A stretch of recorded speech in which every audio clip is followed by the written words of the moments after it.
although the weather was so bad, many people have come today, and then I really appreciate that. And then you know that gas cancer is a very important cancer, especially in Korea, the world fifth most common and fourth fatal cancer. But in Korea, incidence is now somewhat decreasing, but still very important because the incidence of gas cancer is quite common in Korea and Japan.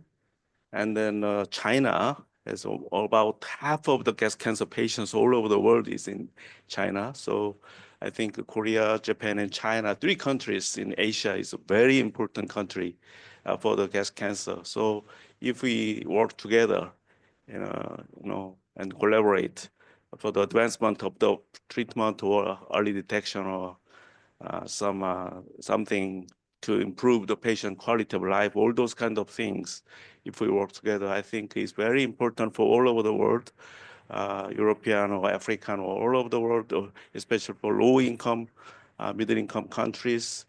Gas cancer is a very fatal and then very important social problem. So I think it's very important, this kind of opportunity to gather together to discuss for the advancement of the treatment of the gas cancer, and then especially the Helicobacter pylori-based early detection and then screening and then prevention, especially in these days of primary prevention, not only for the secondary prevention, based on the H. pylori is very important. So today, we have a really world-leading scientist for the Helicobacter pylori from our NCC, Professor Choi, and then Professor Lee from China, and then the medical oncology field, in these days, immuno-oncology era, there are so many new drugs, in the market already, and then there are so very interesting kind of clinical trials are ongoing. Japan is a leader, so we have a kind of leading investigator from Japan, Professor Nakayama, and also he didn't arrive yet, but Professor Dr. Yoshikawa from NCC, actually he is a leader of the JCOC clinical study group. So it's very important study group for the gas cancer, So and then Dr. Ryu from our NCC, he is now chairman of the board of the Korean Gas Cancer Association, and then also leader for more than 20 years for the sentinel node navigation research. So we publish it, the JCO for those, Senorita trial, very famous trial. So today, and also we have very important new aspects of the current technology, AI-based those kind of diagnosis, but pathology is, I think, in the future is very, very important to predict and then prognosis or predict biomarkers, all those kind of things. So now we are confronting a big change based on those kind of data, big data, and then the data sharing, and then AI technology. I think it will totally change whole kind of treatment paradigm of the gas cancer in the very near future. So today, I think, our meeting will be very stimulus to all our people who are interested in the gas cancer research. And then this kind of multidisciplinary meeting is not so common because, hospitals, and then our societies are very divided by kind of department of surgery or internal medicine, pathology, but National Cancer Center from the beginning, we work together as a team.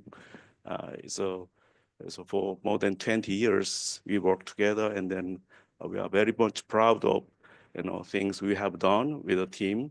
And then we will share those, ideas and the knowledge so far we have done today. And then most important thing is not just of us, but sharing those, experience, knowledge, and ideas with the world experts together is very important. So thank you again. And then all of these those kind of things we have done for the Gas Cancer Forum.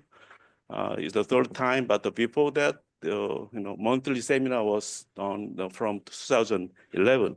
You will see that in the history, in the booklet, the last part of the booklet, you can find the history of the seminars and all those kind of things was possible by donations of the patrons.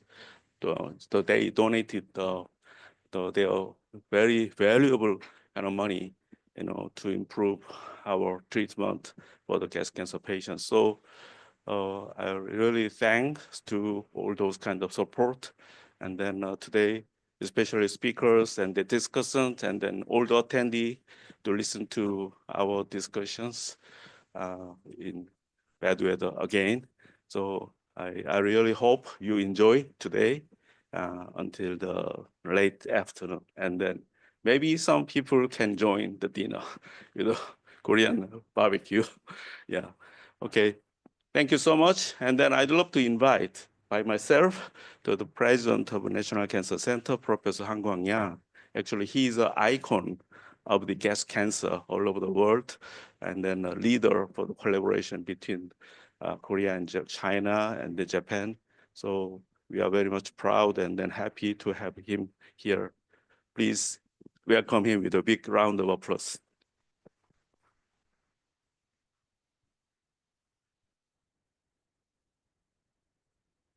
Thank you, Dr. Kim. Yes, first of all, I'm guilty for this choice of a date. Used to be, it was in December. But as you know, December, we have another big meeting in Seoul National University Hospital of gastric cancer topic. So we agreed to change to February. So this would be better for other members. And I would like to also welcome distinguished guests, especially from China, Dr. Wei-Kin Lee and Dr. Nakayama, and also Dr. Yoshikawa. And actually, National Cancer Center gastric cancer team has all the experts, and but also leaders. As Dr. Kim mentioned, Dr. Kim, he served as a director of our Cancer Research Institute of National Cancer Center. Professor Liu Kunwon is a chairman of a board of a Korean Gastric Cancer Association. And I'm personally, I'm a Secretary General of the International Gastric Cancer Association. And I'd like to take this opportunity to invite you to the working groups of International Gastric Cancer Association. As a new Secretary General, I invited, we have 10 working groups, including early gastric cancer or robotic or data, peritoneal metastasis, over 10. So these are your playgrounds. And today, this gastric cancer forum, this is a very focused, our scientific gastric cancer interest group, and with a distinguished guest. So let's enjoy our scientific friendship together. And thank you for organizers, including Dr. Kim, and please enjoy this whole day with gastric cancer. Thank you very much. Before starting this session, I will announce the two things. For audience online, you can ask a question online during the Q&A time. Please turn on the volume at that time. And the group photo will be taken after session 1, not session 2. So please come up to the podium after the session 1, please. Yes, we will start this session, first session. Session title is Gastroenterology. Professor Jung Hoon Yong from Asan Medical Center will chair this session. Professor Jung, please.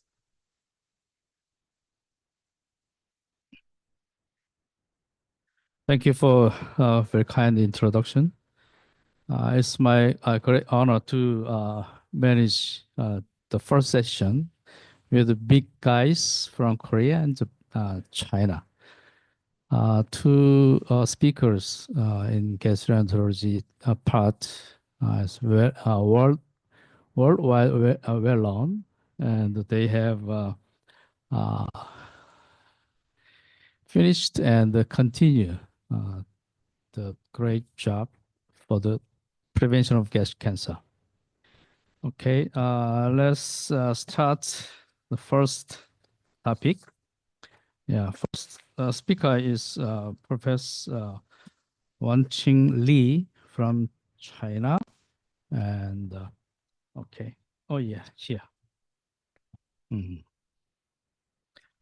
Dr. Li is Deputy Director and the Professor of the Cancer for Clinical Epidemiology at Peking University Cancer Hospital and the Principal Investigator of the State Key Laboratory of Holistic Integrative Management of GI Cancers in China. And an adjunct associate professor of Brown University. Dr. Li obtained his PhD degree from Peking University in 2010 and received postdoctoral training at Harvard Medical School and the National Cancer Institute in the United States. Okay.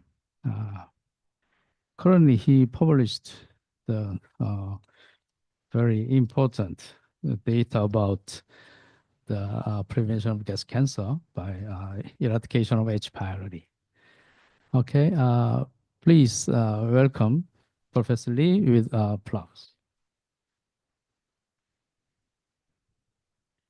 Thank you very much for the introduction, and thank you for the invitation. It is my great honor to be here in Korea and to be here in National Cancer Center in Korea for the Gastric Cancer Forum.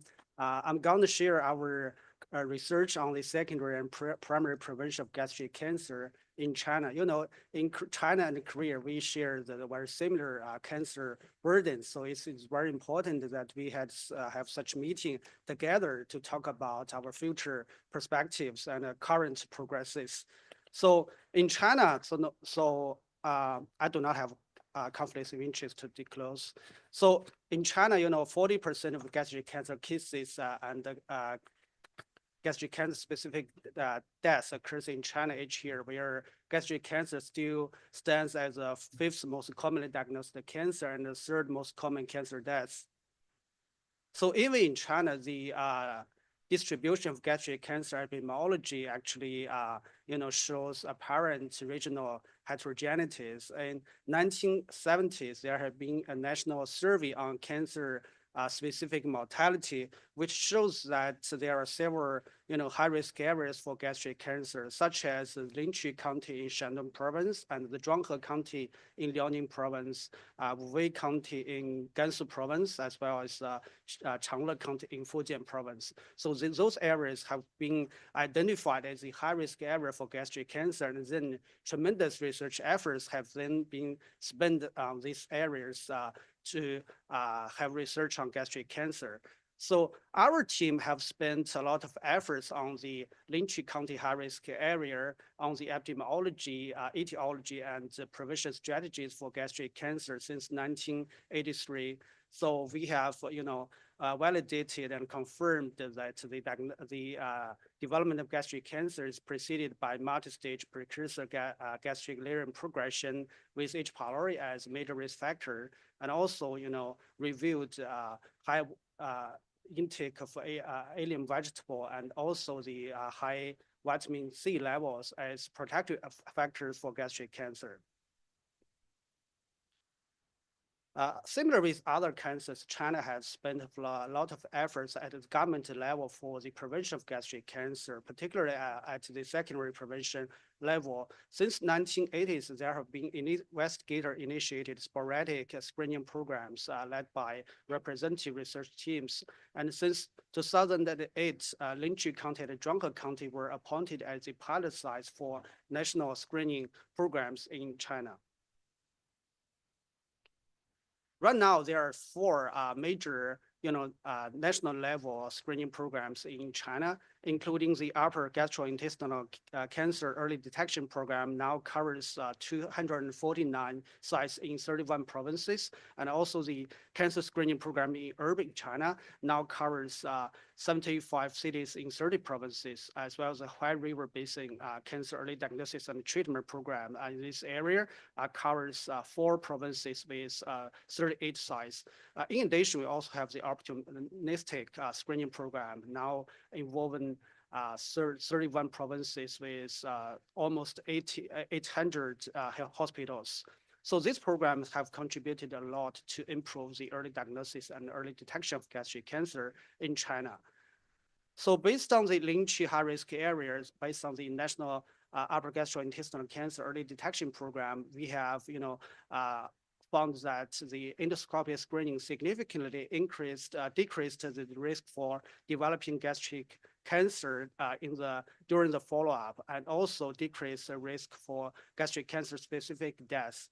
In addition, we found that the screening detected gastric cancer had a significantly higher 5-year survival than non-screening screened cases. In addition, those repeated screening had more favorable, cause-specific survival than those only receive one-time screening. Despite all these progresses, the screening of gastric cancer relies mostly on gastroendoscopy, which is invasive and also expensive, have big requirements on experienced endoscopists and standard procedures. So the whole population-based strategy is not possible in China due to the huge population and the inequality in resource allocations in China. So it is a big gap for precision screening, which is highly warranted. In addition to secondary prevention, so our team, and as well as other teams in China, have done a lot on the primary prevention of gastric cancer. In 1995, our team conducted the Shandong Intervention trial, which involved 3365 individuals. Among them, we have 2258 H. pylori seropositive individuals were randomly assigned to receive 2 weeks of H. pylori treatment, as well as 3.3 years of vitamin supplementation, and 7.3 years of garlic supplementation, or their placebos in a factorial design. For those H. pylori seronegative individuals, we had the vitamin supplementation and garlic supplementation for them. With 15 years of follow-up, this trial have already reported that H. pylori treatment significantly reduced the risk for gastric cancer, which was recognized as the first single trial to show clear benefits of H. pylori treatment for prevention of gastric cancer. So with a continuous follow-up of 22.3 years, we found that H. pylori treatment was still associated with significantly decreased risk for gastric cancer and gastric cancer-specific deaths. In addition, vitamin supplementation and garlic supplementation both had the rule of preventing gastric cancer during the long-term follow-up. And this study answers the duration of the effect of H. pylori treatment for prevention of gastric cancer. So for nutrition supplementation, we found that the favorable effects on gastric cancer prevention were particularly noteworthy for those non-smokers and non-drinkers, which showing lifestyle factors with modifying the effect of nutrition supplementation. And we further found that dietary garlic and garlic supplementation both reduces the risk of gastric cancer independently. So this studies reveal that the adherence to healthy lifestyles and the nutrition supplementation both can have the favorable effects on gastric cancer prevention. So in addition to our team's work, there are numerous other efforts in China and all over the world on the prevention of gastric cancer based on H. pylori treatment. We using randomized clinical trials, such as Professor Chad's team have done very exciting work on the H. pylori treatment. So in China, there are several other famous studies, such as studies in Changle County in Fujian province, and also in Yantai City in Shandong province, also on the prevention of gastric cancer by using anti-H. pylori treatment. Despite all past progresses, the the past RCTs were conducted with only a modest scale, only accrued a limited number of cases. Which excluded the possibility of clarifying the full spectrum effect of H. pylori treatment. To confirm the feasibility of H. pylori test and treat in community-based populations and to identify the full range of systemic effects of H. pylori eradication, so our team have initiated another big scale H. pylori treatment trial in collaboration with Technical University of Munich and Health Bureau of Linchi County. So this cluster randomized blinded mass intervention trial was officially initiated in 2011, which involved 980 villages with 180,000 individuals as eligible for the trial. Among them, 102 thousand participants were randomly positive, H. pylori positive individuals were randomly assigned to receive either anti-H. pylori treatment with omeprazole, tetracycline, metronidazole, and bismuth citrate, or symptom elevation treatment with only omeprazole and bismuth citrate. So with 11.8 years of follow-up, we found that H. pylori treatment led to significantly decreased risk for gastric cancer compared with those receiving symptom elevation treatment. We found that the risk of gastric cancer was decreased by 19% for those with successful eradication, but such effect was not found for those with failed treatment. We then found that remarkably, the favorable effects on gastric cancer prevention was particularly observed for those aged 25 to 45 years, which had 35% decreased risk for gastric cancer after successful eradication of H. pylori. So this study was published in Nature Medicine last year and received some special news coverage from Science and Nature Reviews Cancer. And we tried to, clarify the full spectrum effect of H. pylori eradication and found that H. pylori eradication did not significantly alter the risk of overall mortality or the risk of developing other individual cancers, which, partly add the concerns on the potential adverse effects related with H. pylori treatment. In addition to the epidemiologic associated studies, we also try to explore the molecular profiles changes post-treatment. We began with a study on the gut microbiota, inspired partly by our past findings that H. pylori treatment also protects against gastric cancer for subjects with advanced gastric lesions. In this study, we found that after treatment, the rich index and Shannon index of gastric microbiota all increased significantly, similar to the level of the H. pylori negative individuals, and successful H. pylori eradication potentially restores the composition of gastric microbiota and shows beneficial effects on its function. There were also concerns that H. pylori treatment may alter the energy balance and also lipid metabolism. So we examined the post-treatment changes of a metabolomic landscape during the long time. We found that highlighted metabolites actually had some significantly declined levels temporarily after treatment, but then rose to the level, at least to the pre-treatment levels, so that H. pylori treatment may not materially affect metabolism regulation in the long run. So these studies help address the concern about H. pylori inducing potentially significant symptom adverse effects, therefore providing evidence for the feasibility of H. pylori treatment in large populations. So based on our team's work and also others' work, so H. pylori eradication may have impact on the microbiota structures and metabolomic profiles. And also there are numerous other reports on the consequences of H. pylori eradication, including some positive findings regarding elevating dyspepsia, peptic ulcer diseases, and also multiple lymphoma as well as fostering children's growth, improving iron deficiency, and enhancing nutrient absorption.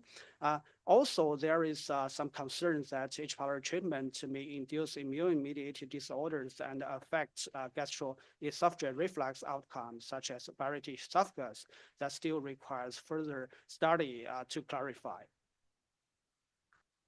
We know the implementation of large population prevention must conform to the principles of health economics. Actually, the past studies basically support the cost effectiveness H. pylori screen and treat strategy in high-risk populations. But the previous studies basically consist of simulations using parameters across different data sources. So the relevance of the findings to the real-world context is still questionable, and the applicability still remains uncertain. There is still a need to measure the cost effectiveness of large-scale interventions in real-world scenarios for high-quality evidence on health economics. Since 2017, there have been several expert consensus and national guidelines in China regarding H. pylori infection control and also gastric cancer prevention. In 2021, there is a national consensus report on family-based H. pylori infection control. So we know H. pylori has features of family cluster infection and intrafamilial transmission. The national cross-sectional survey reported significantly higher family-based infection rate than individual-based infection rate. Therefore, the consensus report proposed that whole family-based H. pylori infection control may be effective and convenient for H. pylori infection control, which may encourage better engagement of family members and have higher eradication rate and low reinfection rates and favorable cost effectiveness. And last year, China CDC issued the white paper on the prevention and control of H. pylori infection in China. So the white paper states that population intervention strategies are effective at the national level for reducing the disease burden associated with H. pylori infection. But in China, considering the national conditions, so the implementation of population intervention must must pursue the high implementation rate and also the high successful rates. That's why the white paper states that we should into scientifically formulating intervention measures, rationally allocating medical resources and proceeding in a planned and stepwise manner. The white paper therefore advocates different strategies for high-risk area and a low-risk area. So based on the white paper, so we should follow a screen and treat policy for high-risk areas, and then a more focused test and treat policy for low-risk areas, just for subjects with clinical suspicion or symptoms. We also realize the successful or failure treatment of H. pylori is closely related to lifestyle factors, genetic factors, infection load, and also treatment adherence, as well as antibiotics resistance, which is a global concern that cannot be ignored. In this century so far, the rate of antibiotic resistance has been on an upward trend globally, and the resistant rate to clarithromycin, to metronidazole, and levofloxacin have all exceeded 15%, and with China and other Asian Pacific countries among the most severely affected areas. In China, the prevalence and the trend of antibiotic resistance poses a great challenge. In addition to single drug resistance, the dual drug resistance and multi-drug resistance are now are beyond 20%, which is a severe challenge to public health. Given these challenges, also considering the complexity of gastric cancer etiology, we think it is very important and crucial to define the populations that would achieve the most benefit from H. pylori treatment. So right now we are still implementing the strategy based on a one-size-fits-all approach. We should consider whether it is biologically plausible or practically efficient. So considering and given the common challenges of secondary prevention, primary prevention, it is very important that we integrate the approaches of risk assessment and effectiveness evaluation to eventually establish a mode of precision prevention for gastric cancer. So therefore, in the past several years, we have conducted studies to try to, identify populations at risk for risk stratification, and then to perform, precision-based, prevention strategies. We conduct a lot of studies, such as using multi-omics approach to, to portray the landscapes along the coast of gastric clearance and gastric cancer, such as for the metabolomic studies, we identified alpha-lanolinic acid, and palmitic acids, inversely significantly associated with risk for progression of gastric clearance to gastric cancer, particularly for those with intestinal metaplasia. So this study supports the potentially important role of lipid dysregulation in gastric carcinogenesis. And then we conducted targeted lipidomics, and we showed different risk of progression to gastric cancer for clusters of lipidomic features, which again support that, lipid biomarkers may potentially be used for risk assessments and early detection of gastric cancer. We portrayed the tissue proteomic signatures and developed 4 different molecular subtypes for gastric clearance and identified subtype S4, which was enriched with epithelial lineage as having the highest risk of progression to gastric cancer, and further identified the individual proteins as key proteins for gastric clearance progression and the development of gastric cancer. So we try to explore the key proteins association with the risk of gastric clearance progression and gastric cancer development. And we built a 15 tissue protein panel, which may be used for risk stratification after first screening. Given the, the invasive biopsy approach, we further evaluated their circulating levels and then built another 4 circulating protein panel, which may be served as predictive markers for predicting long-term risk of developing gastric cancer.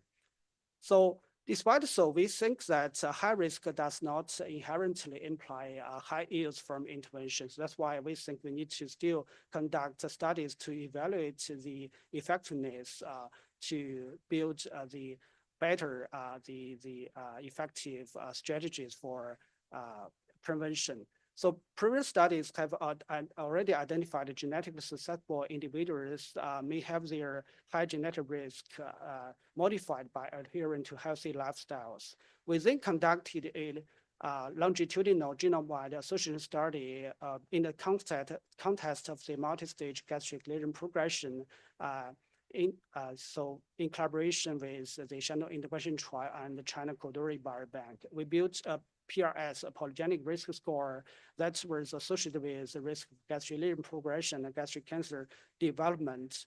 So we use this PRS to define population genetic risk and found that the favorable effect of gastric cancer prevention by H. pylori treatment was particularly found for those with high genetic risk, but not found for those with a low genetic risk. We defined those with 75 percentile as the cutoff for defining a high genetic risk based on the favorable, the best C index level. So we then defined those with a top quartile as the high genetic risk population and found that after H. pylori treatment, compared with those receiving placebo, the high genetic risk individuals had a 55% decreased risk of gastric cancer, but such effect was not found for those with a low genetic risk. The number need to treat was 13 for high genetic risk and 95 for low genetic risk. Such a effect modification of PRS was not found for nutrition supplementation, either vitamin supplementation or garlic supplementation. So after this paper was published in JAMA Network Open last year, we were able to further leverage the MIT as a large trial and further validated the findings of H. pylori treatment for high genetic risk individuals. Therefore, we provide evidence showing that this panel may be used to define the populations most suitable for gastric cancer, considering the health resources, particularly the limited resources in China. So in summary, gastric cancer, so we can rely on the primary prevention, large-scale secondary prevention to, prevent gastric cancer, H. pylori-related, H. pylori infection-related disease burden, offering cost-effectiveness advantages. Although a multifaceted deeper understanding into the consequences of treatments is still warranted. And also given the etiology of gastric cancer, the complexity, and also the current one-size-fits-all approach, a future perspective on the risk and benefit tailored prevention mode is highly desirable for future endeavors. So I would like to acknowledge all my colleagues and also domestic and international collaborators for their solid support. And also we are extremely grateful for all the participants and staff of the Linqi high-risk area. I would like to stop here and thank you very much for your attention. Thanks so much. So we will Q&A after two lectures. Okay. So thank you so Let's much. see one more word. Hmm? I'm deeply sorry because I caught a cold yesterday, so I feel I'm not at the best condition today. So, but if you have any question, any concerns, so feel free to contact me. I have my email here. Thank you very much. Okay, thank you. Next speaker is Professor Ilchu Chue. He's a principal scientist, cancer epidemiology branch, professor for clinical department, Center for Gastric Cancer, professor for clinical department, Division of Gastroenterology, and adjunct professor, Department of Cancer Control and Population Health, Graduate School of Cancer Science and Policy, National Cancer Center, Korea. Yeah, he's already known by the all audience, right? So, and yeah, anyway, he will talk about the secondary and primary prevention of gastric cancer in Korea. Yes. Thank you very much, Professor Zhang. Good morning, everyone.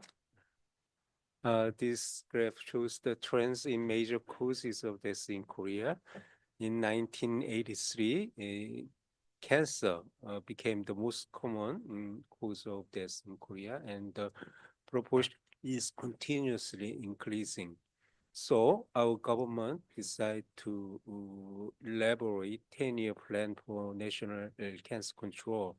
The first term was started 1996 to 2005.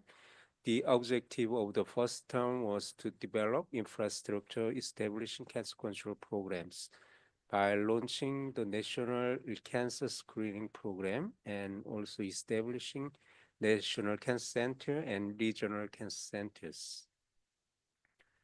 This graph shows the most recent age standardized incidence of major cancers in Korea. In around 2000, gastric cancer was the most common cancer in Korea, and the incidence was over 80 per 100,000 and was very stable until 2011. And then the incidence is continuously decreasing.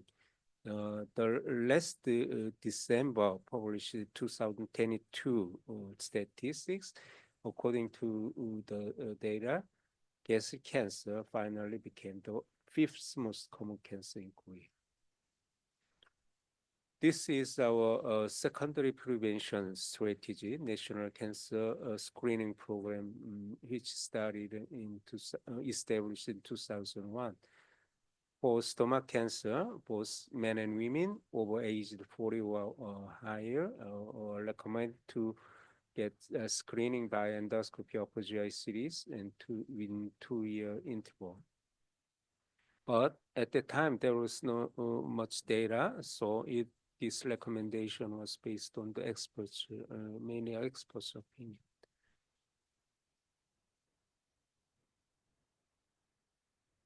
This is schematic procedure.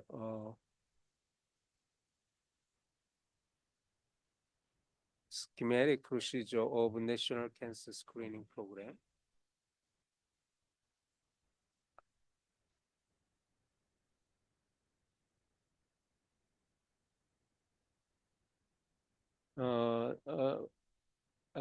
Ministry of Health and Welfare plan and fund the program. National Cancer Center support this program by providing national guidance, guideline, and training, public education, and evaluating, monitoring the program. Each year, National Health Insurance Corporation select the target population, and each target individual can get the screening, and the over 5,000 hospital or clinics across the Korea. National Cancer Screening Program was rapidly expanded during 2002-2005. Actually, this program was started in only Medicaid person in 1999. Actually, 2002 National Cancer Screening Program provide endoscopy or PGI screening for 20% of lower income persons. In 2000, lower income persons 30%, and then 2005 it was expanded to 50%, and then entire population of Korea recommend to do endoscopy screen. So in 2002, total number of candidate persons was 9.5 million persons, but at the time the participation rate was very low, only 7%. But in 2022, the total invited person was 13 million and participation rate was 60%. At the initial period, about 70% choose the upper GI series, only 30% choose endoscopy screening, but the proportion was continuously increasing for endoscopic screening. So in 2008, it was 50-50, but recently over 90% screening choose endoscopy screening. We evaluate the effectiveness of a national cancer screening program in gastric cancer mortality reduction. The target population was the invited person, a candidate person of 17 million in 2002 and 2003. Among them, gastric cancer deaths was found during 2004 and 2012. 54 gastric cancer related deaths was found, and there was 1 to 4 matched case control study was performed. This slide shows the mortality reduction according to screening method. For upper GI series, only 5% mortality reduction was found between age 40 to 74.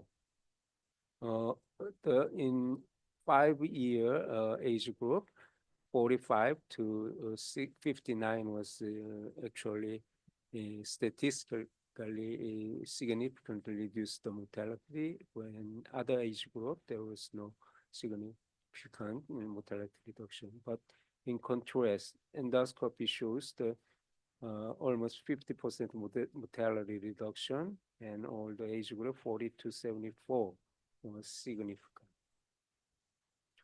And this slide shows the effect of endoscopy screening according to frequency and interval of gastric cancer mortality.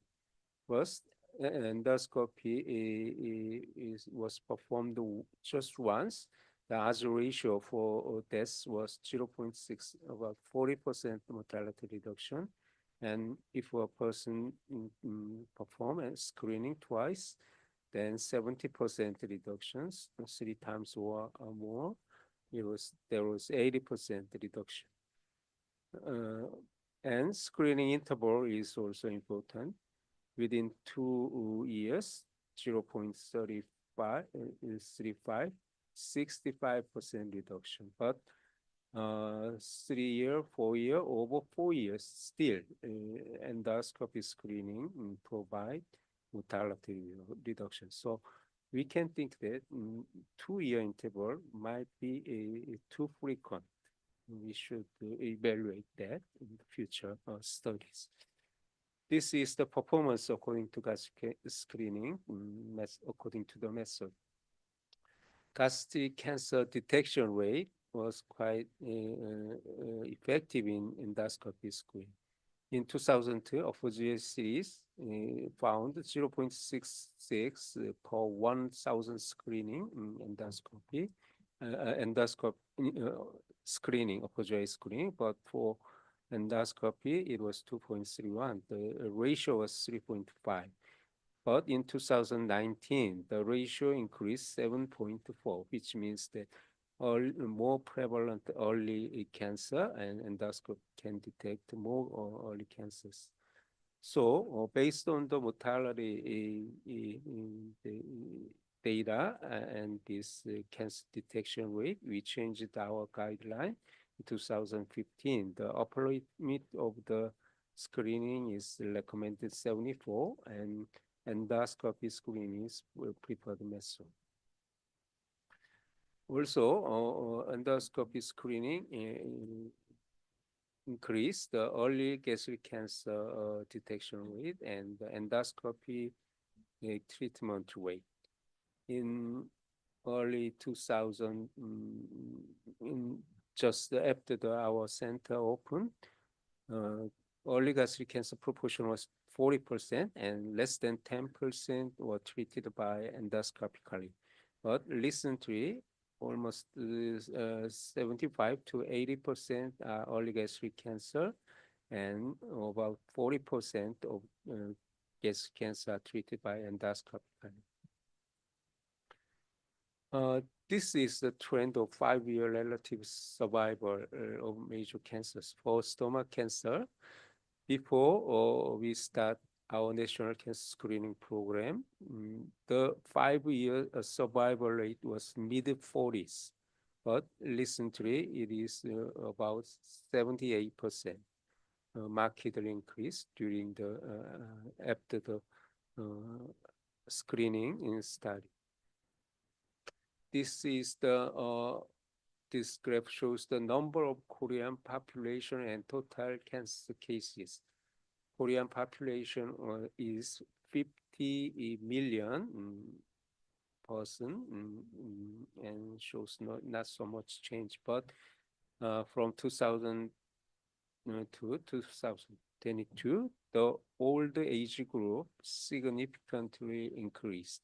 So total number of cancer detected in Korea linearly increased from 100,000 to 280 recently, linear increase. But for gastric cancer, it is a slight different.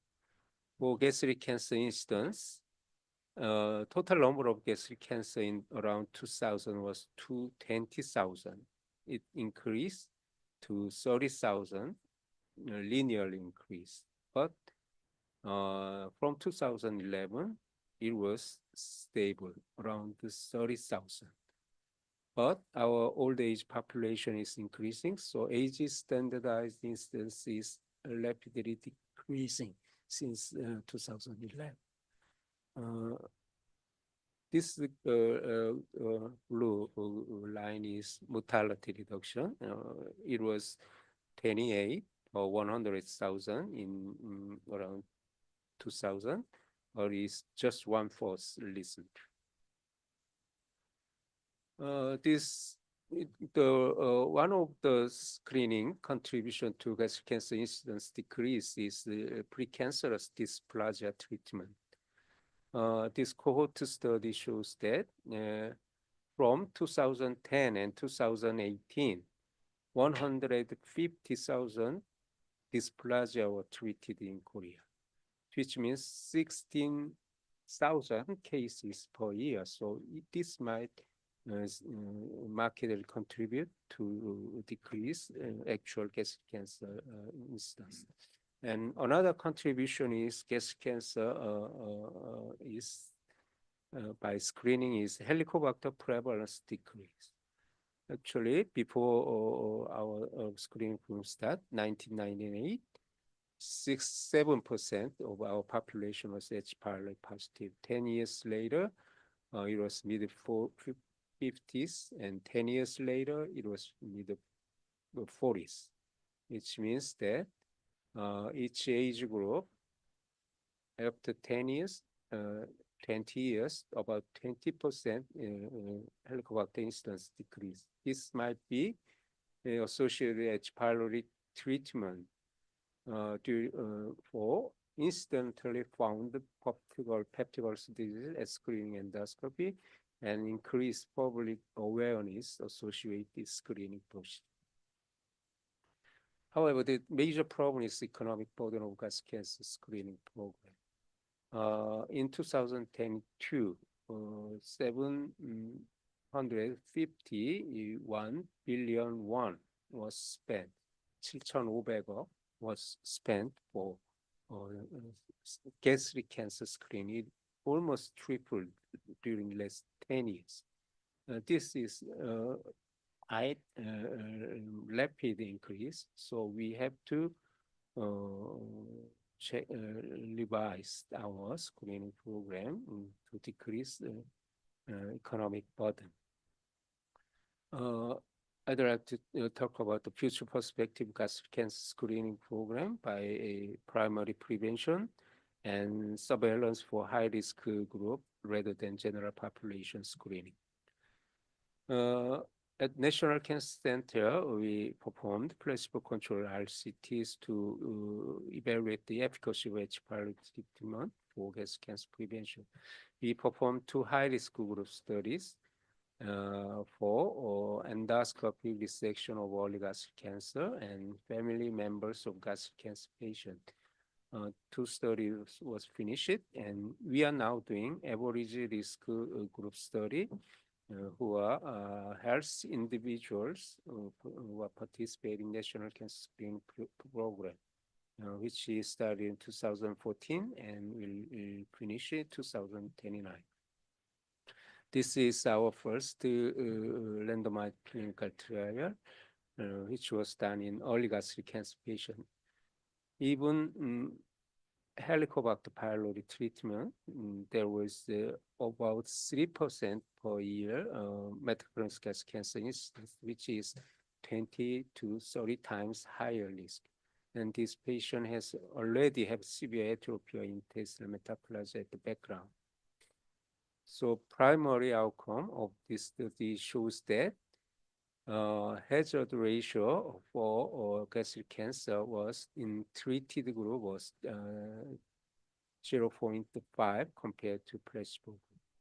There was 20% treatment failure. So as a secondary outcome, we evaluated hazard ratio in success eradication group, which was 0.37. 70% reduction by Helicobacter pylori treatment. Another high-risk group study is family history group. It is 2 or 3 times higher risk than in general population, but much lower than early gastric cancer patient. The data was quite similar in the primary outcome analysis compared to placebo group. Treated group shows the hazard ratio was 0.405, 55% reduction. And in the eradicated group, the hazard ratio was 0.27, 73% reduction. So the effect size of gastric cancer prevention was quite similar to early gastric cancer patient, despite the quite a large incidence difference. This is our ongoing study in the general population, and the acronym is HELP study. We invited 12,000 healthy individuals aged 40 to 65 who participate National Cancer Screening Program. Helicobacter pylori positive, more than 5,000 were randomized to treatment or placebo, or Helicobacter pylori negative is also, or we are following them. Recruitment finished. Primary outcome will be a gastric cancer instance, and we will follow them until 2029. But hopefully, we are planning an interim analysis next year. This study is ongoing with 11 participants and university hospital across Korea, and IAG is actively involved in this study. Also, international DSMB members support our study. Screening and enrollment graph shows that in 2020, January, screening and randomization was finished. Now I'll talk about the stratification for gastric cancer risk group for surveillance strategy.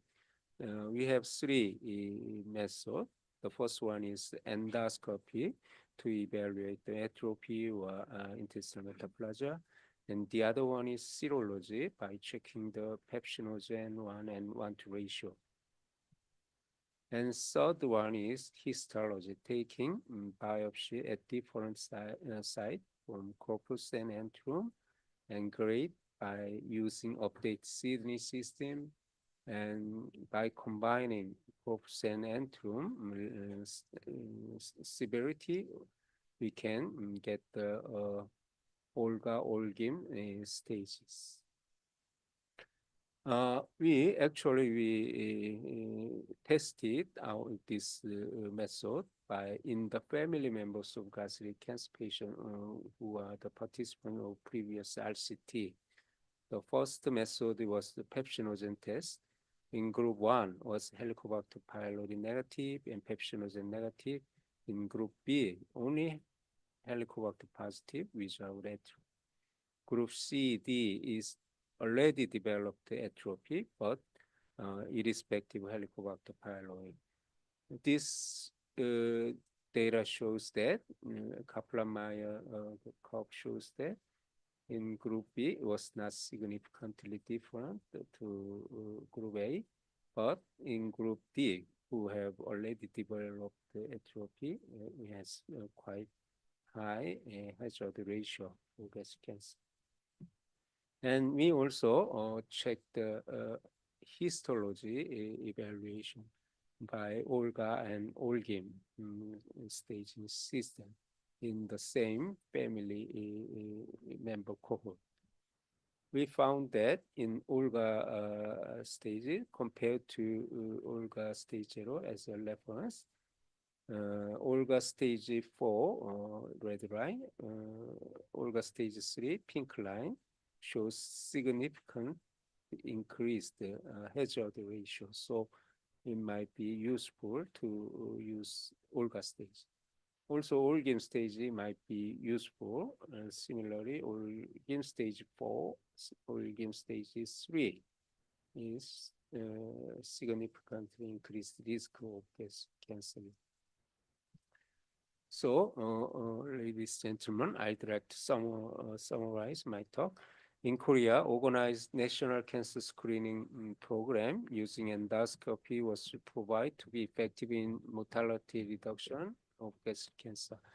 Gastric cancer incidence is decreasing since 2011, but it seems to be associated with increased endoscopy screening rate and decreased Helicobacter pylori prevalence. In high-risk group, Helicobacter pylori treatment was effective in reducing gastric cancer incidence about 50%. In National Cancer Center, studies for gastric cancer primary prevention and risk stratification are ongoing in healthy general population. In the future, current Korean screening program needs to be modified based on the data. Thank you very much. Thank you. Thank you so much for the great lecture from two speakers. So please come to podium, and we have two discussants.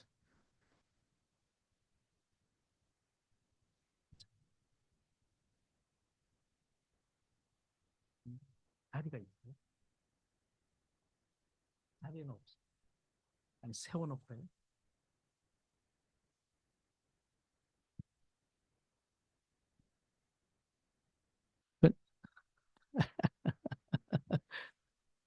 Okay, we'll start Q&A time, and please, yeah. So from the audience, from the online, please open the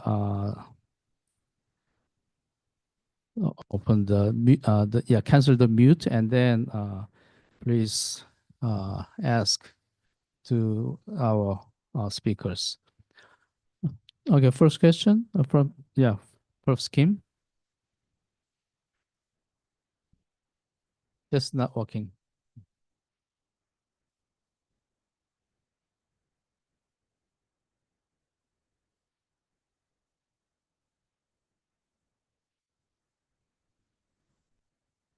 Thank you.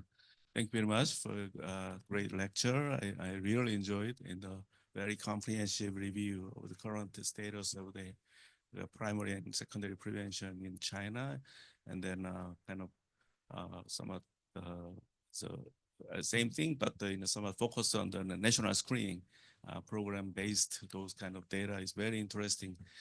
I'd love to ask both of you that what do you think is the future kind of direction we can implement for our national whole population screening program?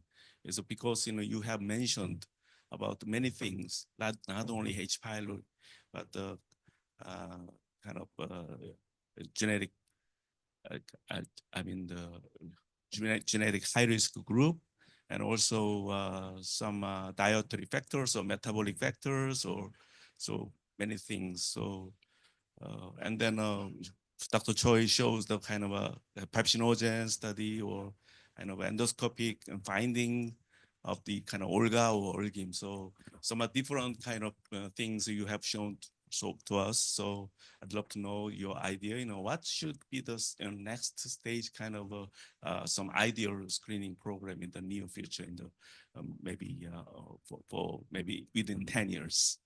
Thank you. Thank you very much, Professor Kim. That's a great comment, a very important question. I think China and Korea, although we share the similar disease burden for gastric cancer, but we really face some different challenges for gastric cancer prevention because, China is huge. Many people think China is not like a same country because, we have vast different heterogeneities and socioeconomic status across different regions. And even the same region, they're also, quite different status here and there. So I think for the current step, for the current stage, it is very important that we try to improve the coverage for the national screening program. Although now we have 3 national level organized screening program, and also the one organized program, called the optimistic screening program, the coverage is still limited. So right now, I think still, most of the people is now not covered by the national screening program. That's very, important challenge we need to conquer in the next 5 to 10 years. That would be the first task we need to do. For future perspectives, I think it is very important that we pursue the precision prevention mode to try to integrate the strategies for secondary prevention, for primary prevention together. We try to establish establish a mode to precisely stratify populations into different subgroups so that we know which subgroup would best suited for primary prevention only to prevent the gastric cancer for their whole lifetime. And some population may need both primary prevention and some low level or less frequent screening to prevent the gastric cancer. And also some people, they may not, be suitable for primary prevention at all. They would be relied on secondary prevention mostly. And also some people, they may not do anything to prevent their gastric cancer. I think that would be exciting to establish such a mode for future. But for now, we need to really consider the national gastric cancer prevention strategy in a stepwise manner. We try to allocate the health resources more, scientifically and more reasonably. And the governments also need to spend more budget into the cancer control. Although now the government's actually, really paid much attention to cancer prevention, but we still need to do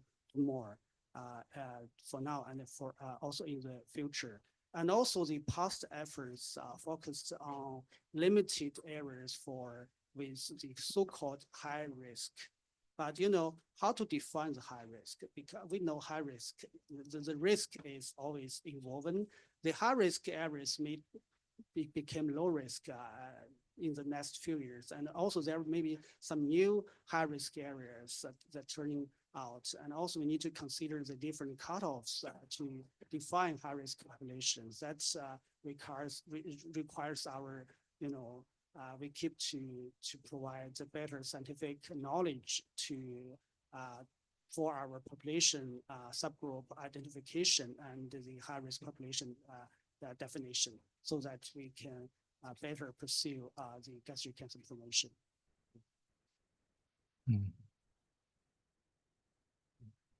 Thank you very much for your nice comment. So in Korean situation, our current screening program is very effective in reducing gastric cancer mortality. But every 2 year, repeated screening might be very resource demanding process. So we have to modify our program in the future by data.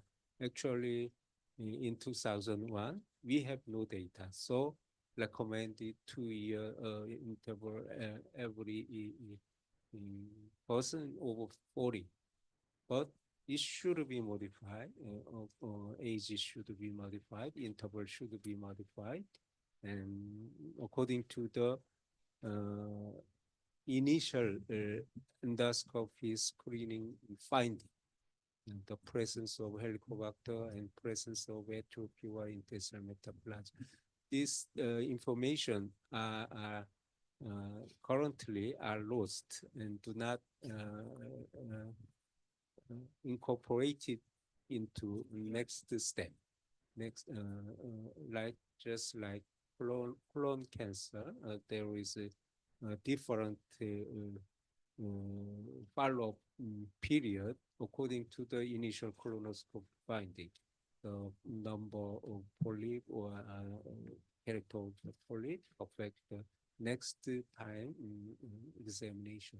So in the future, we should incorporate this initial endoscopy finding to next screening or surveillance strategy. And for that, Helicobacter and atrophy should be most important risk factors. So we have to study which one is most important and how to implement among the various choice. That should be our next 5 or 10 year research project. Okay. Just one minute. Sorry, but I'd love to have add one more things, because both of you have focused on the H. pylori. Of course, is a single most important factor for the gastric cancer. We agree, but I think especially Korea and China, the many people actually, especially men, drinks a lot, right?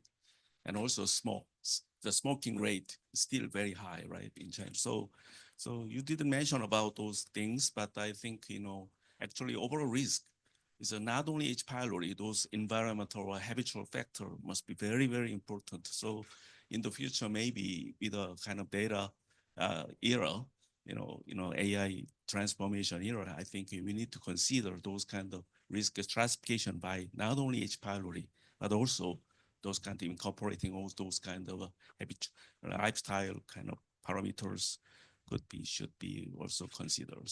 That's my comment. Thank you. Okay, I would like to ask to Dr. Lee.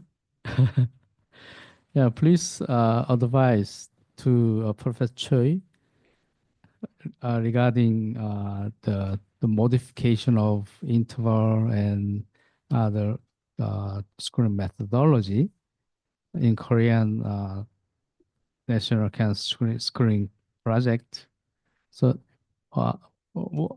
do you have any idea for the this modification? Yeah, that's very important question. Very important comments. In China, we also face the challenge of how to better define the time interval for repeated screening. We are keeping working on that.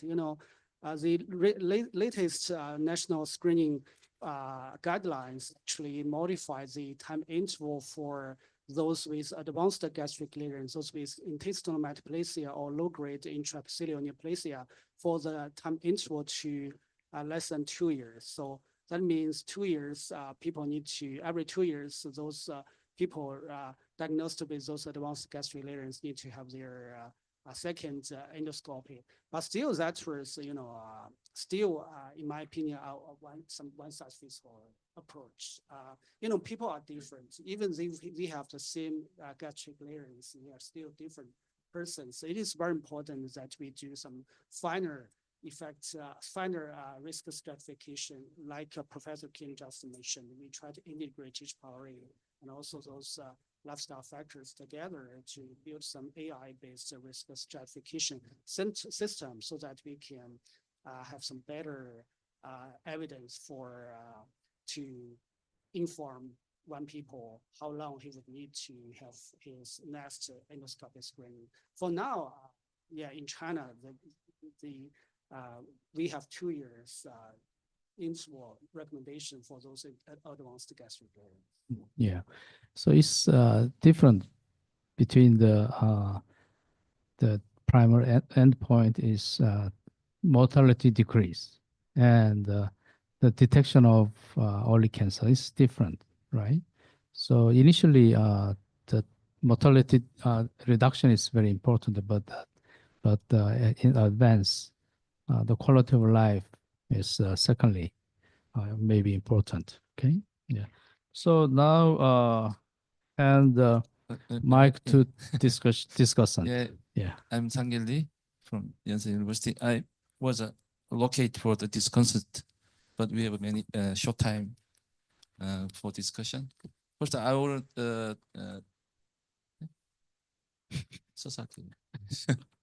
I want to ask one thing for the Dr. Lee.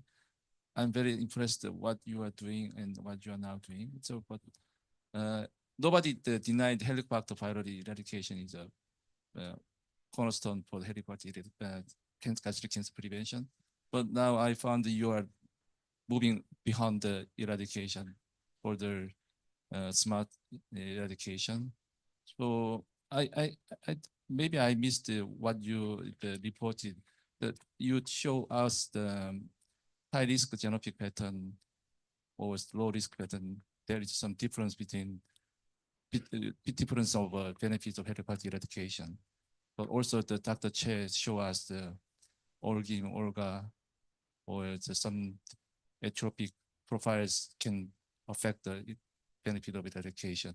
So Dr. Lee, what is, I didn't catch up, how did you measure the genetic profiling from tissue or blood, or what can be translated to the Dr. Che's findings?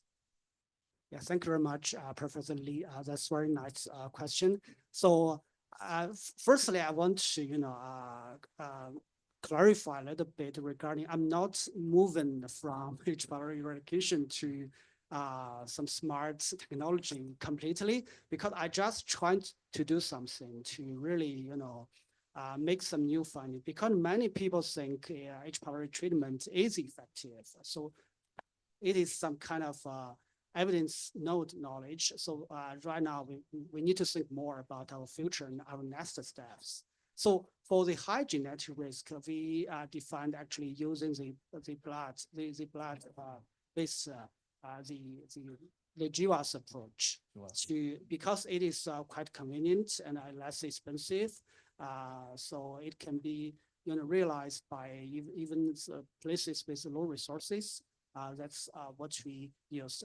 I think but it is still, the research level. Although we have already validated the findings based on 2 different large trials, I think it is very important we try to do more in the future, like to integrate the OGM systems that Professor Chen mentioned. I think we need to adopt an integrative approach view to try to establish the prevention mode. I don't think we should, just focus on those high genetic risk person, but disregard those low genetic risk person. No, I don't think so. Even for those deemed with low genetic risk, we should pay some attention to them. For example, for those may have some worse healthy lifestyle, they may still have some family history. They may have different symptoms that require endoscopy, so that we should still do some secondary prevention to them. And once their endoscopy is completed, we should do some, molecular testing to have their molecular-based risk, calculated again to integrate with other lifestyle together to do some stratified risk assessment again for them, so that we can apply for some further prevention strategies to them. So yeah, that's my point of view. I don't think we should disregard them. This high genetic risk just offers an approach to, precisely identify the persons that's most suitable for H. pylori treatment when the resource is limited in some area. Okay. One more simple question: why you focus on the vitamin and garlic? Because I think the Chinese or Koreans already, the general population already consumes a lot of the vitamin and the garlic. But now the Dr. Che didn't mention that he is still on prospect study about the aspirin. So what will be the next or the adjunctive option for prevention? Also, that's very important question as well. In Beijing, in Shanghai, in some other big cities, I believe what you commented is absolutely true. We have already consumed a lot of vitamins, but still there in China, there are some low resource areas. And particularly when we conducted the intervention trial, that was 1995. And at that time, we already reported that people who have low vitamin C levels had a significantly higher risk for developing gastric cancer during the follow-up. That's why we try to combine vitamin C, vitamin E, and selenium together to have the vitamin supplementation. Even for now, there are still many people who do not have the equivalent social economic status as us. I think we should still do something for them. Yeah, for now. Yeah, I think the consumption of vitamin C may be related indirectly to the awareness of the health. So it may be the multifactorial. Okay, Professor Cho. Very nice lecture. Soo Jung Cho from Seoul National University. In your paper, the young generation, young people, more benefit from eradication therapy. But we can think sooner the better strategy, but eradication can lead to the immunological imbalance, so leading to another problem such as autoimmune disease or allergic disease. So I have a simple question for you two. What is the optimal age for eradication? There's a lack of data about the age. You already mentioned it, but it's just guessing. Yes, there is many systemic effect on by Helicobacter pylori treatment, but actually in younger population, the Helicobacter pylori prevalence is rapidly decreasing. So it will be much smaller portion we have to treat for gastric cancer prevention. But I think the studies can show some association for systemic disease or other disease, but Helicobacter pylori treatment is usually safe and can be tolerable in younger population, I think. But in the older population, it might be helpful to use Helicobacter pylori treatment. Professor Che is a world-renowned expert on this field. I think he has already said everything. Just yeah, one point that I can add. Right now for the systemic effects of H. pylori treatment, because we have the large-scale innovation trial that included 180,000 individuals. We try to do more. We try to provide more evidence regarding the systemic effects. Like the immune-mediated disease, we'll be able to provide further evidence regarding the associations. The eradication issue is very near to us, but the secondary clinical situation is relatively far from ours. So eradication therapy is right now, yes, but we prepare and consider the next step, right? Okay, thank you. So yeah, it's time. So just before closing, I will give the certificate of appreciation to our two speakers.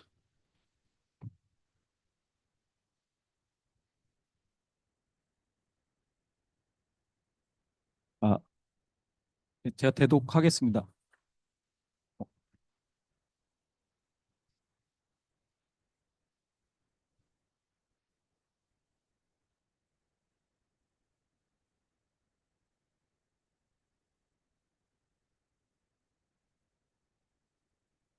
Thank you. And Okay, thank you so much. It is a gift for the discussant. Okay. Okay. two speakers, please wait to the podium because we will take a photo after. Please come to the.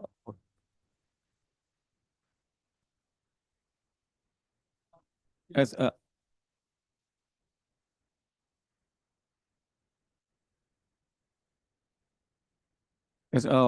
we will. Yeah. We will have time for the coffee break. Please enjoy it.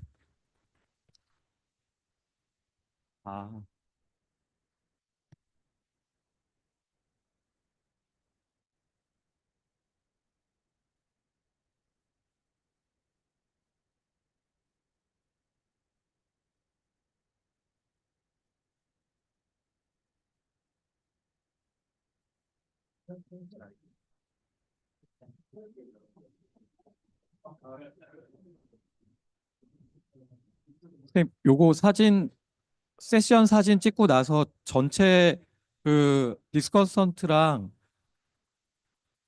저기 좌장 분들하고 디스커선트랑 인바이트 스피커 좀 같이 사진 찍겠습니다. 요거 직후에 요 사진 직후에 잠깐만 나가지 마시고 잠깐 기다려 주십시오.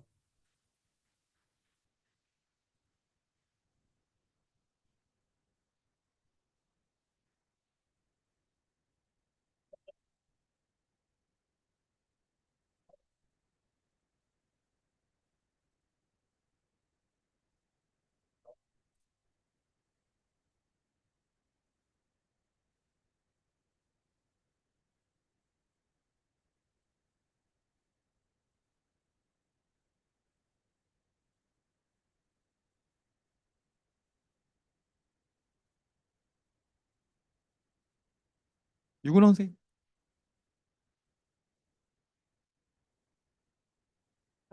아니요, 일단 먼저 찍으시고 나서 한 번 더 찍겠습니다.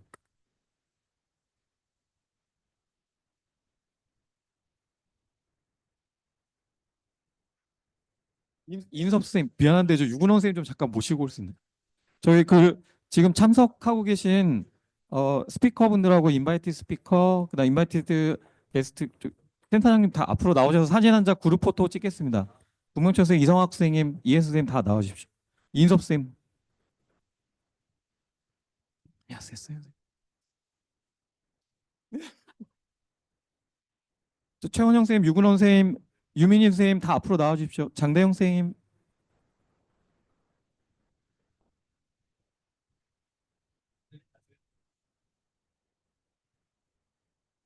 아, 닥터 나카지마, 야, 플리즈.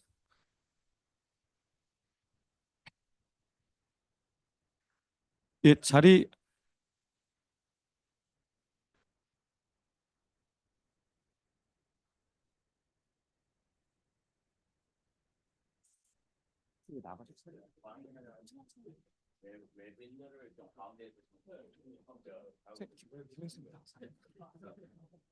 자, 찍으셔도 돼요.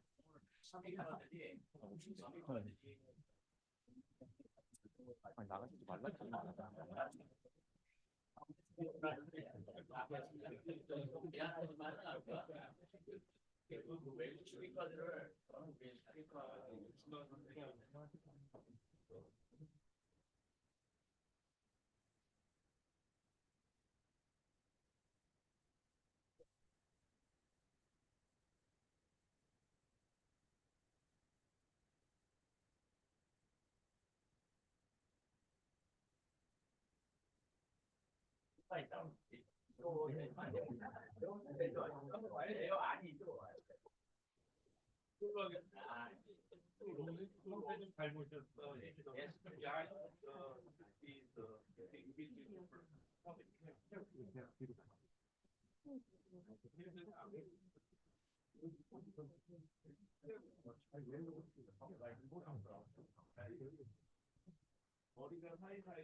Yes, we will start the next session 11:40.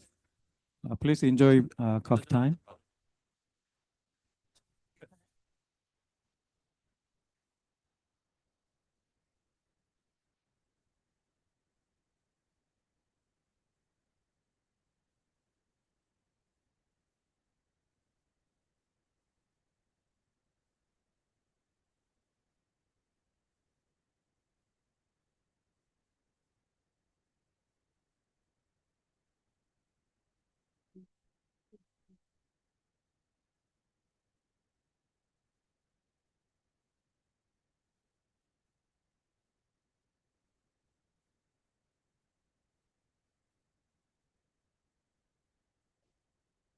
Okay,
Dr. Lee,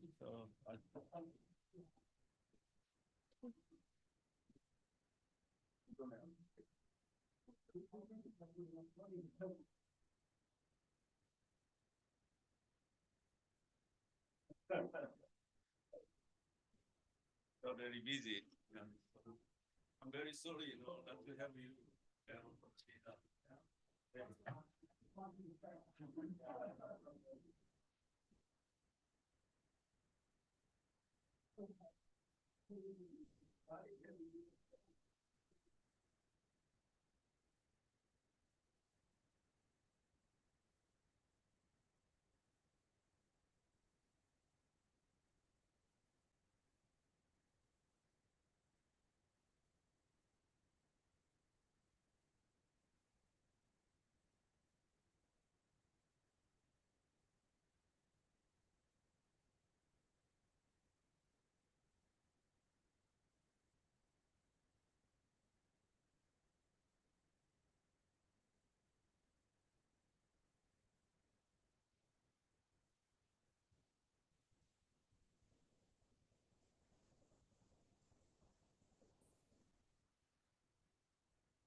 저희 밖에 계신 분들 좀 들어오시게끔 좀 말씀 좀 해주십시오.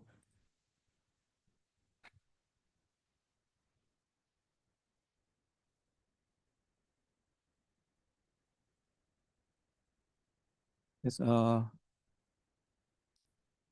we will start the next session. Session title is the medical oncology. This session, Professor Chang Tae-young from Halim University's Sacred Heart Hospital will chair this session. Professor Chang, please. So now it's time to start the section 2 for the medical oncologist. So I'm a medical oncologist and Dr. Zhang and Halim University professor, and also I'm chairman of Korean Cancer Study Group. First speaker is presented by Dr. Izuma Nakayama. He received the MD degree Okayama University of Medicine, and also he got the PhD degree in the medicine, Tohoku University of Medicine, and then he is now the associate physician of Department of Gastroenterology Chemotherapy, Cancer Institute Hospital of Japanese Foundation Cancer Research Tokyo. So Dr. Izuma Nakayama, his presentation, the title is Current Status of Ongoing Clinical Research in Gastric Cancer in Japan, and the current therapy strategy for gastric cancer, Japanese Standard and National Cancer Care East, Cancer Center East. So Dr. Nakayama, please. Thank you for your kind introduction. I'm Izuma Nakayama from National Cancer Center East Hospital East, Kashiwa, Japan. I truly appreciate for inviting and giving a chance to present here today. And it is very cold outside, but your very welcome party at the dinner yesterday warmed my heart. I sincerely thanks your invitation. And I'd like to start my presentation. This is my COI.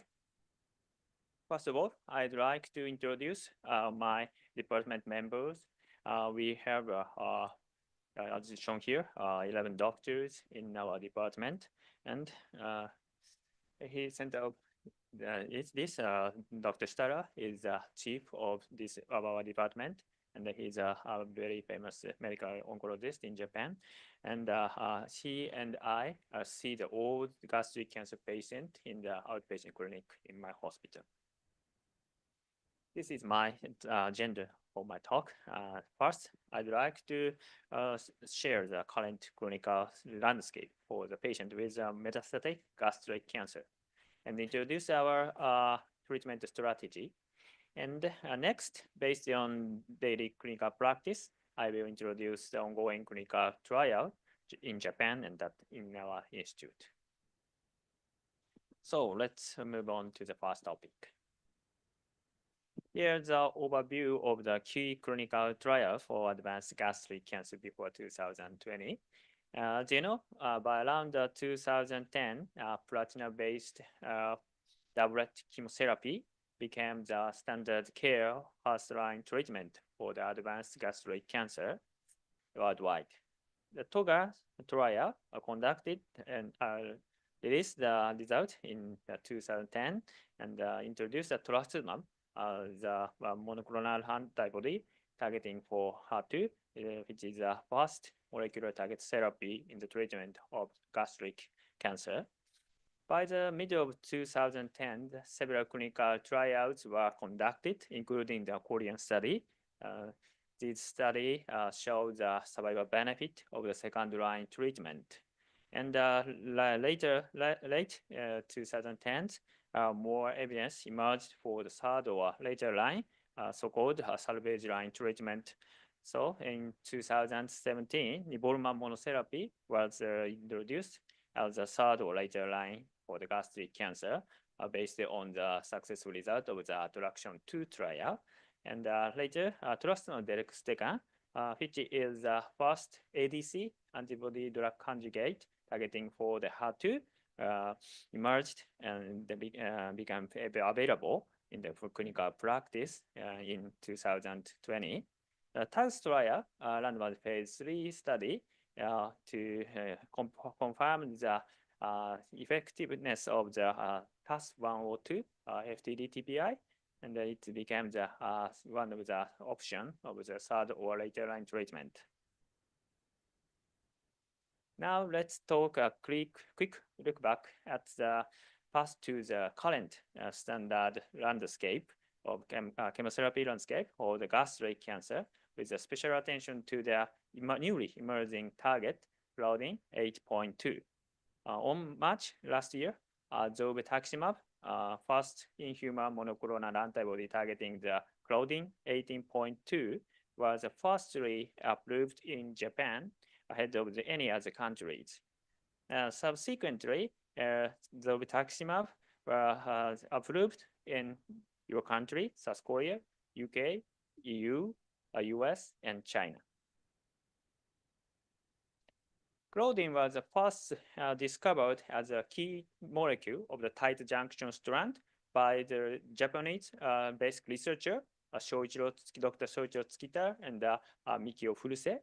However, the discovery of the Claudin as a therapeutic target came from Europe.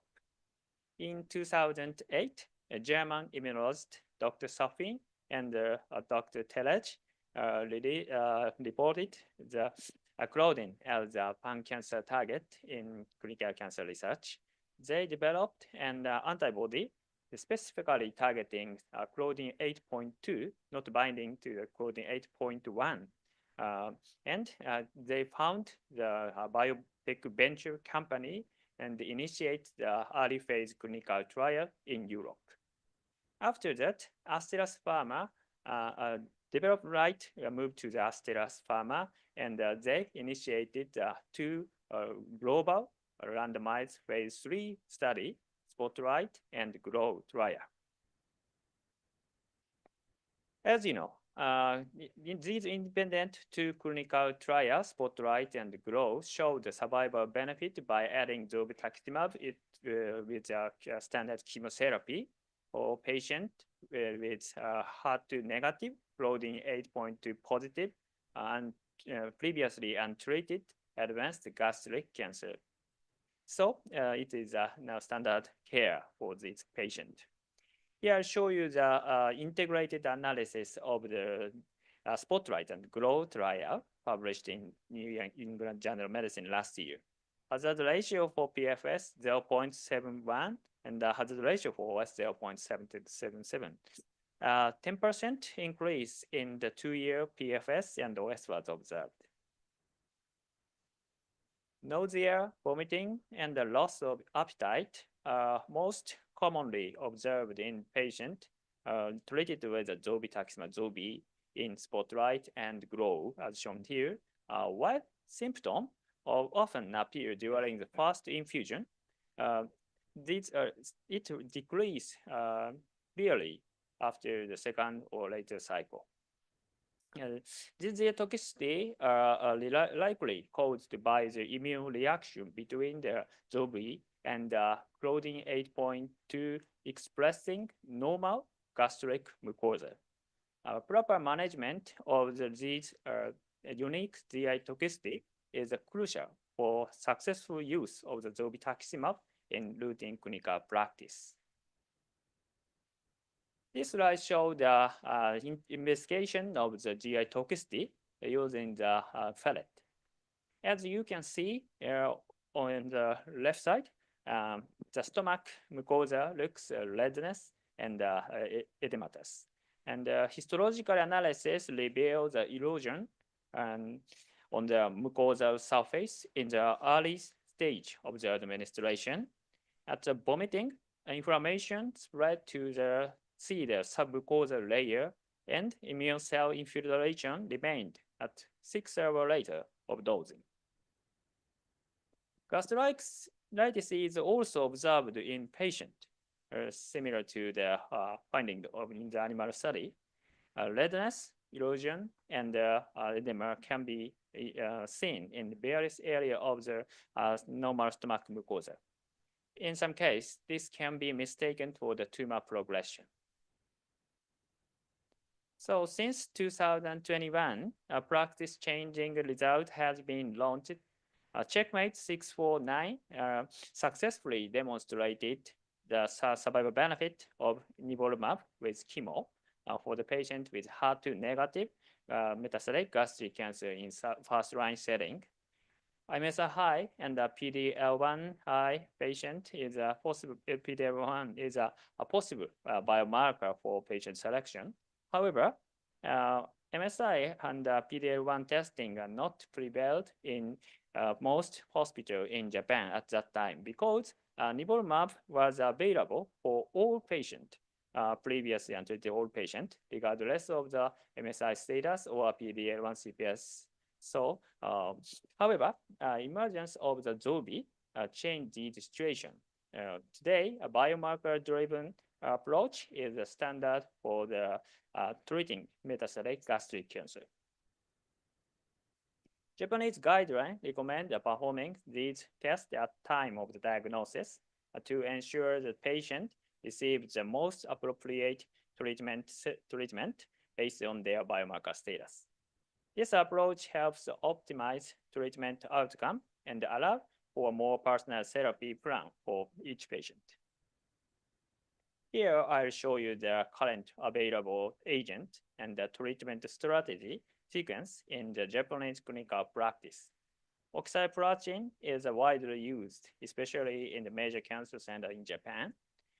Keynote 811 recently showed the survival benefit of the pembro trastuzumab in combination with chemo for the HER2-positive metastatic gastric cancer as a first-line setting, but Keynote 811 regimen is not yet available, but it is currently under regulatory review.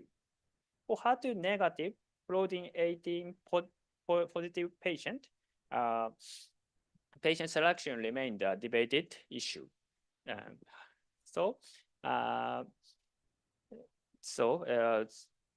First-line zolbetuximab with chemo is likely to be the acceptable treatment option, except for the deficient MMR cases, because we can use nivolumab at the third or later line setting.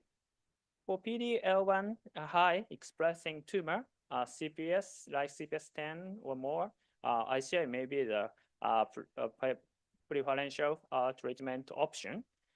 In later line setting, HER2 positive case, JDCA recommend TDXD as a first line therapy, and we have several drugs available in the later line setting in HER2 negative patient. So how to effectively utilize all active agent is sometimes discussed as a practical issue in Japan. According to the data from the clinical trial, in Japan, the transition rate to the subsequent treatment after the progression is higher than those of other countries. In clinical practice, more than 80% of patients receive the second line, and over 60% proceed to the third line. But it is not still enough. From here, I would like to introduce our treatment strategy, NCC East. Our hospital had already introduced the clinical system, enabling the simultaneous selection with multiple IHC as biomarker in routine clinical practice. We simultaneously examined 8 biomarkers, including HER2, MMR, PD-L1, and claudin. Biopsy specimens are mainly used for the assessment. We could propose the most promising treatment regimen to patients based on the biomarker status. Now let's look at the feasibility of multiple biomarker testing in the routine clinical practice. The median turnaround time from the ordering to the reporting the result was 7 days, and in more than 90% of the biomarker results were available within 2 weeks. The success rate on the first attempt was 97.4%. It was slightly lower in the patient with type 4 squamous type gastric cancer, but 94.1% in this group is still quite acceptable. If a biopsy don't detect the cancer cell, we reperform the biopsy or refer to the sample for the previous hospital. Ultimately, the final success rate reached 100%. As a result, nearly 90% of the patients started first-line chemotherapy after the biomarker status were obtained. Among those patients, over 60% were enrolled in the clinical trial, including those with the target therapies. This multiple biomarkers testing will be helpful in selecting personal treatment option for each patient. Here is ongoing clinical trials in our hospital. Always we can access to the over 12 active clinical trials, including the resectable patient. Regarding a target therapy for Claudin 18, multiple approaches are being tested. Here I present a schematic summary of the various approaches currently targeting Claudin 18. Currently, more than 10 other monoclonal antibody targeting Claudin 18 being tested in the clinical trial. And there are several types of ADC, bispecific antibody, and CAR-T also are being developed. Targeting Claudin 18 is currently a highly competitive and popular area of interest in our field. Biomarker testing is helpful to propose a treatment option for patients even in the later line. This patient represents the paraoptic lymph node recurrence after the gastrectomy followed by adjuvant chemotherapy. He had already received the standard chemo at the previous hospital. Because he underwent surgery more than 5 years, surgical specimen was not eligible for any clinical trial. So we performed the CT-guided biopsy targeting the paraoptic region. Biomarker result shows the Claudin 18.2 positivity. He received the ADC targeting Claudin 18.2 in clinical trial.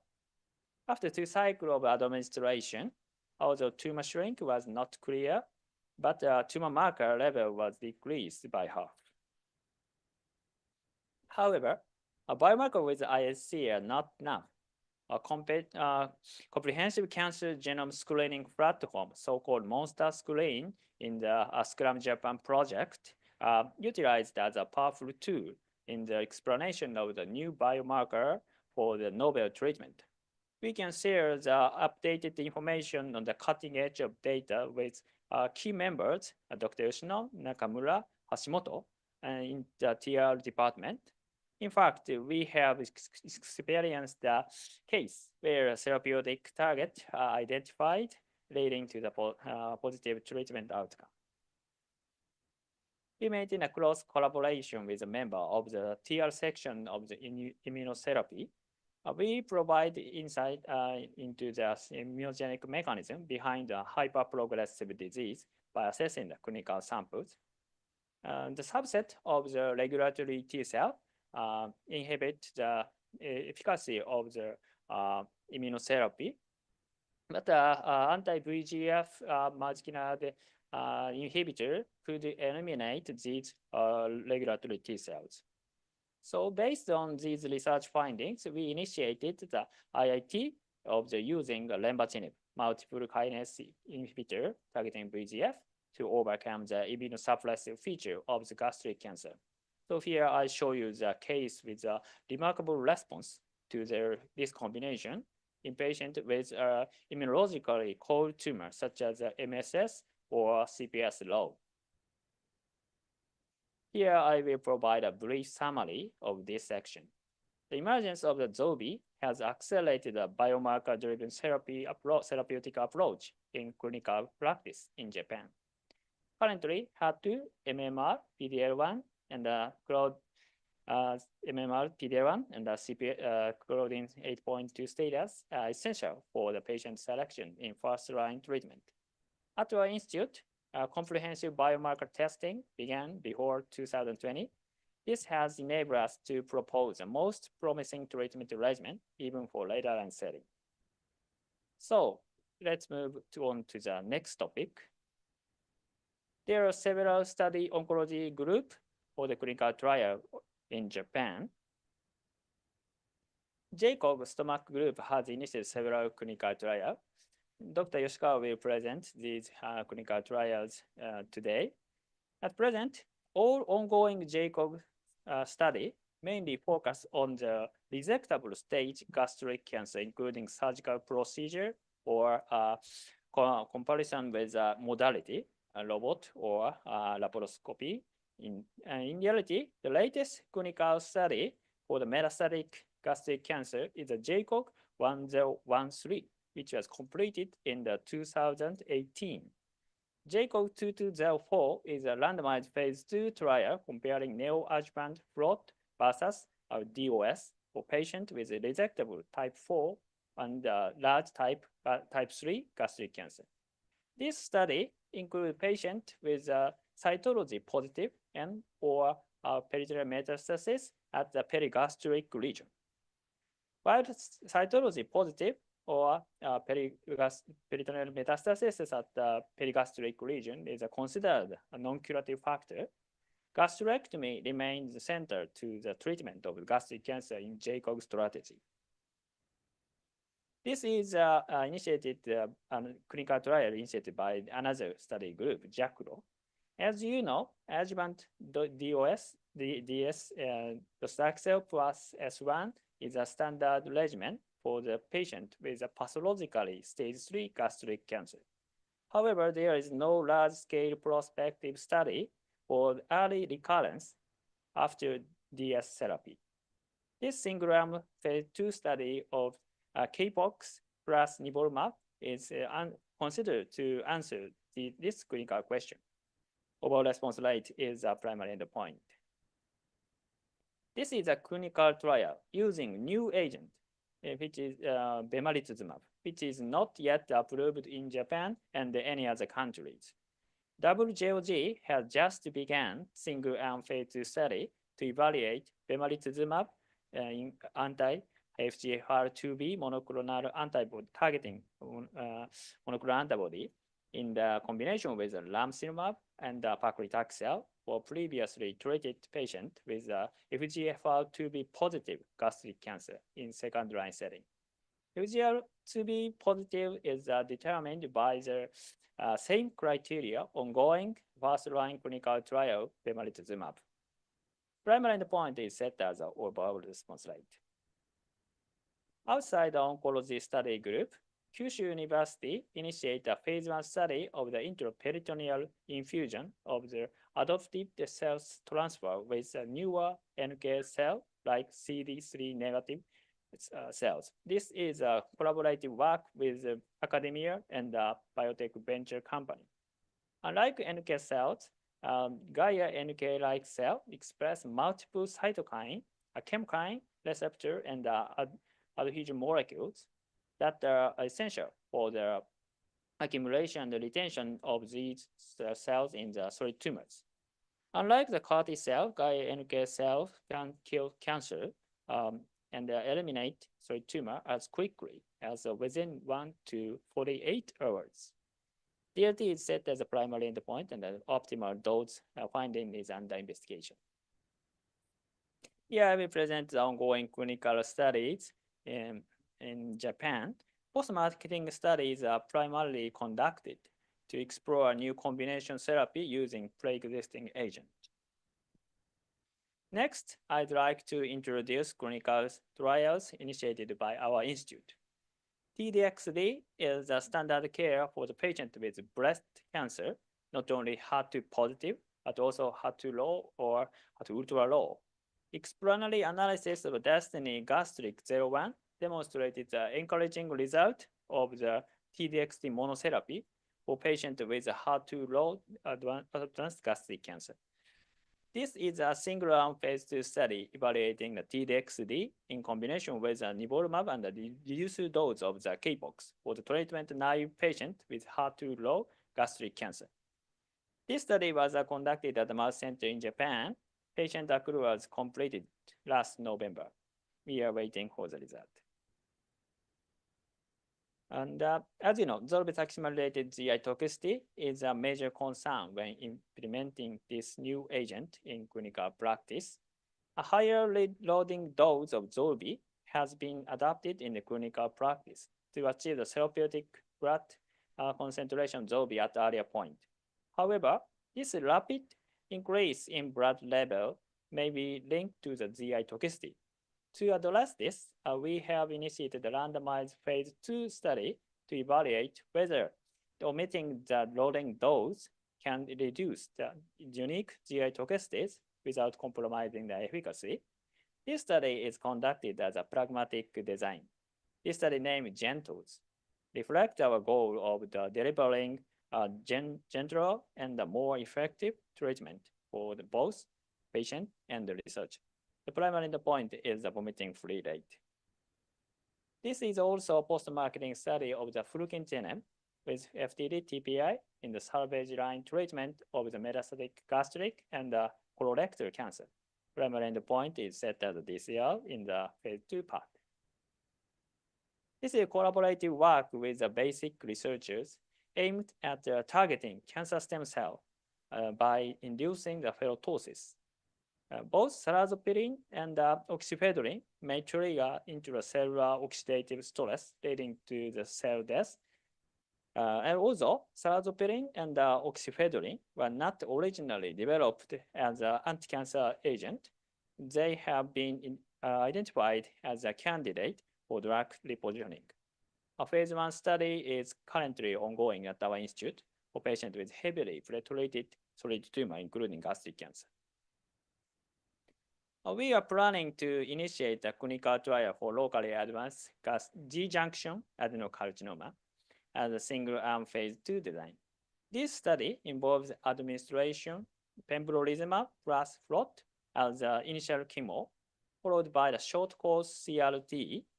After that, our patient received the additional cycle of FLOT plus pembro.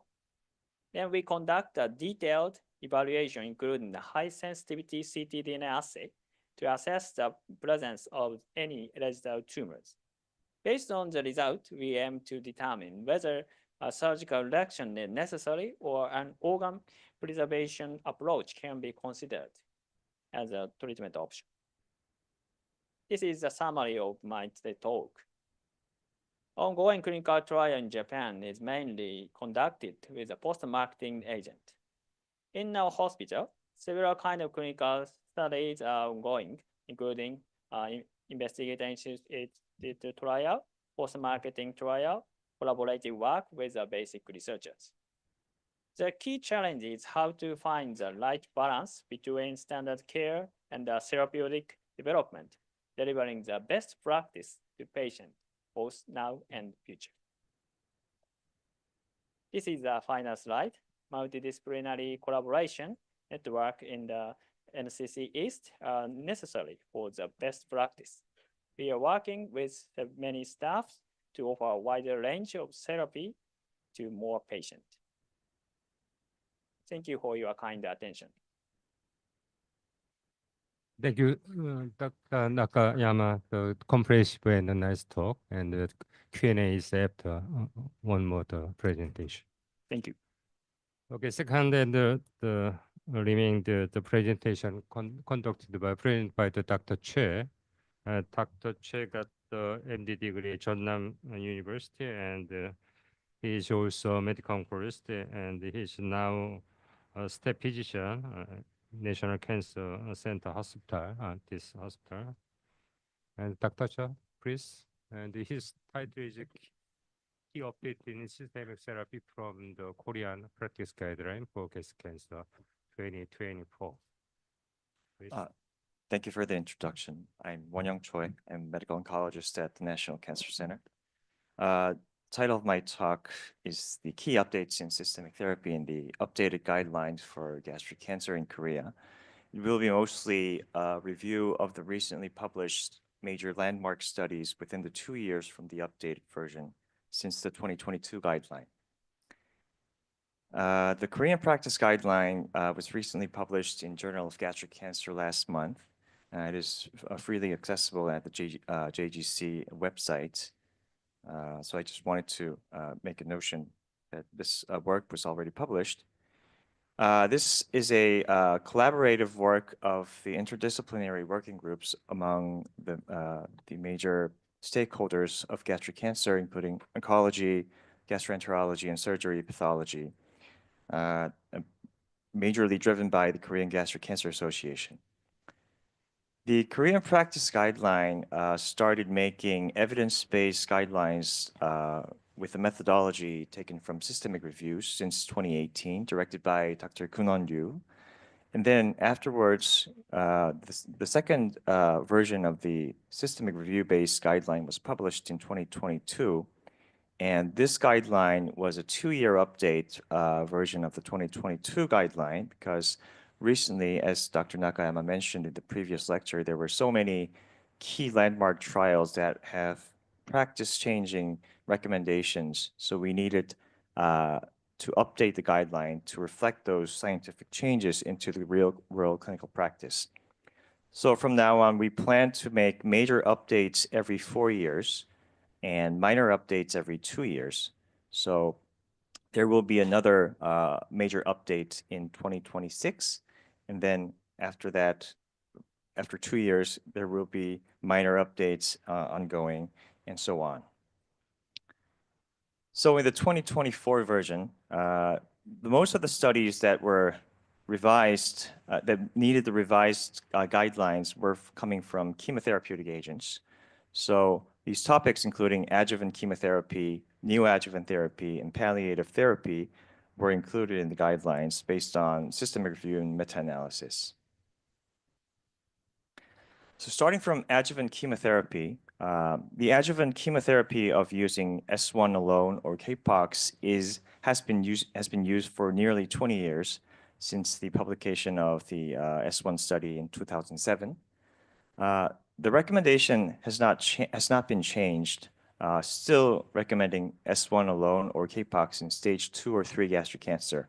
However, there was a landmark study, Attraction 5, trying to see whether nivolumab addition to adjuvant chemotherapy brings benefit to survival in adjuvant setting. So Attraction 5, they recruited pathologically stage 3 patients after D2 gastrectomy, 1-to-1 randomization to adding nivolumab plus chemotherapy versus placebo plus chemotherapy. The investigator's choice of chemo was either S1 alone or CAPOX. And the primary endpoint was relapse-free survival. If you see the Kaplan-Meier plot in the bottom, the two arms have a similar outcome in terms of RFS, which means that adding nivolumab to adjuvant chemotherapy did not translate into a clinical benefit in resected gastric cancer. So we added the descriptions in the guidelines, and this was not included in the recommendation.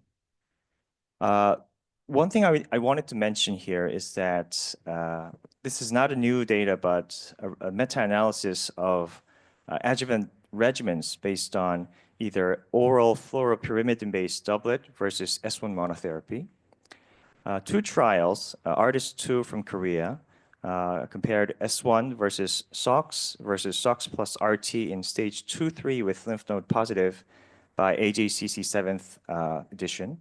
The JACRO-GC07 from Japan compared S1 versus S1 plus docetaxel in stage 3 by Japanese classification.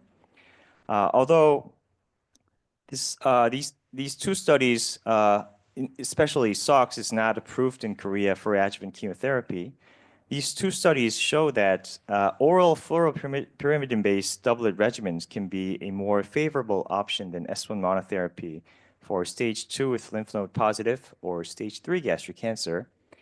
And I just wanted to mention that JACRO-GC07 regimen, the S1 plus docetaxel, is not approved in Korea, so we are not currently using this regimen. But as Dr. Nakayama mentioned in the previous lecture, this is one of the standard regimens that is widely used in Japan. For neoadjuvant therapy, the Korean guideline recommends integrating neoadjuvant chemotherapy considerable for patients with resectable locally advanced gastric cancer, but this is a recommendation that is conditionally for advanced stage gastric cancer. The guideline recommendations come from the major randomized controlled trials, and there were 3 new studies that were included in the meta-analysis of this version of the guideline. A Prodigy trial is the neoadjuvant chemotherapy trial that was conducted in Korea, adding 3 cycles of DOS before surgery. The Keynote 585 and Matterhorn are both integrating immune checkpoint inhibitors to perioperative chemotherapy. So I'll tell you about the results in the following slides. The Prodigy trial tested whether at neoadjuvant docetaxel oxaliplatin plus S1 3 cycles before surgery brings survival benefit in terms of PFS. And the original publication came out in 2021, showing a positive PFS benefit. And last year, the 8-year follow-up of the Prodigy trial showed that the neoadjuvant DOS regimen translated into an improved overall survival at 8 years. And this was published in JCO last year. Including the Prodigy trial, there were 3 main RCTs from Japan, Korea, and China.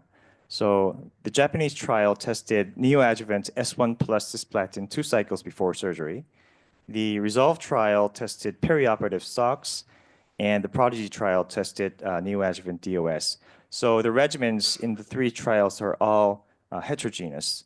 However, when these 3 trials were analyzed in the meta-analysis, the overall survival and progression-free survival shows that neoadjuvant chemotherapy brings benefit in terms of OS and PFS in Asian populations as well. The Keynote 585 is a trial testing whether adding pembrolizumab to perioperative chemotherapy would be beneficial. It was a global phase 3 trial. The backbone of chemotherapy was XP, which is capecitabine plus cisplatin, or FP, 3 cycles before surgery and 3 cycles after surgery, and then up to 1 year maintenance of pembrolizumab. The other arm included pembrolizumab plus FLOT, which is one of the standard regimens in the Western population, testing pembrolizumab plus FLOT and then maintaining pembrolizumab up to 1 year. The pathological complete response rates of adding pembrolizumab significantly increased compared to the placebo group. Here, if you see the main cohort and the main cohort plus the FLOT cohort as well. The event-free survival, however, did not translate into a significant benefit because the green curve here on the top is the pembrolizumab group. Although the graph shows to be a little bit above the red one, the event-free survival did not meet the pre-specified criteria for significance, and therefore, adding pembrolizumab did not demonstrate a significant survival benefit in perioperative chemotherapy. Matterhorn is a similar trial testing durvalumab plus FLOT in perioperative chemotherapy. 4 cycles of durvalumab plus FLOT before surgery and after surgery, and then maintaining durvalumab up to 1 year. The pathological complete response rate, as you saw in the pembrolizumab trial, seems to increase significantly with adding immune checkpoint inhibitors. However, the survival results of the Matterhorn trial has not been disclosed yet, so we will have to see whether adding immune checkpoint inhibitors to perioperative chemotherapy actually translates into a survival benefit. So comparing the guidelines for Korea, Japan, and China in the perioperative setting, the adjuvant chemotherapy seems to be pretty much similar, with recommending S1 and K-POX in Korea, S1 or S1 docetaxel and K-POX in Japan. and S1 and SOX in China. For neoadjuvant chemotherapy, the Korean guideline and the Chinese guideline give recommendations for using perioperative regimen. The Korean one recommends DOS, and although SOX is not approved in Korea, it is mentioned in the guideline, and the Chinese guideline recommends using SOX. However, the Japanese guideline version of 2021 yet recommends neoadjuvant chemotherapy, and I'm sure that in the updated version, they might integrate these new data into the practice. For palliative chemotherapy, this is a flow chart integrated into the guidelines. I'll make more focus into the first-line regimens because most of the recently published landmark trials were performed in patients in the first-line setting. So in first-line gastric cancer, first-line palliative chemotherapy, the importance of HER2 expression divides the HER2 negative and HER2 positive diseases. And in HER2 negative diseases, whether the patient has a PD-L1 positive tumor or a Claudin 18.2 positive tumor decides which treatment the patient will be benefit the most. And in HER2 positive disease, we used to have only trastuzumab plus chemotherapy, but with the recent publication of Keynote 811, we now are available with using pembrolizumab with trastuzumab plus chemotherapy in PD-L1 CPS 1 or higher patient groups. So for the anti-PD-1 agents, we recommend using anti-PD-1 antibody combined with platinum-based chemotherapy in HER2 negative and PD-L1 positive advanced gastric cancer. And the 3 trials that were published within the 2 years, the long-term follow-up of Checkmate 649, the Keynote 859, and Rational 305, all tested adding anti-PD-1 agents to chemotherapy. Checkmate 649 was the first trial testing whether adding nivolumab to chemotherapy adds survival benefit in first-line palliative setting. The dual primary endpoint was OS and PFS in PD-L1 CPS 5 or higher populations, but the study enrolled regardless of the PD-L1 expression. So this is a 3-year follow-up data published last year in JCO. It consistently shows a overall survival benefit in CPS 5 or higher populations with a hazard ratio of 0.70. But also in all randomized patients, the overall survival benefit was consistently maintained. And there you see a long tail here, as you saw in the CPS 5 or higher populations as well. The Keynote 859 tested whether adding pembrolizumab to cytotoxic chemotherapy brings overall survival benefit in the all-comer populations. So the primary endpoint, overall survival, was met, showing that adding pembrolizumab to chemotherapy led to an increase in overall survival in the total population, as well as in more enriched with PD-L1 CPS 1 or higher, and even more with CPS 10 or higher. So adding pembrolizumab to cytotoxic chemotherapy is now an approved regimen that we can be readily use in Korea in the real-world practice. Rational 305 tested whether tislelizumab, another anti-PD-1 agent developed by BeiGene in China, adding tislelizumab to chemotherapy would lead to overall survival benefit in PD-L1 positive patients. Although the TAP stands for tissue area positivity, which is a slightly different definition of assessing the expression of PD-L1. The cutoff was 5%. Adding tislelizumab also brought survival benefit in PD-L1 TAP 5% or higher, and also in all randomized patients as well. Tislelizumab is approved for esophageal cancer in Korea, but not for gastric cancer in Korea yet. So this regimen is not available in real-world practice in Korea. So in the guideline, we recommended using nivolumab or pembrolizumab for PD-L1 positive patients. We performed a meta-analysis of RCTs for immune checkpoint inhibitors plus chemotherapy in HER2-negative gastric cancer, regardless of the PD-L1 expressions. So In the meta-analysis, we included the previously reported trials, the Keynote 062 and Attraction 4. And when 5 studies were combined together, the meta-analysis shows that adding immune checkpoint inhibitors, regardless of PD-L1 expression, brings overall survival benefit and PFS benefit. When this was analyzed in subgroups by PD-L1 different cutoff levels, PD-L1 CPS 1 or higher, these 3 trials provide subgroup analysis data for PD-L1 CPS 1 or higher. Consistently shows a benefit in overall survival and progression-free survival. PD-L1 cutoff 5 also shows a even more enriched benefit with OS and PFS, and 10 as well. For the second part of HER2-negative gastric cancer, we recommended using Claudin 18.2 directed antibody for patients who were Claudin 18.2 positive, based on the updated results of Spotlight and GLOW trials, which was mentioned by Dr. Nakayama in the previous slide. So Spotlight was a trial testing whether zolbetuximab plus FOLFOX, and then maintenance of zolbetuximab, leads to survival gain in patients with Claudin 18.2 positivity. I'll skip this slide. Then GLOW trial was also a similar design, switching the backbone of chemotherapy from FOLFOX to CAPOX. So the combined analysis of zolbetuximab plus chemotherapy consistently shows survival benefit compared to placebo plus chemotherapy in HER2-negative Claudin 18.2 positive gastric cancer.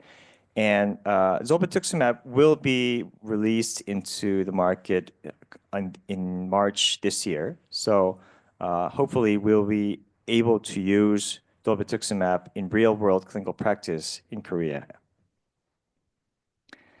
For HER2-positive gastric cancer, the Keynote 811 trial showed that adding pembrolizumab to trastuzumab plus chemotherapy in HER2-positive patients led to a significant clinical benefit, especially in PD-L1 CPS positive patients. The scheme here shows that adding pembrolizumab to trastuzumab plus FP or CAPOX, the backbone of chemotherapy is slightly different from the TOGA trial. However, adding pembrolizumab to trastuzumab plus chemotherapy led to a significant, whether adding this regimen led to a dual primary endpoint of OS and PFS benefit. In the final analysis for overall survival in the ITT population, which was released last year at ESMO's Congress, the overall survival with adding pembrolizumab led to a hazard ratio of 0.8, showing a significant benefit in overall survival in the ITT population. However, when this survival outcome was analyzed by the subgroups based on PD-L1 CPS 1 or higher or below 1, the overall survival in the PD-L1 CPS 1 or higher group shows that there was a significant increase in the overall survival. However, for patients who had PD-L1 CPS negative patients, the numerical outcome of overall survival was actually inferior with adding pembrolizumab. So the FDA and the MFDS of Korea both recommends using pembrolizumab plus trastuzumab plus chemotherapy in patients with PD-L1 CPS 1 or higher, but not in the PD-L1 negative population. So comparing the guidelines between Korea, Japan, and China for palliative agents, the backbone of the recommendations is pretty much similar because they all integrate the recently published RCT's landmark trials. The difference is the year that the guideline was published. So I guess based on Dr. Nakayama's talk in the previous lecture, I'm sure that all these guidelines in Japan will also be updating using those novel agents as well, and China as well. For second-line therapy, there were no new RCTs published within the 2 years of the updated period. But in the previous guideline, we recommended second-line systemic therapy giving a stress on using ramucirumab plus paclitaxel as a preferentially recommended regimen. However, in the updated guideline, we moved this statement to the first sentence to recommend ramucirumab plus paclitaxel as a recommended regimen in the second-line setting, but other agents could also be considered based on patients' individual status. For third line, we also didn't have any new practice-changing data, but the statement recommending use of trastuzumab deruxtecan in HER2-positive tumors is preferentially recommended for third-line therapy. And we also added a new RCT that was published last year in JCO, testing regorafenib versus placebo in third-line setting. So the Integrate 2A was a phase 3 trial recruiting third-line or later third-line plus gastric cancer patients with a 2-to-1 randomization of giving either regorafenib or placebo, and the primary endpoint was overall survival. The Integrate 2A reported that the median OS of adding regorafenib was 4.5 months, which was just a half a month's benefit of OS, median OS compared to the placebo arm. The PFS was 1.8 versus 1.6, so the benefit was really marginal. And I'm not sure whether, I'm really negative of using regorafenib to the third line setting. However, the statistical significance was met, so this was published last year in JCO. So including this Integrate 2A, we performed a meta-analysis of using third-line therapy to placebo, consistently showing benefit in OS and PFS. So we recommend third-line agents in palliative settings with, for HER2-negative patients, nivolumab or taxanes if paclitaxel was not used in second line, irinotecan or TAS-102, and for HER2-positive, we recommend TDXD. For the Japanese guideline, the recommendation is pretty much similar. And for the Chinese guideline, they recommend apatinib and disitamab vedotin, which is not approved in Korea for using in gastric cancer. And for NCCN and ESMO, the recommendations are pretty much similar because they recommend these cytotoxic agents in subsequent lines of therapy if not used in prior lines of therapy. So this is the end of my talk. Thank you for your attention. I'd be happy to answer any comments or questions. Thank you. Thank you for Dr. Che. We'll discussion with the two medical oncologists from the Dr. Liu from Assam Medical Center and Dr. Kim from Seoul National University.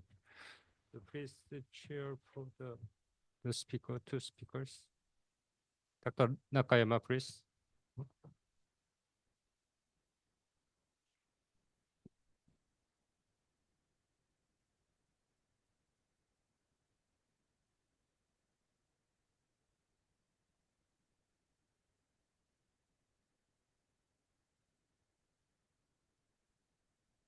I'm Miniryu from Assam Medical Center in Korea.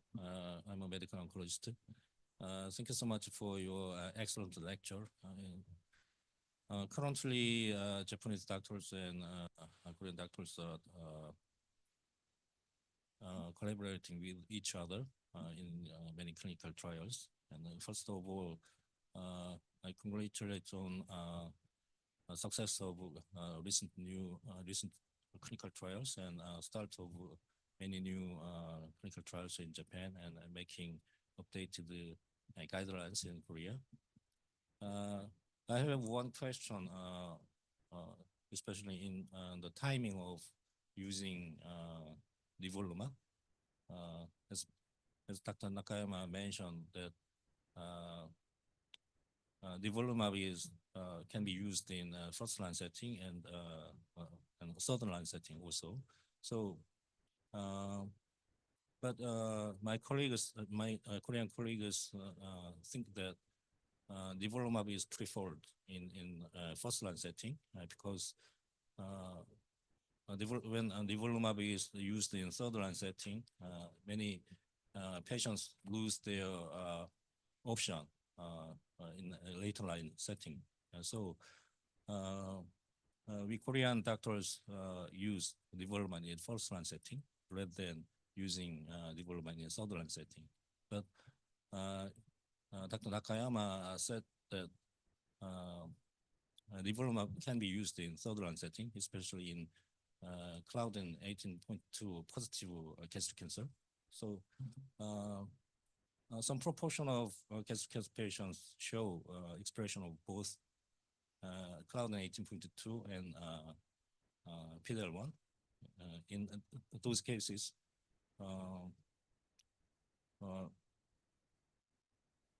what do you think is the optimal timing of using nivolumab? Which agents do you prefer in gastric cancer patients showing both Claudin 18.2 and PD-L1 expression? Thank you for that question. It is a very important issue, and there is a very several discussion for this point. But I think, in my opinion, Claudin 18.2 positive case, zolbetuximab will be a preferential option, and nivolumab will be used in the later line setting. But patient with diffuse MMR or MSI high or PD-L1 high tumor, such a immunogenic tumor type, nivolumab or pembro will be considered more than the zolbetuximab. And Claudin 18.2 gastric cancer had several clinical features, like there is a more observed in the serous type or gastric cancer with a peritoneal metastasis. According to the data of the Checkmate 649 trial, patient with peritoneal metastasis and CPS low tumor, nivolumab plus chemo is not so effective. So these clinical background will help to select the right patient. But now, new clinical trial will be start in combination ICI, Zobi plus chemo. We have some patient recruit to the Illustro trial cohort 4A and 4B, which is a single-arm phase 2 study in combination pembro, nivo plus Zobi in combination with chemo in first-line setting. So I have some patient good response, and more than 1 year. The efficacy is lasting for more than 1 year. So I have expectation to this new combination. Okay, thank you. What do you think about Dr. Choi? I think using zolbetuximab in first line would be preferred because the combination regimen in real world practice is not approved in Korea yet. So in the perspective of treatment availability and opportunity, if we use nivolumab in the first line, we can't use zolbetuximab in later lines in the current evidence. So if I see a patient like today or tomorrow, I would prefer using Claudin 18.2 targeted antibody for first-line therapy.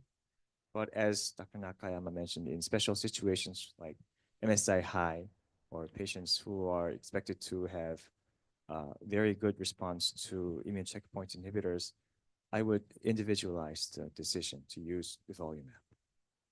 Thank you so much.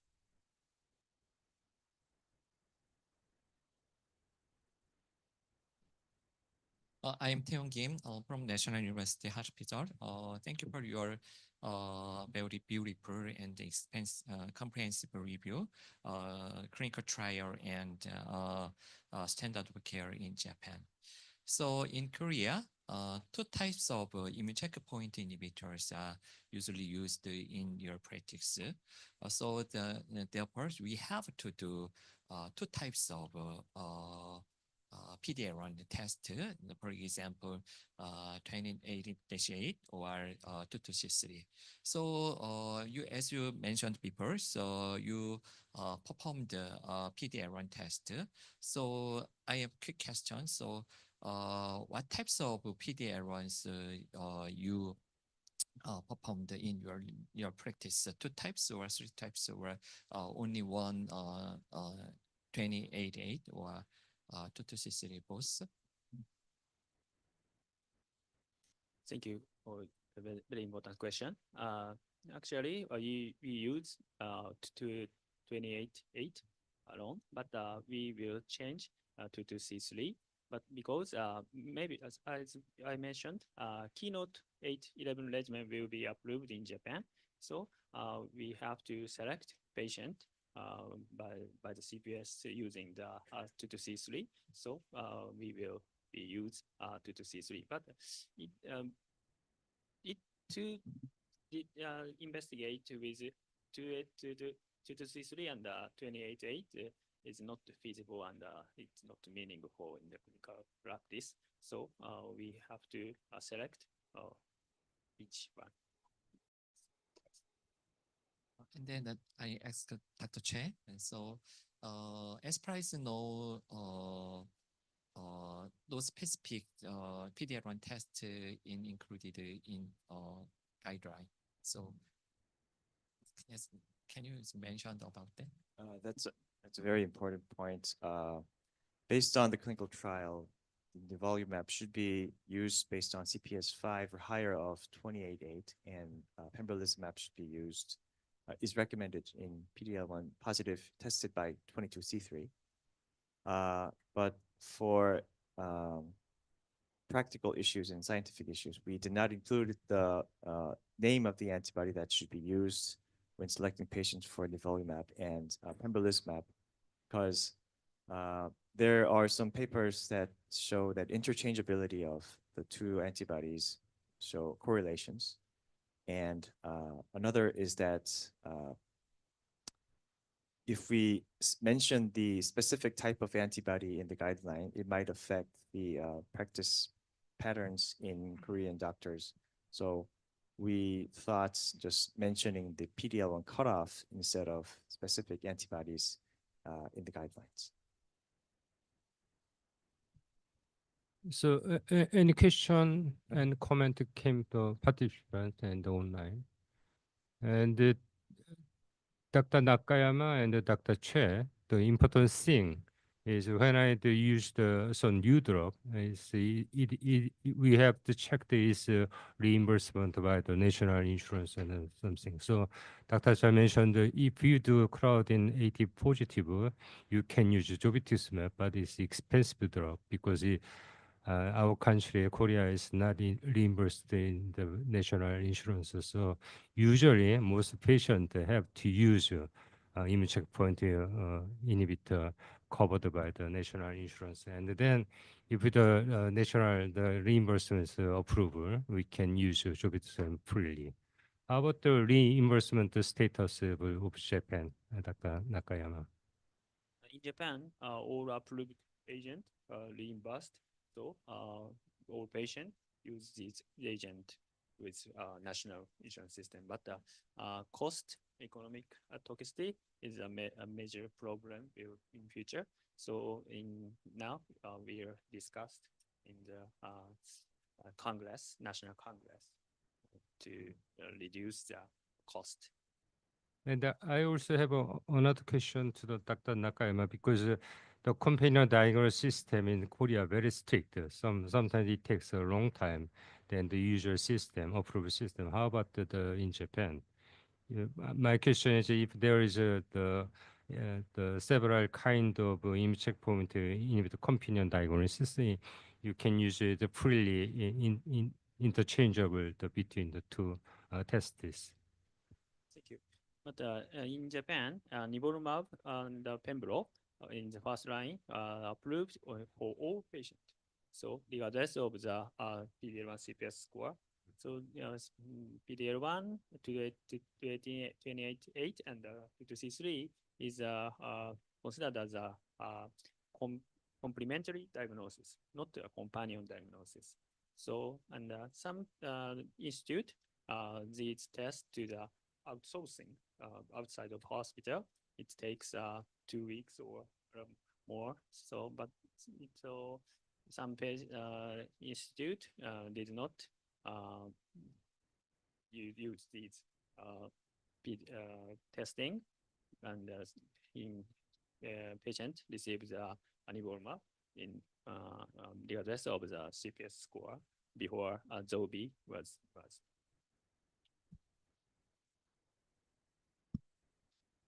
Can I ask? Sure. Thank you. I'm very curious about the about the genetic testing in the Japan for those advanced cancers in Japan. So in the Scrum study, originally you recommended about second line, right? But now is it changed or I'm curious about the method of the genetic testing. Is it targeted sequencing or the whole genome or exome or those kind of things? Thank you. National genetic testing is approved for after patient for the patient receive the all standard care. So this target panel is clinically not meaningful for the gastric cancer patient. Only we investigate the national database CCAT, and the transition rate to the targeted therapy is very quite low, less than 5%. So it is not clinical meaningful, but we have the project, Scrum Japan project, and we can use monster screening. So we can use it liquid biopsy, so we can obtain the result within 2 weeks. So it is very effective, but gastric cancer has a few actionable mutation.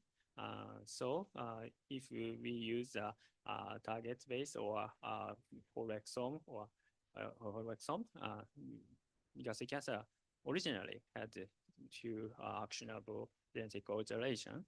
So Scrum Japan project extend to the DNA sequence to the translation, transcriptome or methylation sequence, and we are expected to such a multiomics data.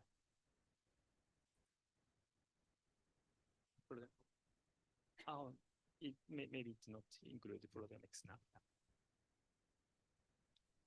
So Dr. Yugunon, the president of Gastric Cancer Association nowadays. I have one question. Actually, I involved the gastric cancer, metastatic gastric cancer treatment guideline regional first version. And when I involved the gathering establishment, we usually very considered is practical availability. Means is covered by the Medicare, the national insurance. But our Korean version, the guideline, there is just the evidence is strong. Evidence is strong, and recommendation also very strong.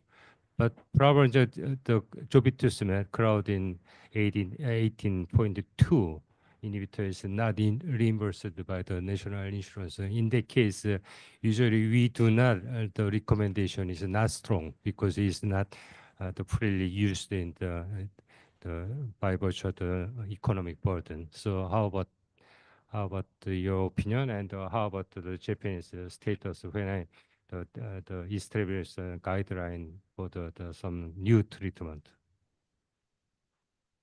Please. As the Professor Zhang mentioned, just after the release of updated guideline from KUCA, the government insurance 심평원은 뭐라고 그러죠? It's simply Korean FDA.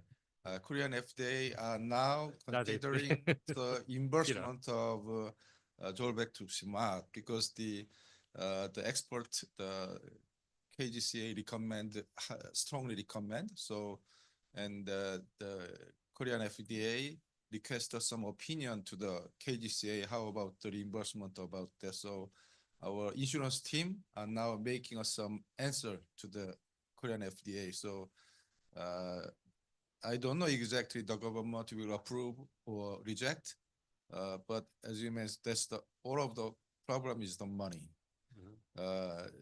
If they want to reimburse the patient, they will approve, but they have done not so much money. Probably they will reject some recommendation. So for the case is the guideline. So it's the is released to the public, and some. So in that case, we have to some asterisks, and then if they're covered by the medical insurance national, we can usually freely. Otherwise, it's a strong recommendation, but it's not impossible to use the general the patient population. So we have to cautious about that. Yeah, personally, I think that the important role of guideline is persuade the government. Even availability is decided by the government. We are the scientists and clinician, and there is a definite evidence for some benefit to the patient. We can persuade the government for covering the coverage, insurance coverage, and the benefit will be to the patient and all of the clinician. That's the important role of the guideline. Okay, how about the Japan? So some new drug is approval. There is a strong evidence, but it's not covered by the national insurance. How about is the remark in the guideline or not? How about the Japan status? Nakayuma.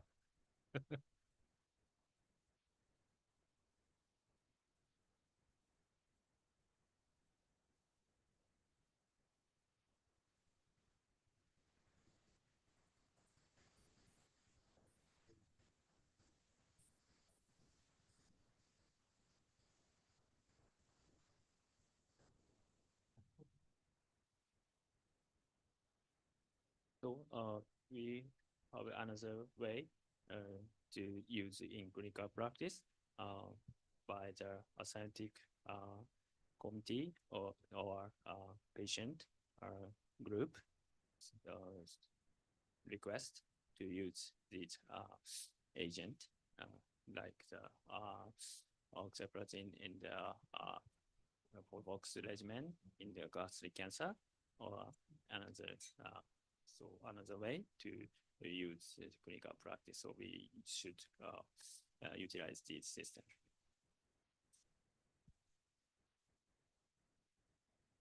I'd love to add a comment because there is some difference between Japan and Korea about the kind of use I mean the reimbursement decision by government. Korea is somewhat more difficult, and it takes more time. So it means that the patient doesn't have a benefit, although it is approved by a Korean. I mean, the Korean name is not FDA, but anyway, drug and safety of blah blah. But anyways, there's some long gap after approval and then the market use. So it's not good for the patients, I think. So Japan is more reasonable. Japan is a scientific group or patient group. If they request, they just evaluate it and then reimbursement is possible. So I just want to recommend to our society of Korean society, the guideline activity is quite excellent, but maybe along with those kind of developing guideline, I think in advance we can make those kind of effort to persuade the government. Maybe the Korean society should have another group of those kind of thing. Things should be done by those another group.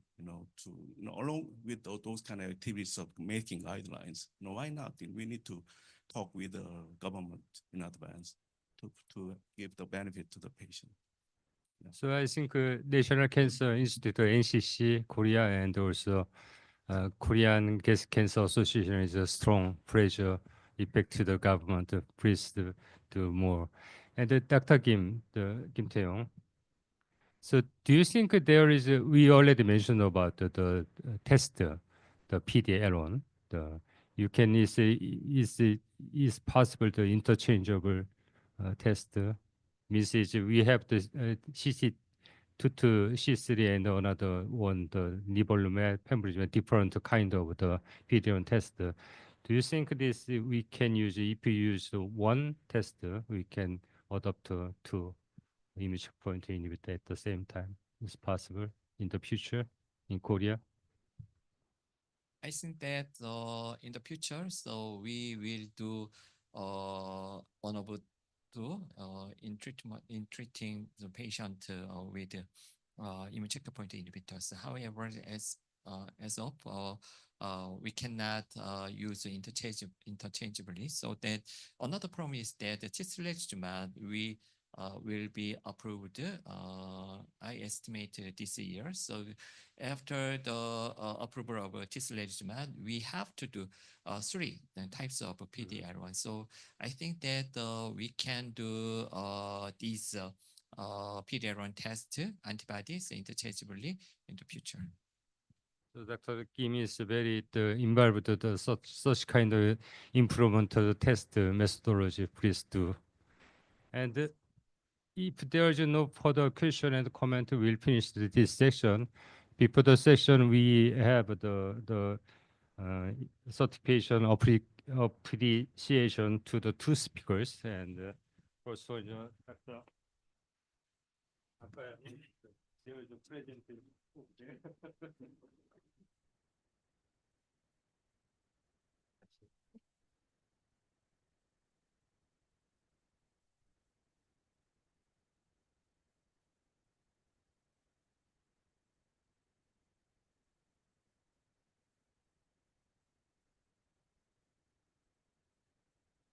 잠시만 그 디스커션 때 두 분도 같이. 네.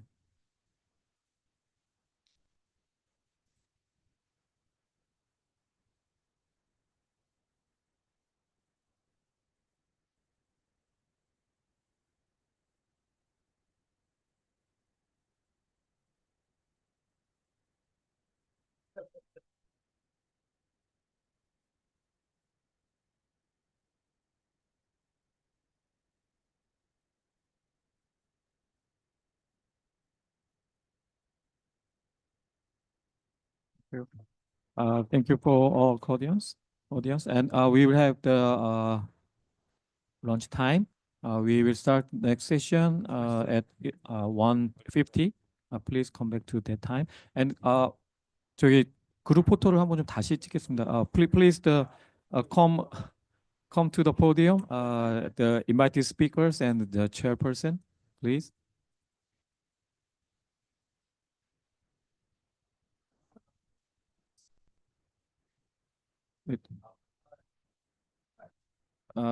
예. And then please 김열 선생님 앞으로. 예. 최윤진 선생님 앞으로. 예. 김수진 선생님 앞으로 나와서 사진 같이 찍으시죠. 이성 선생님, 이혜승 선생님 한번 다시 찍겠습니다. 앞으로 나와주시고요. 강석본 부장님 혹시 사진 같이 좀. 네. 앞으로 나와서 사진 한 장 같이 찍. 나와.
For the invited speakers and the chairperson, we have the lunch prepared in the another room.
live now.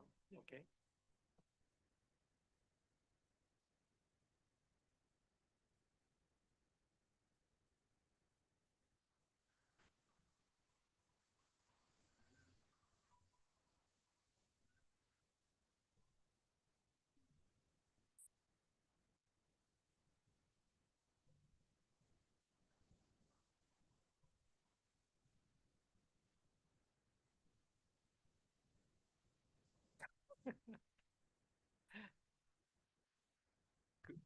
Could you change to the alphabet?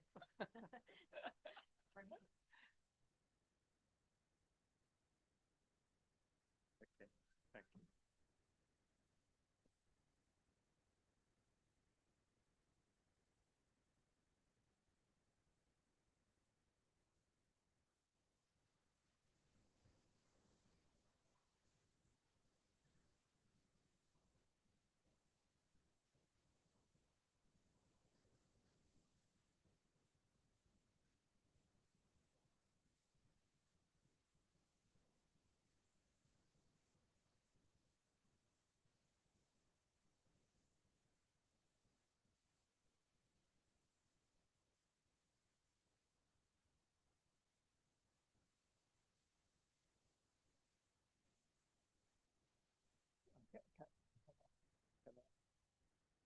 One is the safe.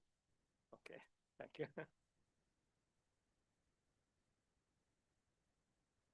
Great.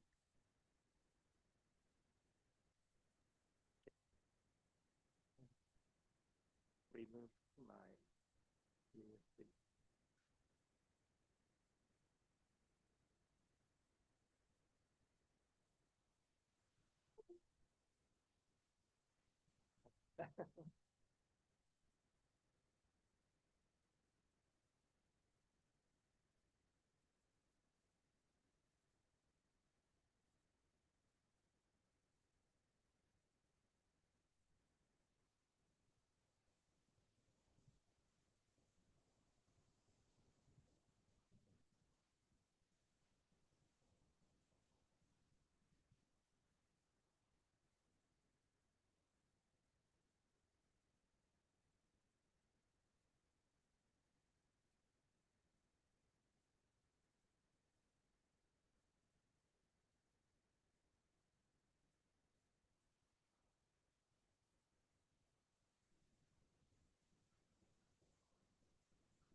Okay, now time is for the next session.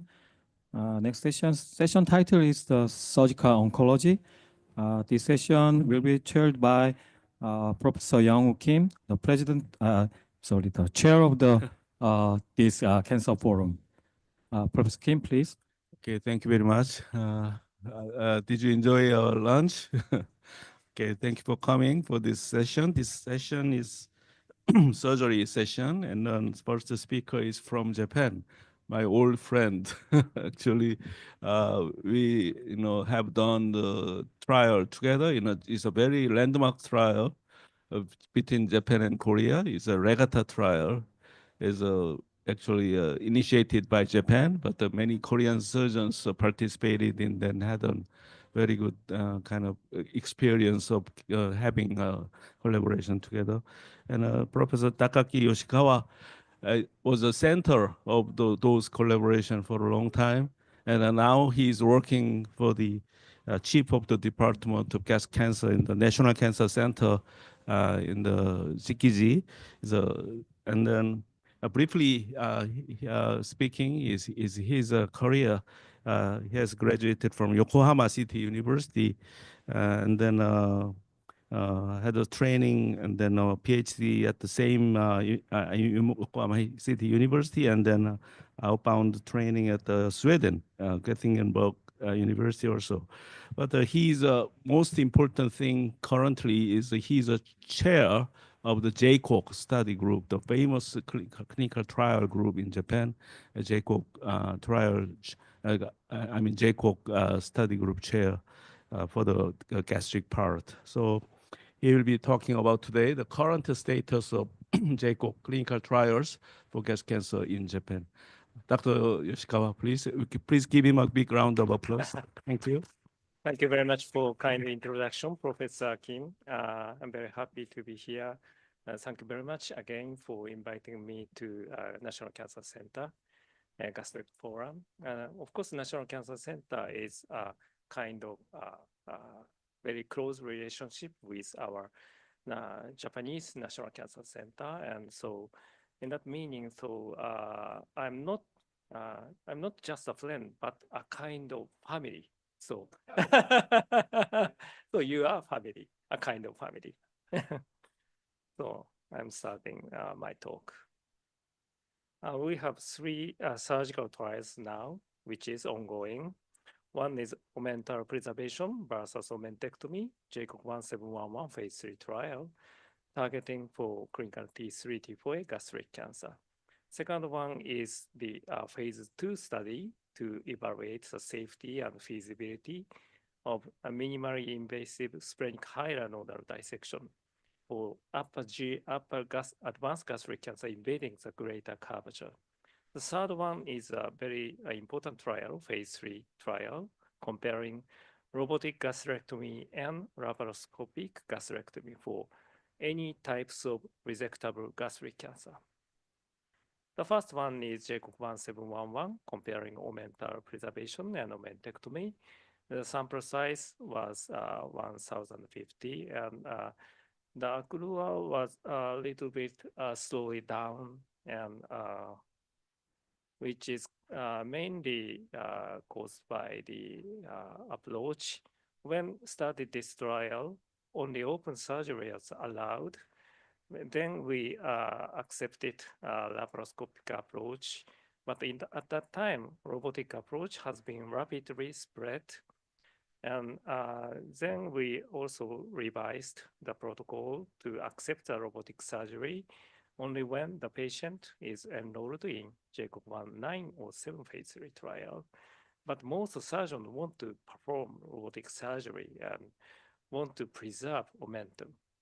And in the, by the way, in the latest monitoring report, the 3 years relapse-free survival was only 73%, which is lower than expected. Our initial hypothesis is 80% for both arms. So we revised the hypothesis going down, decrease the 3 year sub RFS to 75%. So sample size was reduced to 750, and group was almost finished. And in the future, we plan the second interim analysis, and our final analysis is open 3 years after finishing the enrollment. The second trial is JACOB-189 trial, which is evaluating the safety and feasibility of splenic hilar nodal dissection by minimally invasive approach. The accrual is also finished, and now we are analyzing the data and open the primary endpoint. And initial future plan is to proceed to phase 3 trial to compare standard surgery and minimally invasive splenic hilar nodal dissection. Unfortunately, we consider the standard surgery for advanced gastric cancer invading the greater curvature is still open total gastrectomy with splenectomy. But nowadays, most surgeons don't prefer open approach, so phase 3 trial is impossible. So realistic approach is retrospective comparison of the survival. And after obtain the 3-year overall survival, and we plan the retrospective comparison with the data from the old trial JACOB-101, which includes open total gastrectomy with splenectomy. The third one is JACOB-1-907 Mona Lisa study, comparing laparoscopic approach and robotic approach for any resectable gastric cancer. And primary endpoint is abdominal infectious complications more than grade 2. And our hypothesis is the 6% for lap and 3% for robot, and sample size was 1,040. And the accrual was almost finished, but in the latest monitoring report, the estimated ratio of distal and total proximal gastrectomy is changed. Most patients received distal gastrectomy. As you know, the pancreatic fistula was frequently occurred, especially in total or proximal gastrectomy. So the event will be decreased in these patients, these cohorts. So we will plan to increase the sample size to more than 1,050 or 1,100, and encourage to enroll total or proximal gastrectomy and D2 gastrectomy. And also the Mona Lisa study has 2 scenario study, quality of life and surgeon fatigue. Of course, in the robotic approach, we have the joint and 3D view, and very easy for, especially for surgeons. So surgeon fatigue must be decreased, and quality of life for patient will be increased. That is our hypothesis. And this is pilot study to compare laparoscopic and robotic approach. Fatigue is decreased in the robotic approach, and we plan this study. Also, we evaluated surgeon fatigue by subjective measure and objective measure, just like this visual analog scale, NASA task load index, and continuous heart rate monitoring, and advanced trail making test. So future standard surgery for gastric cancer for middle to lower third of the stomach approach will be became a robot and no augmented resection, even for T3 or T4A. For upper gastric cancer, approach should be robotic approach in the future, and resection of the omentum would be omitted even for T3 or T4. But type 4 and giant type 3 is all excluded from our current phase 3 trial. So still approach is open, and omental resection and splenectomy is a standard care for type 4 giant type 3. That is a program. And next topic is clinical trials of multimodality treatment. Neoadjuvant chemotherapy for the common type phase 3 trial is now ongoing. Also for junctional adenocarcinoma phase 2-3 trials is ongoing. And also for giant type 3 and type 4 gastric cancer, we launched the phase 2 trial, which is maybe presented by Dr. Nakayama in the morning session. And also we now started phase 3 trial to evaluate the efficacy of conversion surgery. This is Jacob 1509 Nagisa trial to comparing perioperative chemotherapy versus postoperative chemotherapy. The trial is almost finished, and we are waiting for the survival 3 years after finishing the trial. Jacob 1509. At the end of 2028, primary analysis will be opened. Jacob 2203 is a phase 2-3 trial to evaluate the efficacy of pre-operative DOS or FLOT versus post-operative chemotherapy. The trial is just starting now, and only 100 patients were enrolled. Primary endpoint in the phase 2 part is pathological response, and for the phase 3 part, overall survival will be compared. And Jacob 2204 is targeting type 4 and giant type 3 gastric cancer. Primary investigator is Dr. Nakayama, and we compared DOS and FLOT of pre-operative chemotherapy. The trial is now ongoing. And primary endpoint is pathological response rate more than grade 1B. And now the current situation is here, and we plan the phase 3 trial after finishing phase 2 for targeting the scarce type or giant type 3, perioperative chemotherapy versus postoperative chemotherapy.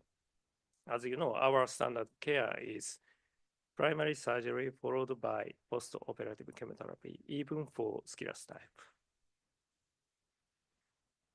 But the problem is surgery. In the Jacob 2004, allowed surgery is open approach, only for laparoscopic approach for giant type 3, not invading upper part. Robot approach is not allowed.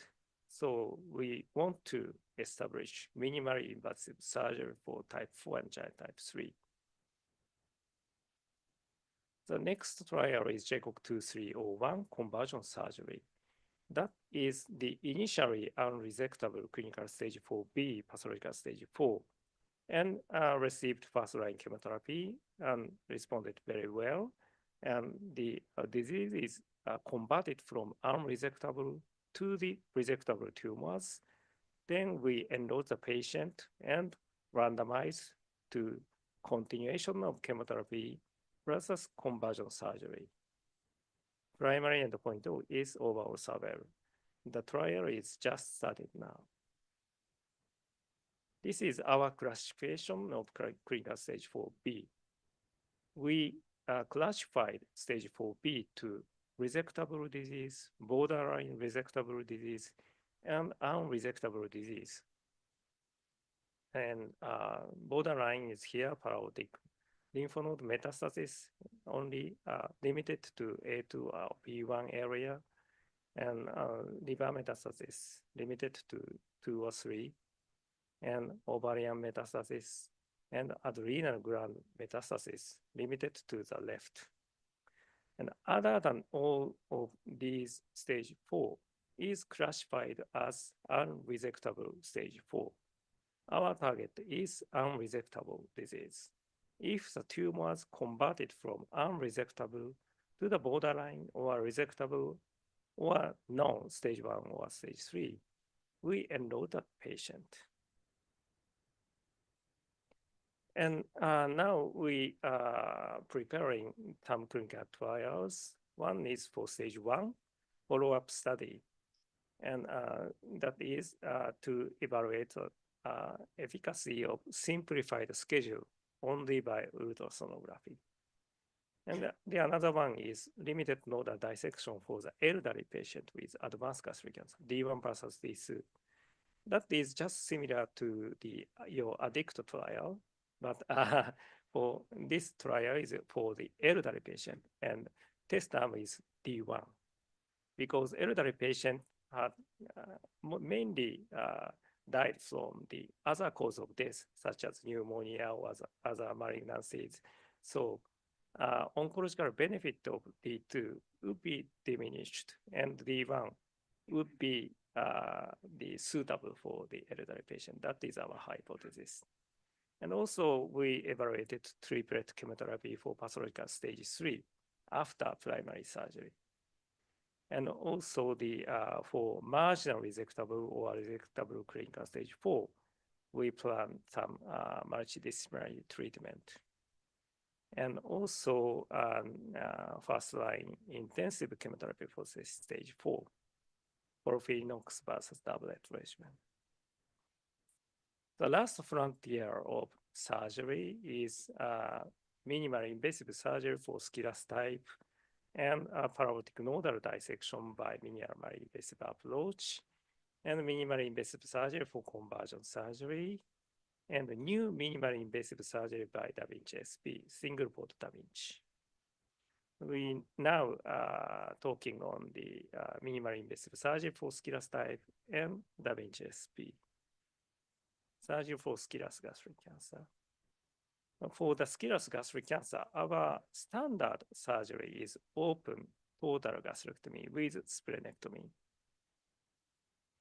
Even without clinical nodal metastasis around the splenic hilar area, we do splenectomy for the dissection of number 10 lymph nodes, and also complete unblock dissection, resection of the minimal tumor deposit, including the gastrosplenic ligament. Is splenectomy for dissecting splenic hilar lymph nodes justified for sclerosed gastric cancer? We evaluated the efficacy of number 10 lymph node for sclerosed gastric cancer, and this is retrospective study. 137 patients are included in this study, and this is overall survival. And we also evaluated the metastatic rate and the index. Index is a 5-year survival of the patient who had metastasis of each node. For number 10 is here. Metastatic rate is high, and index is also high. So our conclusion is the number 10 lymph node dissection is necessary for sclerosed type of gastric cancer. Another study is coming from Cancer Institute Hospital. They also showed high metastatic rate and high index here. Their conclusion is the same. But the remaining two studies are contradictory. This is a report from the Aichi Cancer Center. Metastatic rate is high, but index was very low. Their conclusion is unnecessary for splenectomy for sclerosed type. Also, the other report from Kyoto University, metastatic rate is more than 10%, but index was 3.83, not so high. This is a summary slide of efficacy of nodal dissection of splenic hilar nodes for sclerosed type. And index is here, metastatic rate is here. Metastatic rate is a little bit higher.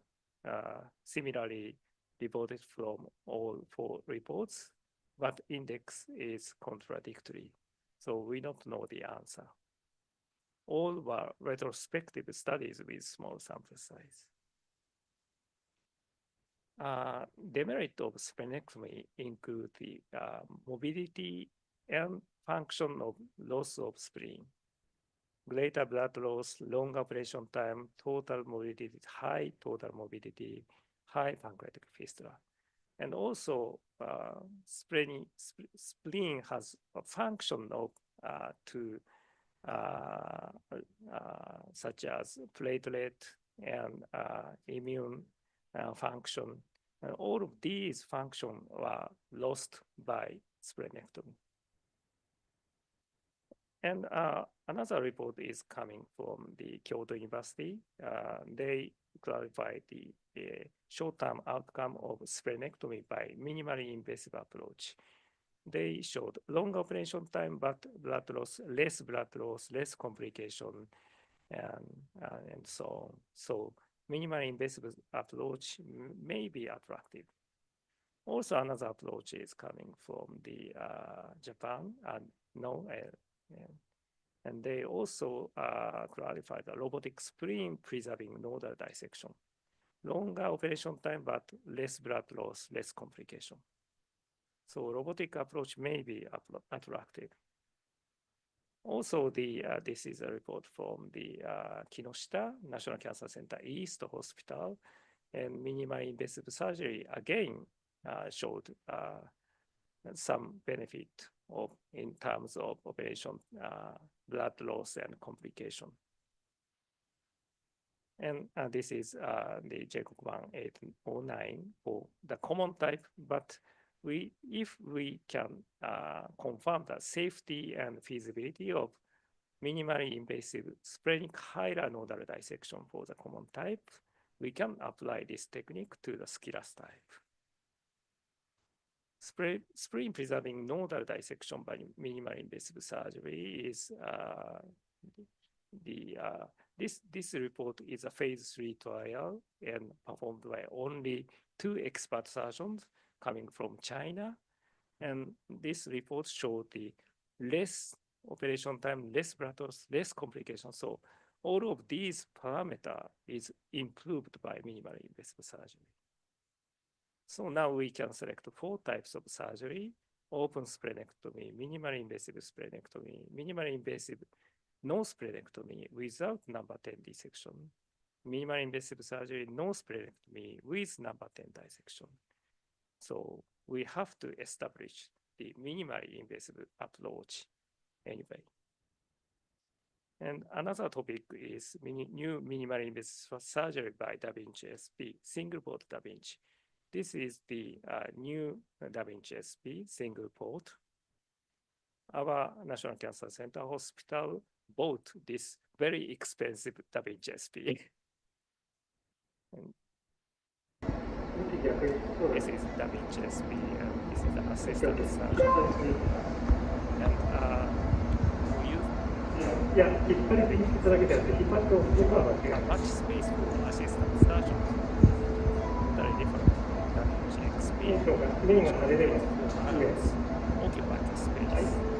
No enough space for assistant. But the Da Vinci SP space for assistant. This is just surgery was initiated from the omentum under the below view. The stomach was elevated by the round tooth retractor and was retracted by the laparoscopic forceps. Just the problem of then video. omentum was resected by the ligature. This is the assistant. On the left side of the omentum, the posterior side of the stomach was elevated to the anterior side. Surgical field was created by 3 forceps of the robotic forceps and the laparoscopic forceps. Omentum was cut by the maryland bipolar or the ligature. Then number 4SB was dissected by the ligature.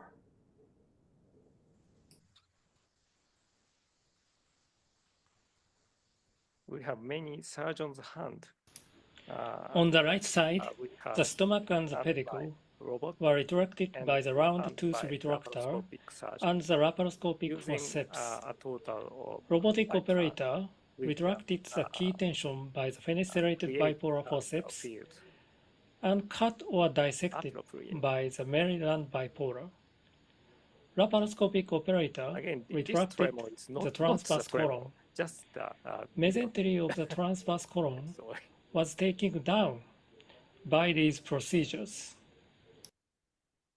This is the surgical field for the taking down to expose the number 6 lymph nodes, just like this. Bipolar technique.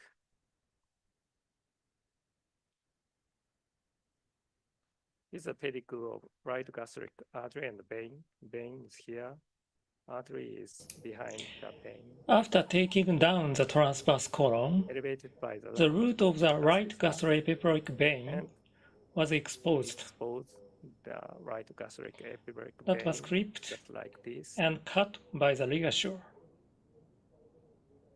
And the clip was inserted by the laparoscopic surgeon and cut by the ligature by the Then laparoscopic surgeon. the root of the right This is gastroepiploic hybrid artery surgery combined was with exposed Da Vinci SP and laparoscopy. and was clipped and cut by the ligature. And this is my last slide. Thank you for your kind attention. Okay, thank you very much. After the Dr. Liu's presentation, we'll discuss together. Thank you so much. Okay, I'd love to introduce Dr. Gunwon Liu. You know him very well. Yeah, but he has graduated from Korea University and then finished all the degrees at the same university and then trained at the same Korea University and then joined the NCC from actually beginning of 2001, right? And then he had a lot of roles in the NCC, as you know, and then now he's in charge of the chairman of the board of the Korean Gastric Cancer Association and an editor-in-chief of the Journal of the Gastric Cancer too. And then, he is first of all, I think the most famous for his trial for the Senorita. So today, he will be talking about the surgical trials for the gastric cancer in Korea. Please, Dr. Liu, please give him a big applause and then thank you. Thank you, Professor Kim, for kind introduction. And first of all, congratulations of today's successful gastric cancer forum in National Cancer Center. Actually, I prepared only surgical trial, not other part of gastric cancer like Professor Yoshikawa, only surgical. It's my COI. Actually, my initial plan to prepare today's talk is the searching all the registered trial at the clinicaltrial.gov from America, and CRIS is a Korean government operating clinical trial registration system, and retrieved all the surgical trial or surgeon or surgery related more than 10 years from the pilot to the phase 3 trial and unpublished trial, excluding the suspended, terminated, withdrawal, published. So my plan is make some in the listed at the abstract. So I try to search some trial at the clinicaltrial.gov with like this filter, and I found 72 study from the phase 1, 2, 3, 4, and not applicable. So many trials are searched by these filters. And then in the CRIS site, 26 study is also filtered with this condition of the trial. So combining nearly 100 clinical trial should I review for presentation today. So I cannot do that.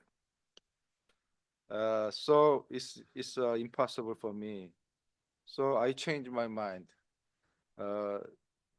So my changed plan is that I will introduce mainly some ongoing trial from the NCC and well-known multicenter trial from other institute in Korea, surgical trial, surgeon or surgery-related unpublished trials.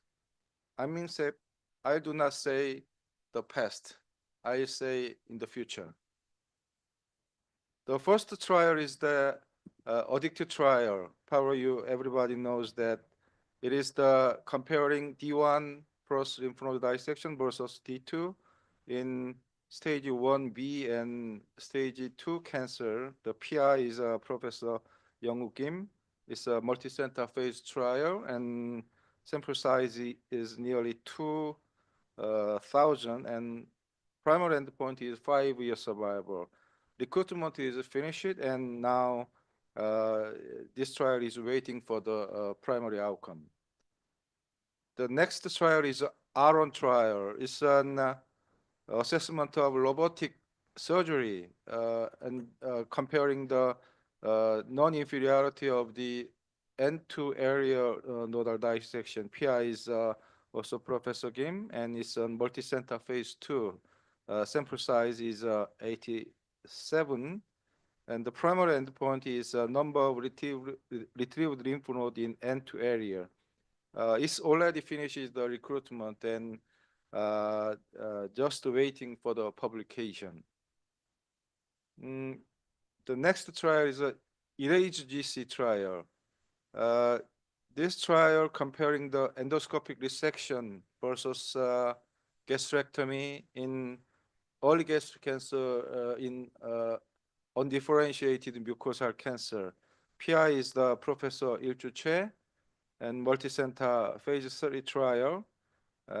Sample size is more than 700 and primary endpoint is 3-year disease-free survival. It's nearly finishing the recruitment.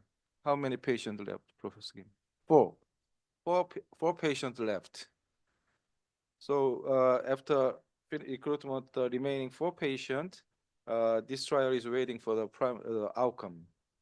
And next is the stop follow-up trial. Is the we don't know exactly how we effectively follow up the curatively resected gastric cancer patient. So it's comparing the protocol, comparing 3 months follow-up or 6 months follow-up after the curative surgery. And I'm now doing a PI of this project and multicenter phase 3, and sample size is nearly 900, and primary endpoint is 3-year overall survival. This trial is also finished the recruitment, and we are waiting for the primary outcome. Next is NAS EFTR. The nickname is Senorita 3 trial.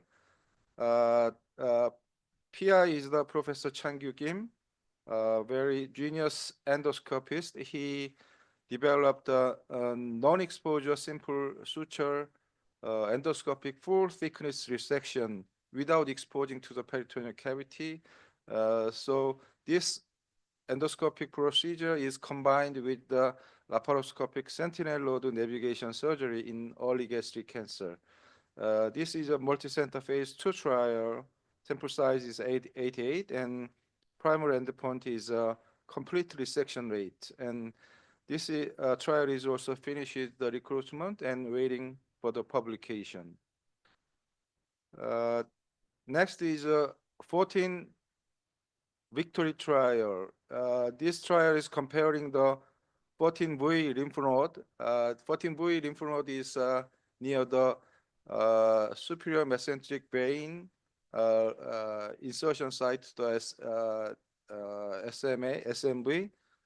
This is comparing the dissection or not in advanced gastric cancer. PI is Professor Hongman Yoon and multicenter phase 3 trial. Sample size is more than 900. primary endpoint is 3-year disease-free survival, and the recruitment is now ongoing for this trial. The next is Senorita 4. This is based on from the Senorita 1 trial. We used indocyanine green and radioactive isotope, but nowadays the radioactive isotope is very difficult to handling and it's some radiation hazard. So we are now training, try to the excluding the radioisotope. So Professor Yun now doing a feasibility study of sentinel node navigation surgery, Senorita 4, only using the fluorescence with ICG. It's a multi-center feasibility study. Sample size is 200, and the primary endpoint is detection rate. And it is now ongoing for the recruitment. And next is the Senorita 2. Sorry, every people are doing Senorita. Professor Bangul she is now doing a feasibility study of sentinel node navigation surgery in patient after the non-curative endoscopic resection. It's a feasibility study and sample size is more than 200, and primary endpoint is detection rate of sentinel node. This trial finishes the recruitment and now waiting for the publication. Another trial is a quality of life trial. Professor is a PI of this trial, is comparing using the smartphone app-based human coaching program, comparing to the conventional counseling strategy. So it's a single center randomized trial and sample size is nearly 200 and quality of life is the primary endpoint. And this trial is also finishing the recruitment and waiting for the publication. Another so important trial is the gastric cancer survivor. After the curative resection and survivor from the gastric cancer after 5 years, we don't know what is needed for that people. So Professor started this trial, trial-ready cohort study to discover unmet healthcare need for gastric cancer survivor. It is a cohort study, and nearly 2,000 people are needed for this trial, and this trial is now ongoing, the recruitment. Next is a well-known class trial. Professor Hyung from Severance University, Yonsei University, doing a comparing laparoscopic total gastrectomy versus open total gastrectomy in advanced gastric cancer. Is multicenter phase 3 and 3-year relapse-free survival is primary endpoint, and recruitment is finished and waiting for the outcome. And class 08 is comparing the laparoscopic versus open surgery after the neoadjuvant chemotherapy, and the chemotherapeutic regimen is FLOT. After the FLOT neoadjuvant chemotherapy, comparing both kind of surgery and multicenter phase 2 and sample size like that. And the primary endpoint is a number of harvested lymph node in D2 lymph node dissection, and recruitment is now ongoing. Professor Young-Kyo Park from Jeonnam University is a PI of this trial. And next is class 09. Is an oncometabolic surgery. It means when doing after the gastrectomy and the construction, we can control the length of the bowel anastomosis. By that, some diabetes patient can be controlled of metabolic conditions. So Professor Jong-Han Kim from Korea University is the PI of this trial, and multicenter phase 2 and sample size is 94. The primary endpoint is diabetes improvement, and this is also finished the recruitment, waiting for the outcome. So many class trial. Another one is maybe it's very similar with the JCOC trial, the omental sparing or total omentectomy in advanced gastric cancer. Professor In-Gyu Kwon from Yonsei University, the PI of this trial and multicenter phase 3, and sample size of 440. Primary endpoint is 3-year overall survival. This trial is now waiting for the recruitment. It will start the trial. Next is class 11, Professor Jinjo Kim from Catholic University is a retrospective cohort study, nationwide survey for the treatment of G junction cancer or EG junction cancer. It's a retrospective cohort study, but I don't know how many patients collected in this trial. This trial is now ongoing. And another class 02 is comparing the reduced port versus conventional standard laparoscopic surgery. Professor Han-Hong Lee is the PI, and the sample size is more than 300. The primary endpoint is complication, and recruitment is finished, and now waiting for the publication. And class 13 is introduced by Professor Yoshikawa. The robot SP is very important in the surgical field. He is now doing a retrospective cohort study of the reduced port robotic gastrectomy. And class 14, so many class. Professor Taehan Kim from Gyeongsang University, he is now doing some retrospective data collection for some economic analysis for the minimal invasive surgery. And another important trial is the by an oncologist, Professor Taeyong Jang from Hallym University, the chairman of the second session of today's forum. This trial is comparing the reduced chemotherapy, adjuvant chemotherapy cycle for the minimize the oxaliplatin toxicity, comparing the standard chemotherapy cycle. So it's a multi-center phase 3, and sample size is nearly 1,000, and primary endpoint is 3-year free survival. And this trial is also nearly finished the recruitment and waiting for the primary endpoint. Another is not class. It's a PIPS-GC trial.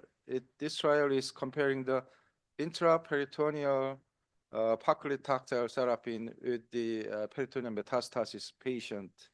Professor Jong-Han Kim is a PI and multi-center phase 3. Sample size is more than 100. Primary endpoint, median survival time, and trial is now ongoing. So, like this, based on a lot of this trial, we made Korean gastric cancer guideline as presented Professor Yoon Young-chae. The guideline was updated 2 years ago, but this time the more rapidly accumulated evidence for the systemic therapy, we updated the 2 years interval. Professor Hae-suk Han reading this updated guideline by an Korean Gastric Cancer Association. In this guideline, we suggest the level of evidence and recommendation grade. Definitely, the evidence is from the clinical trial. So, based on this evidence level and recommendation grade, we make some statements. For example, in the statement 14, the statement is that prophylactic splenectomy is not recommended, strong against with the based on high level evidence from the several clinical trials, randomized trial. And statement 17, D1 plus lymph node dissection is strongly recommended, even though there is no randomized trial for this D1 plus lymph node dissection. Evidence is low. The expert strongly recommend for this procedure. And in the statement 18, sentinel node navigation surgery is conditionally recommended because this procedure have a lot of benefit, but also have some limitation of clinical application. So it says conditionally recommended with the moderate evidence. So based on this statement, we make a flowchart algorithm. Everybody can follow the this like on going through the navigation, and this is simply symbolized by an arrow with a solid line is a strongly recommend.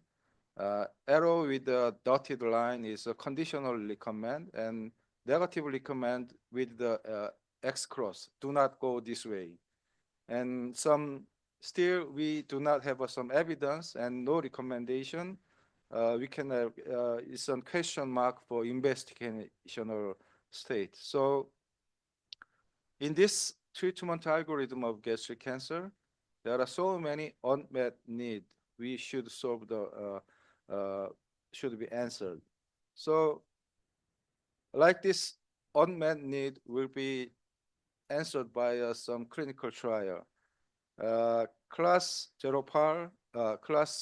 08 will answer we can do the laparoscopic surgery after the neoadjuvant chemotherapy. And PIPSGC trial will answer the efficacy of intraperitoneal chemotherapy in peritoneal metastasis patients. And ERASE-GC trial will answer which treatment is better, ESD or gastrectomy in undifferentiated mucosal cancer. And in case of non-curative ESD patient, we can save the patient's stomach or not by the Senorita 2 trial. And the primary tumor resection by endoscopic full thickness resection or ICG only fluorescence, is it possible, will be answered by Senorita 3 or 4. And 14V victory will answer, should we do the lymph node dissection at the 14V? And addicted trial will answer the D1 plus is enough in stage 1B or 2. Another total gastrectomy by laparoscope, Aron trial in the robot, class 10, the omentectomy, single port, robotic single port, and oncometabolic economic of minimal invasive surgery. All of this unmet need will be answered by the surgical trial. And also, as I mentioned, Exodus trial will answer we can reduce the chemotherapeutic cycle, and after then, how we can follow up the patient after the curative resection, and how we improve the quality of life, what we do in the gastric cancer survival. All of unmet need will be answered by clinical trial. It's a nationwide survey of EG junction cancer, and systemic treatment is already mentioned by Professor Won-Young Choi. So in conclusion, still we have many unmet needs exist in the treatment of gastric cancer, and so a lot of clinical trials are now ongoing to answer unmet need. So the clinical trial will offer the evidence for recommendation, and the guideline will be revised and updated by Korean Gastric Cancer Association continuously in the future. Actually, probably you know the KINCA Week 2025. This will be held in September 25 this year. Please join and enjoy the KINCA Week 2025, please. Thank you so much for your attention, and welcome to National Cancer Center. Thank you. Thank you very much for a nice summary of the clinical trials ongoing in Korea. So again, I'd love to invite Dr. Yoshikawa and Dr. Ryu on the podium. Please prepare chairs for them. And I'd love to invite the discussant first, Dr. Do-Jung Park and Dr. In-Sub Lee. Do-Jung Park from Seoul National University first. And then In-Sub Lee from Asan. Okay. Professor Do-Jung Park is now a professor of surgery in the Department of Surgery in the Seoul National University. And then he's also in charge of the public relation in the Seoul National University Hospital. Very important work for him. Thank you very much, Please, yes. Professor Kim. And I'd like to appreciate two distinguished speakers for very nice and very informative and very schematic lecture. First of all, I'd like to ask a couple of questions to Professor Yoshikawa. First is you showed some future perspectives of all surgeries will be done by robot instead of open surgery or laparoscope surgery.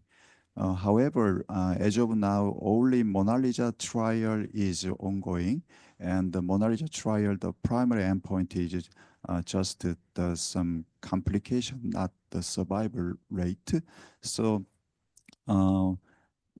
if we, in order to accept the evidence-based procedures, we need survival RCT by robot versus previous procedures. So what do you think of this some future perspective of robot? Thank you very much for very important question. And in the retrospective study, the robotic approach reduce the complication as compared with laparoscopic approach. And thus we set the primary endpoint as the intraperitoneal abdominal infectious complications at first. Of course, robotic approach and laparoscopic approach is almost a similar approach. And we don't consider that, initially, we don't consider that two types of surgery had the, not similarly, no. Robotic approach improves the survival because two types of surgery is the same laparoscopic approach. The difference is just by the surgeon's hand or robotic arm. That is the difference. But now we have some evidence to show improve the overall survival by robotic approach by reducing the morbidity by robotic approach. So anyway, in that Mona Lisa trial, the primary endpoint is the abdominal infectious complications, but we expect improvement of overall survival by robotic approach. But anyway, so we want to show some benefit by robotic approach. Benefit including the morbidity and overall survival. And if one of the two measures of survival or morbidity, robotic approach shows benefit, we accept the robotic approach. Okay, thank you very much. And another question is regarding the clinical trial, JCOC trial, the chemotherapy trial. So as I know, many medical oncologists conduct chemotherapy trial, but also surgical oncologists also conduct chemotherapy clinical trial, JCOC clinical trial as a PI. So is there any criteria to some PI role of which study is dependent on the surgical oncologist, which trial should be dependent on the medical oncologist? Is there any clear boundary? Very difficult question. Anyway, we don't have any definite role or criteria to select PI. But I think it's very important to have clinical question when we conduct the clinical trial. So if surgeons raised or have the clinical question on the multidisciplinary treatment in terms of chemotherapy, the PI should be the first one propose that trial, that clinical question. Okay, thank you very much, Professor Yoshikawa. And next, I'd like to ask a question, Professor Liu.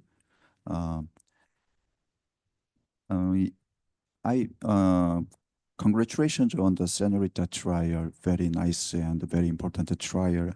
And I have one question about the real procedure because Senorita 1 trial, they adopt dual method, ICG plus and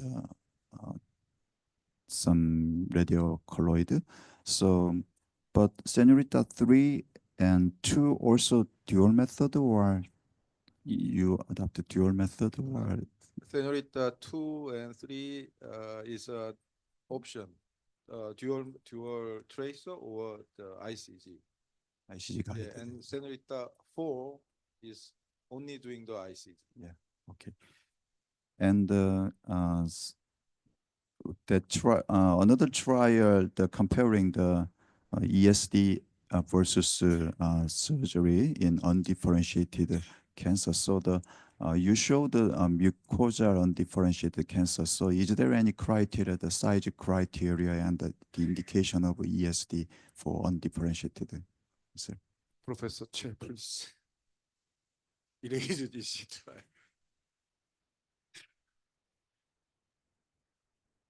Yes, your trial, ESD versus surgery in undifferentiated mucosal cancer. So is there any size or another criteria besides of the undifferentiated and the mucosa? For example, yes, 1 centimeter, 2 centimeter, or? Yes. Basically, the criteria is the absolute criteria and expanded criteria for ESD for undifferentiated EGC. So the size criteria is endoscopically less than 2 centimeters. And if the serologically over than 2 centimeters, we report to the patient to the surgery, additional surgery. Okay, thank you. Our last question is about class trial.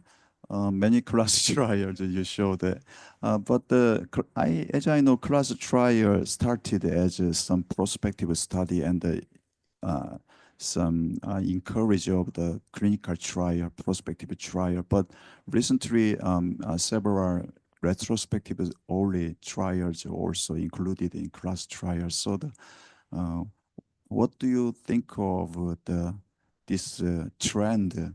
Is it? But I understand some budget problem and some budget issue or some if in order to conduct a prospective trial, we have many budget fund, but so as a director of a board of directors of the KGCA, so I wanted to ask your some perspective for class trial. Personally, I think the reason is two. The first one is that there is not so many topic to solve the answer the trial in the surgical field. Important issue already answered by a very big trial. And second is the not only the budget problem, but also the some patient population is very limited for doing a prospective trial because we already more than 70 or 80% is early cancer. The clinical trial topic is very limited in early cancer. If more advanced cancer patient is more many, then more like systemic treatment like trial may be possible. So I like that. So I will try to increase the some research fund from KGCA. I'll do it. So thank you. Thank you. Following your question and answer, I'd love to add about those kind of clinical trial support. I think it should be very limited by the effort of the those society, because it takes actually a lot of money. So it's very difficult to have those kind of funding privately. So maybe, and then there are a lot of issue for the conflict of interest to have those kind of support from companies involved in the our clinical practice. So actually, like on JCOG in the NCC, actually JCOG is supported by the government. I mean, by the National Cancer Center Japan. Dr. Yoshikawa is working. I know that it's the only the support is for the data center, right? Not for the trial itself money, for the data management. Yes. The most of the management and person belonging to the JCOC is covered by the National Cancer Center itself, but 30% or 20% covered by the grant fund, which is obtained for each clinical trial. Yes, yes, right. Yeah, so I think it's a somewhat mixed kind of, yeah. So now in our NCC, the president of President Han Kwang-yang came, and then we discussed before, and I stepped down from the director already. And I tried to increase the funding for the Cancer Conquer program, the extramural funding of the National Cancer Center Research Fund. So our goal is to develop a KCOG, and then supporting at least for the data management like a JCOG, and then the partial funding for each kind of a proposal-based funding from the PI can be mixed, like in Japan. So that's the way we go. So maybe if it's somewhat rapid, I mean soon. I think sooner or later. I mean, more next year or 2 years later, I think we could have because already we support some study groups like an chemotherapy study group in the medical oncologist, or some Korean gynecology oncology group, or our National Cancer Center Cancer Conquer program already support the trial group.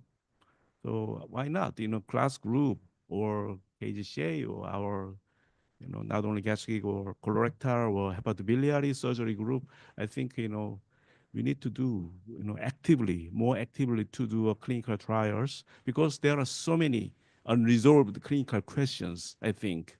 Dr. Yu has said not so many questions, but I think there must be a lot of questions remained. So I think it's very important to develop those kind of studies actively by surgeons in the future, I think. Thank you. Thank you. Because of time, I'd love to invite Dr. Insub Lee for the second discussant. Thank you for introduction. And at first, would like to appreciate both professors for summarizing and several trials of happening in both countries. And I would like to have ask the Professor Yoshikawa for some practical tips for the trials. And first one is, as you know, the JCO 1711 and class 10, the investigating prognostic impact of the partial versus total omentectomy is very similar, but the accrual number is a total count of the participant is a little bit different. Anyway, it's some kind of some difference of the design. But you mentioned some change of the accrual number, and I remember that you explained some lower survival rates, worse prognosis than expected in the hypothesis. Can you explain it more? Yes, our initial hypothesis is expected 3-year relapse-free survival is 80% for both arms, and alpha 5% and beta statistical power 80%. In that condition, we set the sample size as 1050 to show the non-inferiority of the omental preservation against omentectomy. That is a phase 3 trial and in our statistical condition. But after, in the latest monitoring report, the 3-year overall survival in the both arm, we don't see the each 3-year overall survival stratified by each arm. We don't see, but we can see the whole 3-year RFS in the both arm, combined both arm. That was only 73%. So we revised the estimated 3-year RFS from 80% to 75%. In that condition, we can necessary requirement is 750. So I have another question. Your trial, the sample size is less than 400. What is the statistical hypothesis? Actually, I forgot my presentation. So I also wondered that why your sample size is, Korean sample size is a little bit different. But I will review again the sample size calculation. S10 trial is just initiating now, and so very small number of the cases are collecting, recruiting, and so I asked you and some tips of because you have already experienced some error in trial for the size calculation. So maybe the target is different. Sample size is depending on the overall survival. So Okay. another question is for JCOB 2301, the investigating convergence surgery. It's a very interesting and promising study, I believe. And you mentioned some anyway, the convergence surgery requires the intent to eliminate all metastatic region with a curative intent. And but we know that the all metastatic region is disappear. For example, the multiple liver meta or some parietal lymph node metastasis can disappear in the follow CT or imaging study. And in your study, is there intention to eliminating all initially metastatic region or any other criteria for that? Or any other criteria. So very few population, very less than 5% of the patients who received chemotherapy for stage 4 are resected tumors. Very difficult study. Yeah. Okay. Thank you very much. One more. Okay, please. For Professor Okay, yes. Still, I recognize that rather than the JCOB trials, our CRAS trial is mostly focusing on the early cancer and how to minimize some extent of the surgery or some improve the quality of life. And anyway, it's very natural because our Korea has the high number of the early gastric cancer patients. It's very dominant. And but what do you think of the main reason? Because for the predisposing the early cancer trial, surgical trial for the early gastric cancer, because I feel like that the JCOB trial is sustaining some interest on the imposed way or treating surgically advanced cancer. There are many trials ongoing, but I think we are not. Personally, I think that Korea and Japan have a little bit different circumstances. The Japanese surgeon, they are doing surgery, not only doing surgery, but also chemotherapy, right? No? Yeah. But in Korea, some major hospital, the surgeon doing only surgery, and chemotherapy is transferred to the medical oncology. And second reason I think why the surgeon only doing the focusing on the early cancer is that actually the surgeon do not want medical treatment. They want to do the surgery only. So such a preference doing some trial is going to the only surgery, not involving the some chemotherapy or like that. Maybe. Maybe class is a Korean laparoscopic surgery study group. It's very limited. Yeah, so not the covering a whole scope of the breast cancer. So maybe very limited from the beginning, I think. Thank you for answering. Okay. Thank you. Any other questions from the floor? Then I'd love to ask to Dr. Yoshikawa. It's a very short question about the robotic surgery. Why is it so phenomenal in Japan to adopt those robotic surgery in the gastric cancer?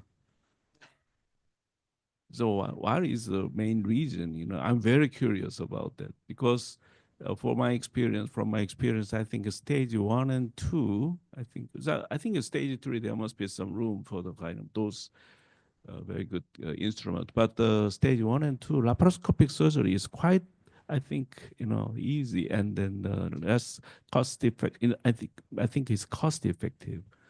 But why is very difficult to understand. So all the patient is suitable for laparoscopic surgery. For example, very fatty patient with very difficult to dissect number 8A because of the large pancreas with fat tissue. In such case, laparoscopic forceps without joint, very, very difficult to dissect. Okay. Dissection. So robotic surgery has the benefit for such case.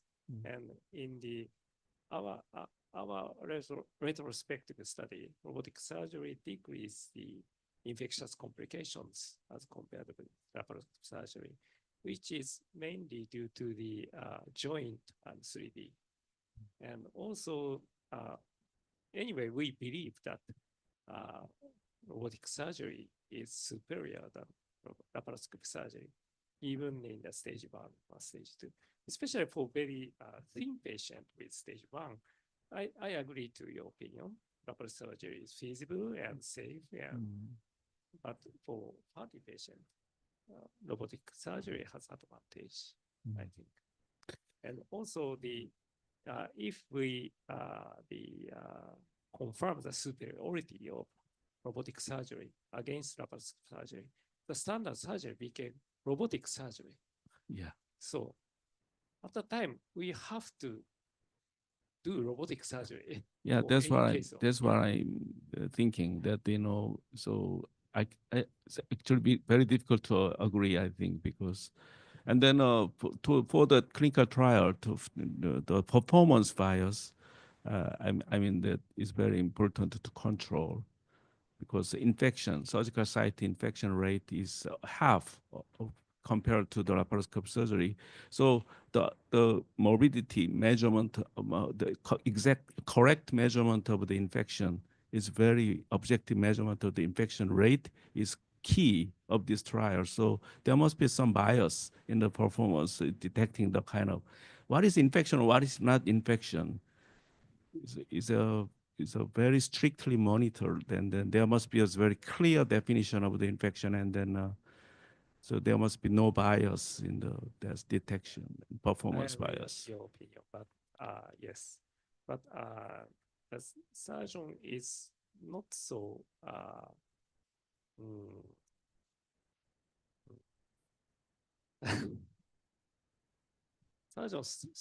surgeon strictly manage the patient complication and has a role to diagnose the abdominal infection correctly.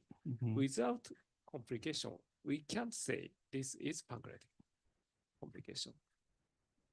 You understand? Yeah, I understand. Yeah, I know that the Japanese surgeons are very serious, and then very. Surgeon is honest people. Honest, yes. Yeah. I'd love to believe, but we need to admit that we can have a kind of bias, preference. Surgeon himself has a preference. It cannot be done with a blind study. So if the surgeon have a preference for the robotic surgery, maybe the data that cannot be. I mean very good Believable. question and So, very good argument yeah. to our trial. Okay, anyway, we'll wait the result. Okay, because of time already passed. Sorry about that. And then thank you very much for everybody. And then the both two speakers for the excellent presentation. Thank you very much. And then the Professor Kim will give the certificate of appreciation. So please come to the podium, the two discussants also, Professor Lee and Professor Park.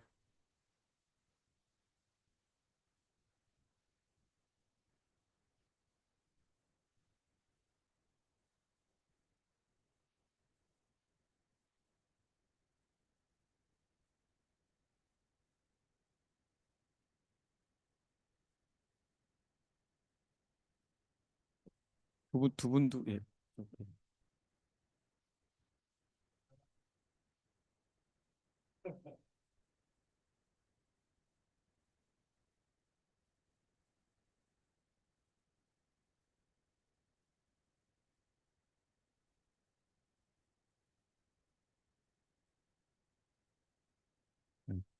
Thank you, our audience. We will start the next session at 30:10. 3:10. So please enjoy the coffee break time.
예, 밖에 계신 분들 좀 들어오시면은 다음 세션을 시작하겠습니다. Okay, please take a seat, and we will start the next session, the last session. Session title is pathology. This session will be chaired by the Myung-chul Kook from National Cancer Center, Korea. Please, Professor Kook.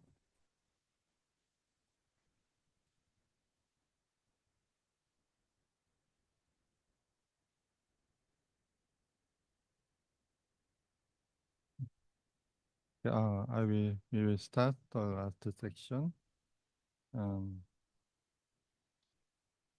This section is for the pathology and translational research. The first speaker is Hae-seung Lee. She is a professor of Department of Pathology, Seoul National University. She graduated from Seoul National University College of Medicine and she's an expert in gastrointestinal tumors and is very active in research, especially in the diagnosis and clinical use of tumor markers and spatial transcriptomics. And she is also a co-member of a gastrointestinal pathology study group of Korean Society of Pathologists and the Korean Gastric Cancer Association. Her lecture title is Recent Progress in Predictive Biomarkers Testing for Gastric Cancer. Professor Lee, please. Thank you for the warm introduction, Chairman.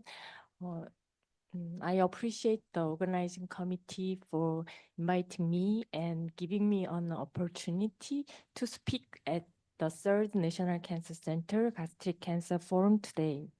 I will talk about tumor heterogeneity and emerging biomarkers for gastric cancer treatment. The agenda of this presentation is as shown in this slide.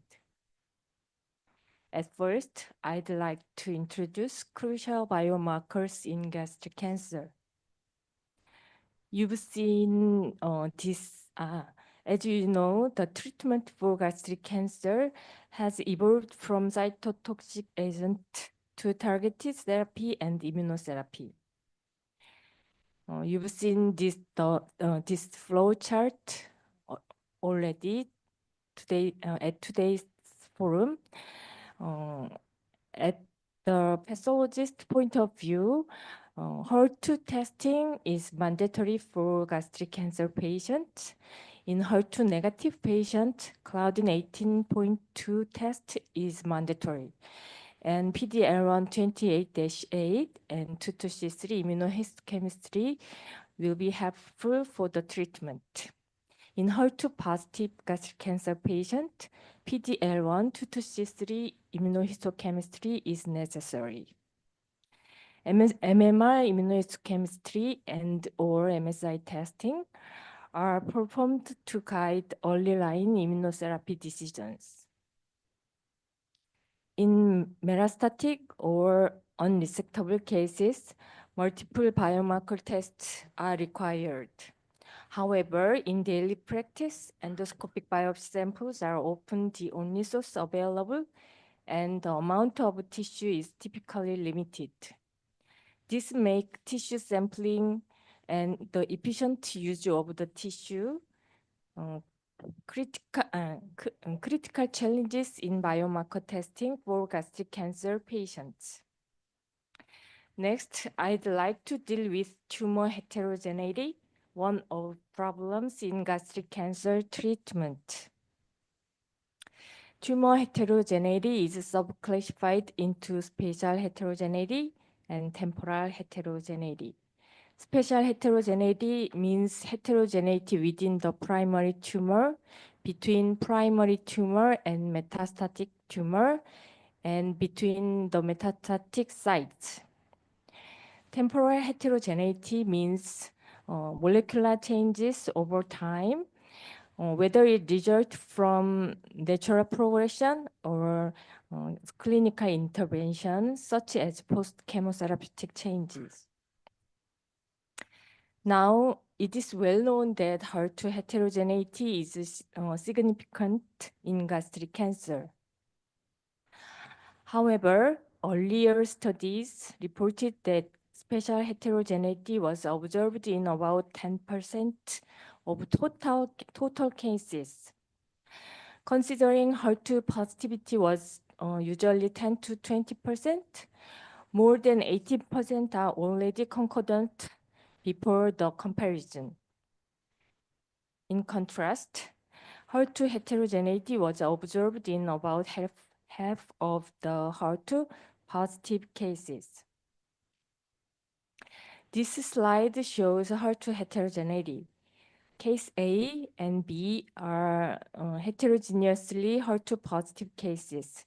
In case C, strong HER2 expression is identified in only one biopsy fragment, and HER2 gene amplification is detected in the fragment with the HER2 overexpression. In our previous study, we focused on tumor heterogeneity in HER2 positive or 3 positive cases. 74% showed heterogeneous expression. In the patient with conventional treatment without trastuzumab, homogeneous expression was associated with poor prognosis.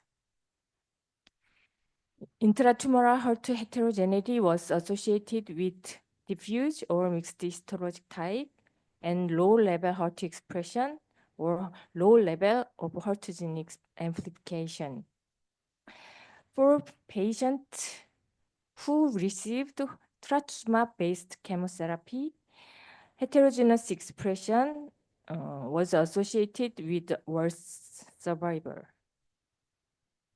We performed quantitative real-time PCR using tissue and cell-free plasma samples. Tissue PCR values were correlated with FISH score, and homogeneous group showed stronger correlation with FISH score than heterogeneous group. In contrast, cell-free plasma PCR values was correlated with tissue PCR values, but plasma PCR values was not associated with tissue FISH score. Then we performed droplet digital PCR using cell-free plasma samples. Plasma copy number positivity, the sensitivity of plasma copy number positivity was 37.55% and specificity was 90%. Because the HER2 copy number obtained using digital PCR method had low sensitivity, low amplification or focal amplification of a HER2 gene may not be detected by ctDNA testing. Temporal heterogeneity has been reported in gastric cancer. After trastuzumab treatment, HER2 expression may be persistent or lost. HER2 loss was found in about 30% to 60% in the previous studies. Possible mechanisms of HER2 loss are suggested as temporal heterogeneity or focal negativity by spatial heterogeneity. Therefore, HER2 heterogeneity influences HER2 testing and interpretation like this slide. PD-L1 expression is also highly heterogeneous within the tumors. According to the PD-L1 interpretation guideline, the CPS should be averaged across the entire tumor area to determine the final score.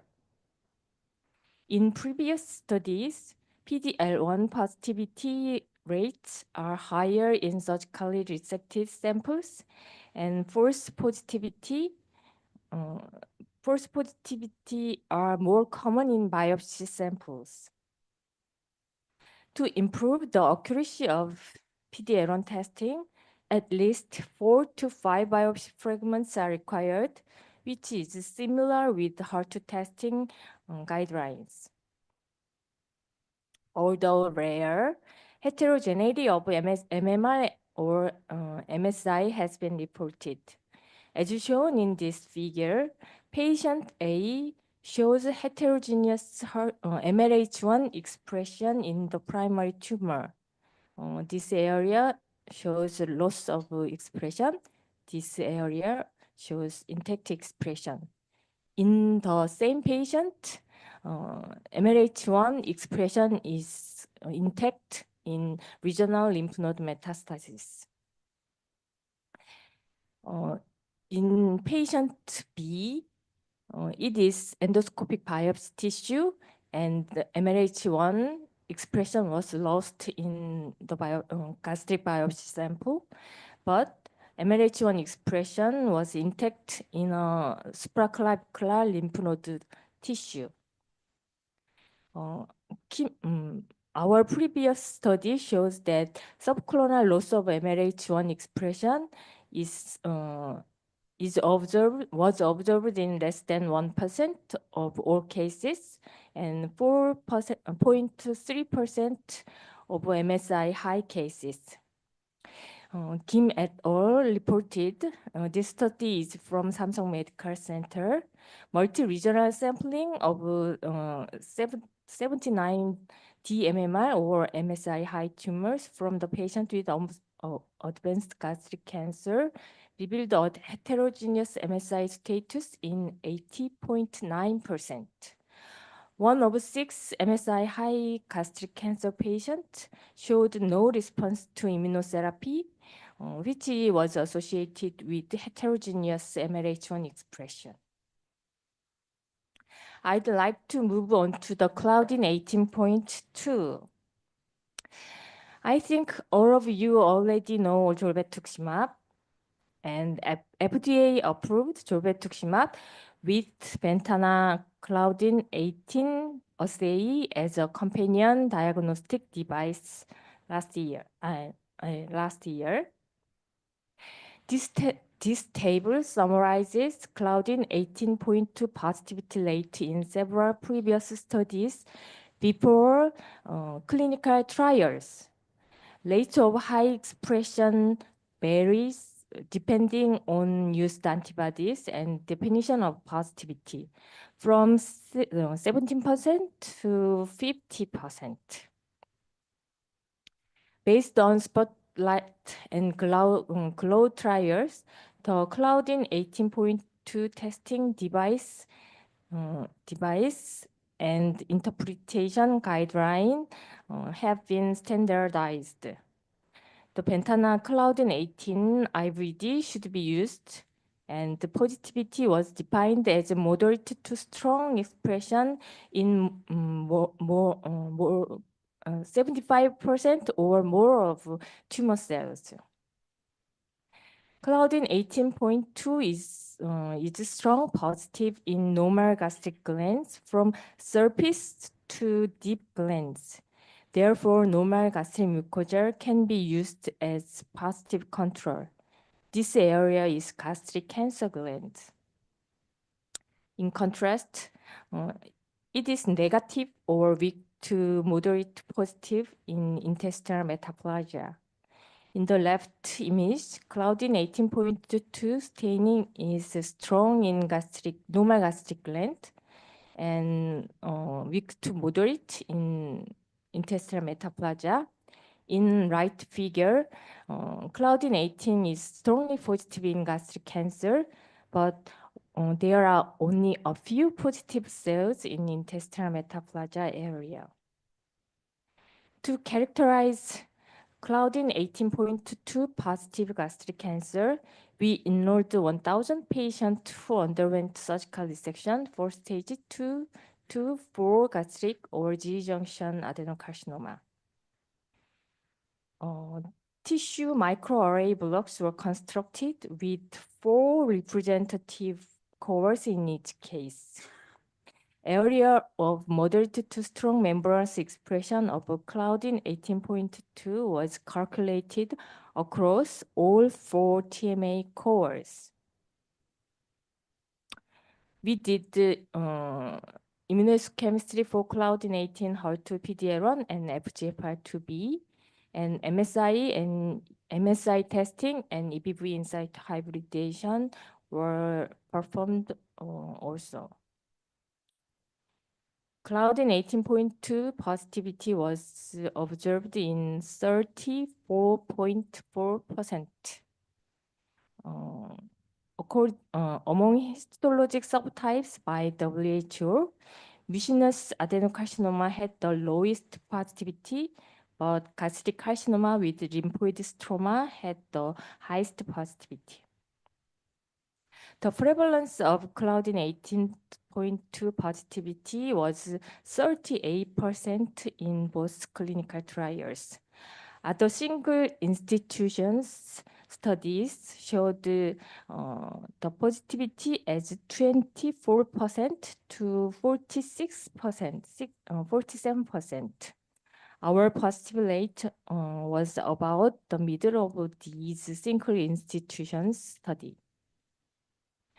Claudin 18.2 was positivity was significantly lower in gastric cancer located in lower third of the stomach, and there was no significant difference in Claudin its positivity between intestinal and diffuse type gastric cancer. The positivity was observed less frequently in HER2 positive cases and more frequently in EBV positive cases. The higher positivity rates in HER2 negative and EBV positive gastric cancers are consistent with the previous studies. However, the correlation between PD-L1 and Claudin 18.2 remains controversial due to the small difference and EBV-associated gastric cancer.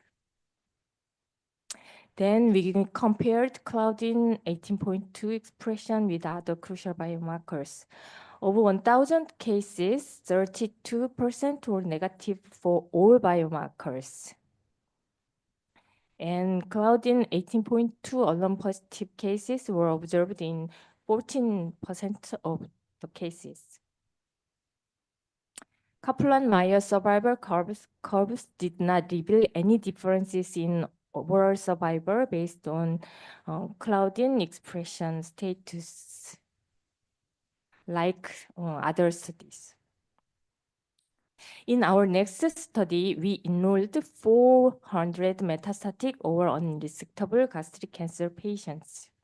TMA blocks were constructed for surgically resected specimens, and whole slide sections were used for small biopsy samples. Then we compared single cohort results, and about 60% showed heterogeneous expression, and about 40% showed homogeneous expression. However, this is the result from 4 TMA cores of combined analysis of 4 TMA cores. When comparing between combined analysis of 4 TMA cores and whole slide sections in 85 gastric cancer cases, only two cases showed discordant result, and about 98% showed concordant result. These findings suggest that while Claudin 18.2 expression is heterogeneous throughout the tumors, a combined analysis of 4 TMA cores may provide a representative assessment for each case. This is also similar with previous HER2 or PD-L1. We also performed survival analysis. There are no significant survival difference between Claudin positive and negative cases. However, Claudin positive and PD-L1 high group, Claudin positive and PD-L1 high group demonstrated better survival in patients not exposed to immunotherapy. Then, to investigate the immune microenvironment, immune cell densities were calculated. The Claudin positive and PD-L1 positive group had higher immune cell density than other 3 groups, especially in CD8 positive T cells at center and periphery of the tumor area. Various Claudin targeted therapies have been or are being tested in clinical trials, including monoclonal antibody drug conjugate, bispecific antibodies, and CAR T cells. Based on currently available data, it is likely that the efficacy of each therapeutic class will be benefit depending on the level of Claudin expression. ADCs have the potential to be effective even at the lowest level of expression, And zolbetuximab is high expression of Claudin 18.2. The Claudin expression level is divided as this graph. And this is unpublished data from our hospital. The distribution of expression level was similar with the result from the previous clinical trials. Next, I'd like to briefly introduce FGFR2b and TRAP2. FGFR2b is an emerging biomarker in gastric cancer. In FIGHT trial, FGFR positivity was reported as 30%. And among these 274 patients with FGFR2b positivity, only 3.9% was detected by ctDNA assay. However, FGFR2b expression was observed in less than 10% in earlier studies from Korean Institute. This study is from Seoul National University Hospital. The overexpression was observed in 2.5%, and heterogeneity was observed in more than half of cases. This study is from Samsung Medical Center, and their positivity was 8%, and also higher prevalence in metastatic lymph node was observed than in primary tumors. Similar with HER2 and Claudin 18.2, FGFR2b expressed in cell membrane, and moderate to strong expression is considered as positive expression. This is our preliminary data. FGFR2b positivity was 2.9% in all total cases. We enrolled more than 1,000 cases, and positivity was 6.7% in metastatic or unresectable gastric cancer cases. TRAP2 is one of the possible future biomarkers in gastric cancer. TRAP2 is primarily detected in normal keratocytes, but aberrant overexpression is observed in gastric, colorectal, renal, lung, and breast cancer. There are a few antibody-drug conjugate targeting TRAP2, such as datopotamab deruxtecan. So we are interested in TRAP2. For TRAP2 immunohistochemistry, there are several commercial antibodies available. We tested them on various normal and tumor tissue. Among them, EPR20043 clone showed the best sensitivity and specificity. TRAP2 expression is characterized by a membranous pattern. It is weak in normal non-metaplastic foveolar glands and very weak in intestinal metaplasia. Strong expression was observed in about half of the cases, and moderate expression was observed in 23%. Weak expression was observed in 10%, and 17.7% were negative for TRAP2. Venn diagram shows the distribution of TRAP2 and other biomarkers. 68 cases had TRAP2 expression alone, and this group had significantly worse overall survival. I'd like to summarize this presentation. HER2, PD-L1, and Claudin 18.2 testing is essential for the treatment of metastatic or unresectable gastric cancer patients. Tumor heterogeneity should be considered for accurate and reliable diagnosis of crucial biomarkers. Claudin 18.2 is now a companion diagnostic for the first-line treatment in gastric cancer patients. Characterizing gastric cancers positive for emerging biomarkers such as FGFR2b and TRAP2 will help advance treatment strategies and develop new therapies for patients with gastric cancer. Thank you to all my colleagues, and thank you for your attention.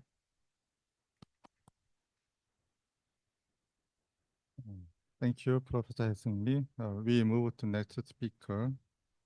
The second speaker is Professor Sung-Han Lee, Professor of Department of Pathology from Catholic University of Korea. He graduated from Catholic University of Korea and trained at St. Mary's Hospital.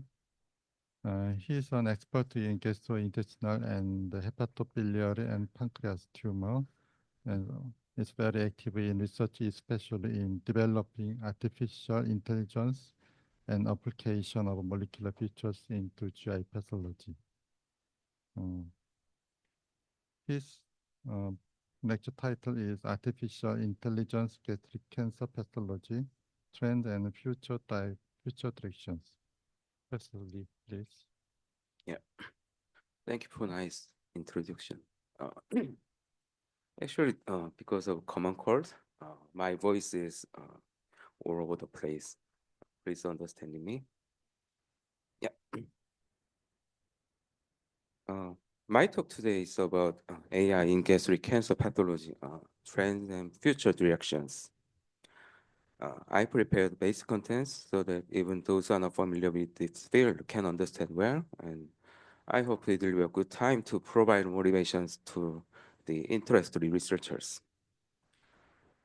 It is said that the researchers and companies became interested in the digital pathology AI from 2016.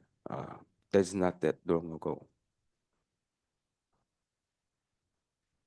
The Chameleon Challenge, Chameleon data set is the largest collection of fully manually whole slide images from breast cancer lymph node metastasis cases. Many papers have been published within that data set. As a result, the development of computational pathology is rapidly taking place.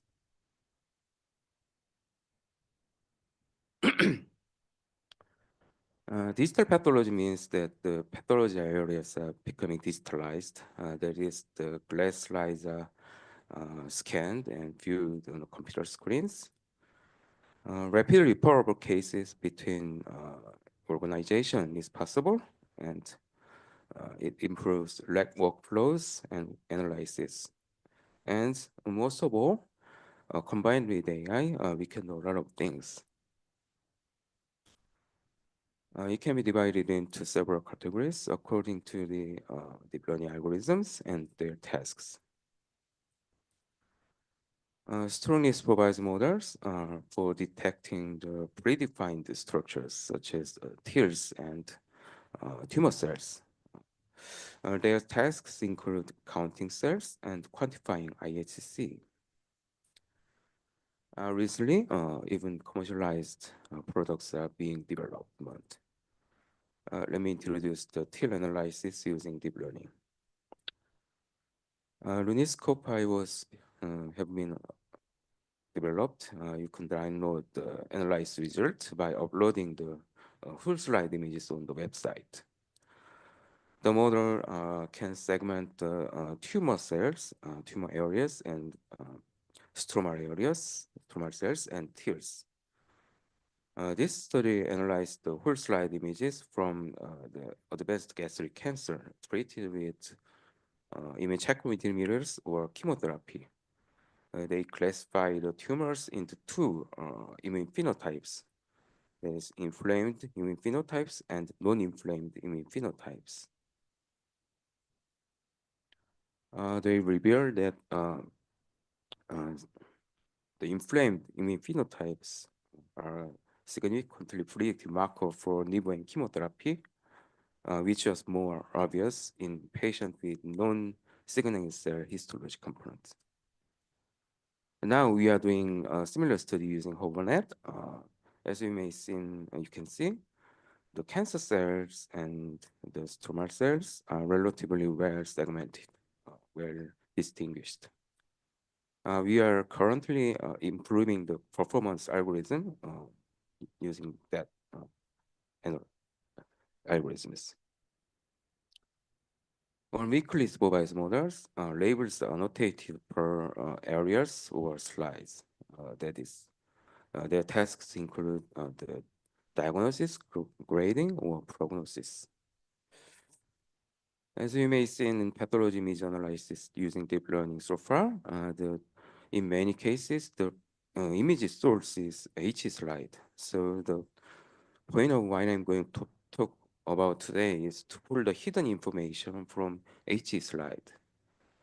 H slide are easy to obtain, information-rich data source. They are available for almost every cancer patient. And when scanned, they are much larger than radiological images in terms of pixels.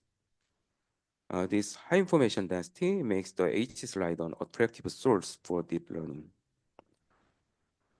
Looking at the cancer-related pathology image analysis so far, it can be divided into two categories, basic and advanced categories. Basic deep learning applications are aimed to simplify routine workflows that are currently by pathologists, such as tumor detection, subtyping, or grading. It can decrease costs and TAT in pathology labs, but it cannot change the treatment recommendations. Advanced deep learning applications are to derive biomarkers beyond the standard reporting system that is currently performed by pathologists, such as survival prediction, genetic marker prediction, and treatment response prediction. It can serve as a new class of biomarkers with potential prognostic and predictive information. These are examples of basic applications. And in deep learning studies, the performance of algorithm is basically evaluated by AURC, and AURC is usually 0.9 or higher in these categories. Basic applications are about how much the deep learning algorithms can equally implement the ground truth method. That is the area annotated by pathologists. So the AURS values over 0.99 means that the performance is similar to pathologists. But use of only one data set can carry the risk of overfitting, so validation with external data set is needed. Let me introduce the prediction results using deep learning for the subclassification of gastric cancer. First of all, it will be necessary to briefly explain the histological type of gastric cancer. Most common type is tubular adenocarcinoma, which is divided into well, moderately, and poorly differentiated.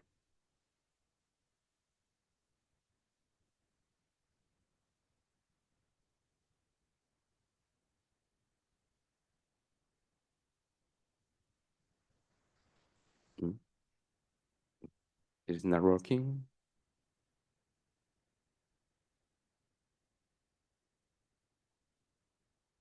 Yeah, it's working. Yeah. A papillary adenocarcinoma looks like a finger structure, despite being well differentiated. It may show a higher frequency of liver mets or post survival.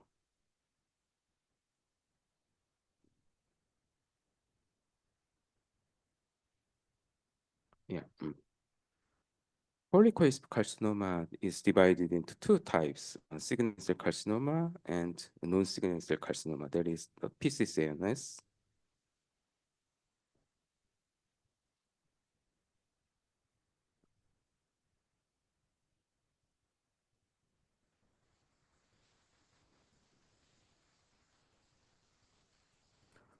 Yeah. Mucinous adenocarcinoma can be divided into cases with glandular structures and signal cell component.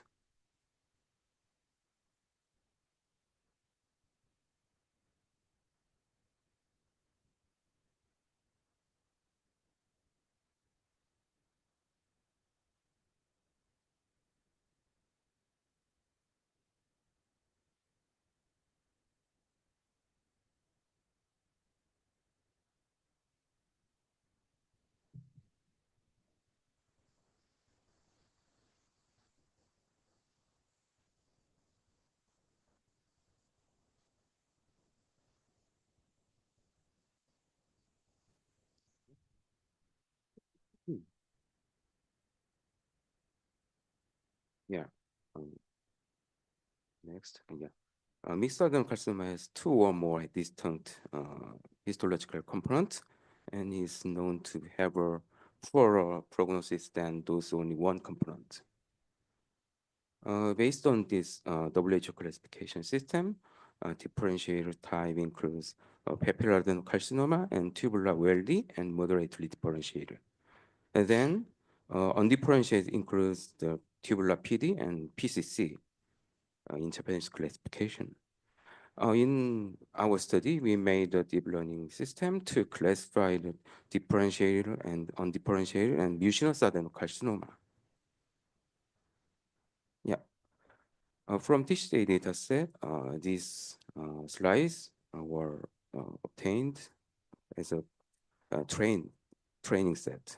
And for this external validation set, we used the same MERS data set. I annotated tumor and non-tumor areas, and based on my annotation, a normal tumor classifier was made. Then, with my annotation, differentiated, undifferentiated classifier also made. The patch level you see for differentiated, undifferentiated classifier and non-mucinous classifier was like that, which was quite high. Representative cancer tissue consisting of mainly undifferentiated and mucinous types, and differentiated and mucinous types, and mixed adenocarcinoma was shown. When applied on St. Mary's dataset, patch level you see for differentiated, undifferentiated classifier and non-mucinous classifier was like that, which was slightly lower than that of TCJ classification result. And then slide level you see for differentiated, undifferentiated classifier was in the order of differentiated, undifferentiated, and mixed adenocarcinoma type. It may be because there are many cases where individual tumor cells are spread between stromal tissues in undifferentiated type. So even pathologists can't distinguish them from inflammatory cells in that cases. Histological type is known to be one of the most important factors in gastric cancer. So the classification of differentiated, undifferentiated, and non-mucinous types, and the calculation of each component is useful for prediction of clinical outcomes. Next, we go to the advanced applications. The rationale for mutation prediction with H slide is that the genetic driver mutation causes changes in the morphology of cancer cells and neighboring non-tumor cells, such as fibroblast and lymphocyte. It causes changes, and although these changes are subtle and may not be noticeable to human eye, but it can be detected by deep learning system. These are examples of advanced applications, and their tasks usually show lower AURC for the than basic applications. This time, MSI was predicted using deep learning in gastric cancers. MSI status can be known by performing the MSI test or IHC. But, MSI gastric cancer has certain histological features which are different from MSS tumors. So it can be predicted to some extent with H slide alone. MSI was associated with improved prognosis compared with MSS tumors. And recently, MSI appears to be a pan-cancer biomarker predictive for immune response to immune checkpoint inhibitors. From TISH-Day dataset, this in MSS group and this in MSI group were selected for training set. And for external validation set, we use the same MERS dataset. As I mentioned earlier, MSI high tumor can be predicted using H slide alone to some extent. And when I did it on colorectal cancer and gastric cancer using these parameters with logistic regression model, AUC was like that, which was not high.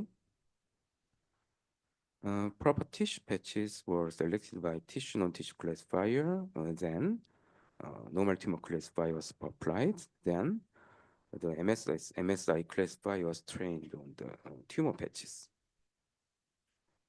AUC was 0.9, which was quite high. Using T-SNE approach, the histomorphology of MSI and MSS was shown. And unlike colorectal cancers, there were mainly many glandular structures in MSI high tissue patches. With a classifier trained on tissue dataset, MSI prediction result for same MERS dataset was not very good. But when trained with both TISH-J and same MERS dataset, it dramatically increased.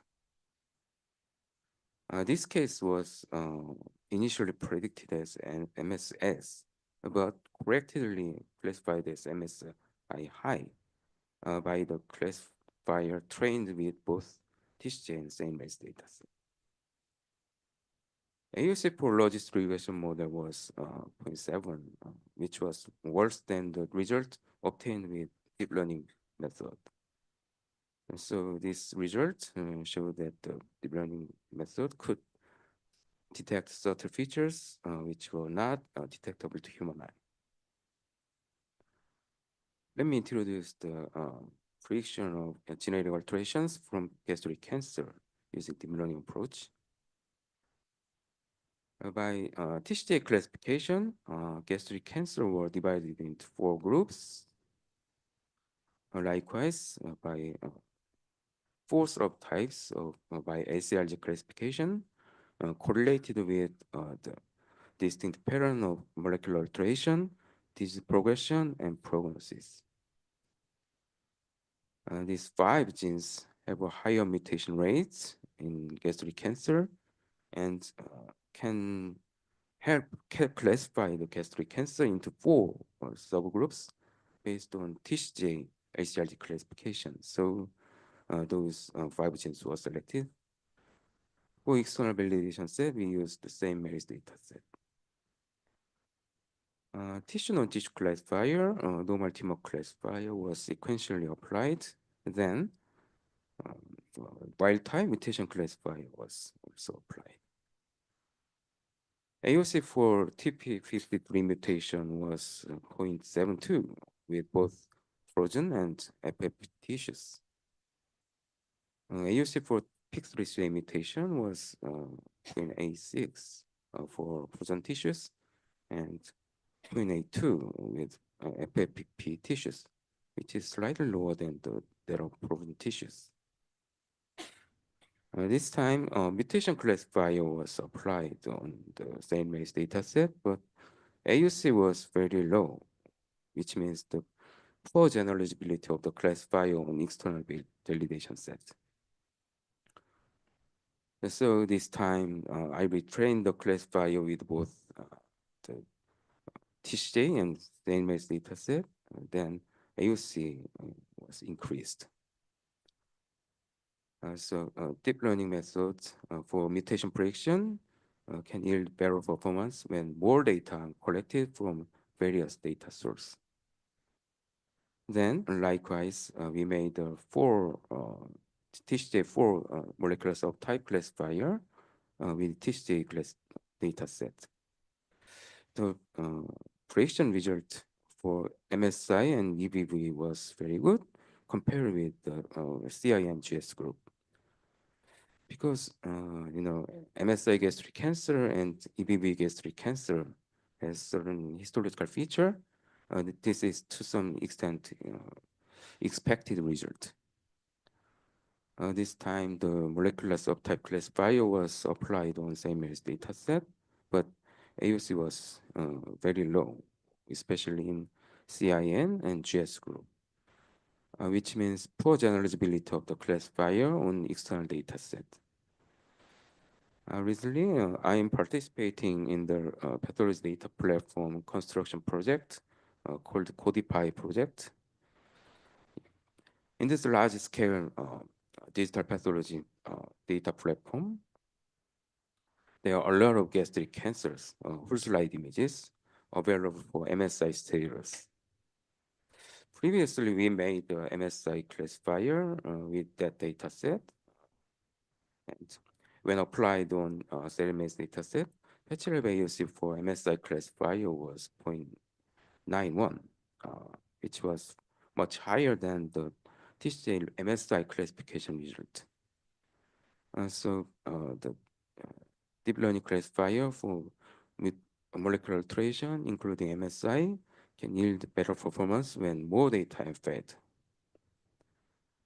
This time, TMB can be predicted by deep learning method in various cancers. TMB means the number of mutations in an average of 1 megabyte range. TMB may be an important predictive factor for response to immune checkpoint inhibitors. Usually, whole exome sequencing and NGS is needed to know the TMB status, but I predicted with using H-slide alone. Tissue non-tissue classifier, normal tumor classifier was applied, then TMB high, TMB low classifier was trained on the tumor patches. The AUC of gastric cancer was 0.91, which was quite high compared with other cancer types. So it can be seen that TMB can be predicted to some extent, even with the H-slide alone. We can try to predict survival directly from H-slide with end-to-end manner and try to capture features related to survival by looking at the predicted tissue in reverse. Likewise, end-to-end response prediction can be done directly from H-slide. This time, lymph node metastasis can be predicted in EGC using whole slide images. Whole slide data set was obtained from 5 different institutions. 7 morphological features were used to predict lymph node metastasis using machine learning techniques. The overall AUC was 0.75, and of these features, extent of total tumors and undifferentiated component was most important factor for prediction of lymph node metastasis. Multimodal models use 2 or more heterogeneous data as input. Recently, studies that combine histology and genomic data to predict prognosis are also emerging. We are in process of similar study with our dataset. Foundation model are trained one model but applied to multiple downstream tasks. There are some foundation model for medical field. Of this, we used Uni model.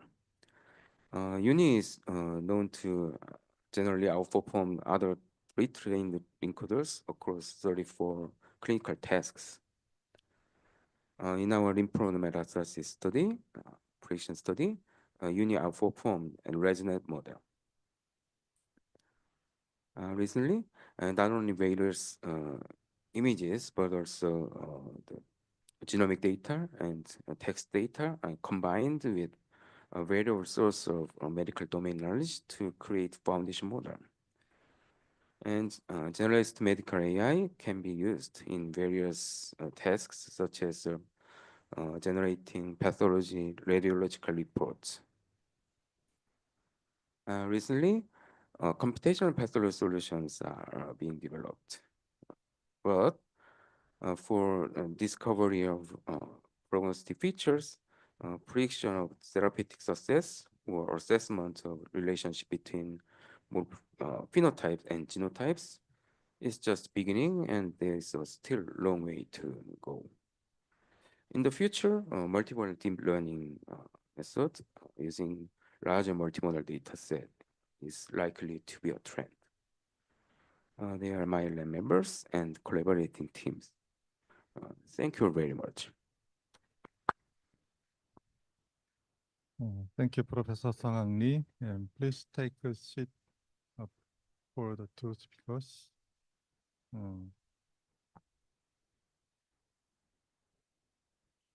We will take questions from the discussant at first, and after then take another question from the audience. Actually, in this section, we have two discussants, but one of them have important things in their family, so he was absent here. So the discussant was Professor Sang Jung-an, Korea University. Professor An, please make your discussion. Start your discussion. Please use the mic. I'm Sang Jung-an, working from Korea University and also working as pathologist. Yeah, it's so nice talk. So impressed. So actually one of the research of the Sang Lee, Professor Lee, one of the research I noticed that just when trained only in TCG model, it doesn't work when it applied in your in-house data set, and after training both of them, the result was improved. So what do you think what do you think yeah, that kind of change happened? And also, but it's I guess it's a little bit very I don't think that your approach doesn't improve general ability, because basically you use the in-house data set when trying you included your in-house data when in training data set. So it's a little bit cheating. Sorry. So when to improve a general ability, what is the best or second best way in this field? For improving the model. I mean in the aspect of general ability, like yeah. Actually, for improving the performance of the model, as I told you, the larger data set from diverse university, diverse institution is important things. But these days, the algorithm is very improving. There is the foundation model, and so using foundation model, the generalizability will be improved, I think. I mean, I'm with you. Yeah. Do you have another question? Actually, may I ask you another question to both of your Lees? So it's confusing. So it's the right, yeah, right Lee, yeah. So Yeah, currently we are doing the test for Claudine 18.2, but I actually I didn't calculate exactly, but I thought the positive rate was higher than usual in your presentation. So I guess you're also having that test in your hospital, right? You also have. Yes, you mean Claudine. you test Claudine immunohistochemistry Yeah. in Your what kind of gastric cancer? In metastatic or unresectable? this is the primary, including all.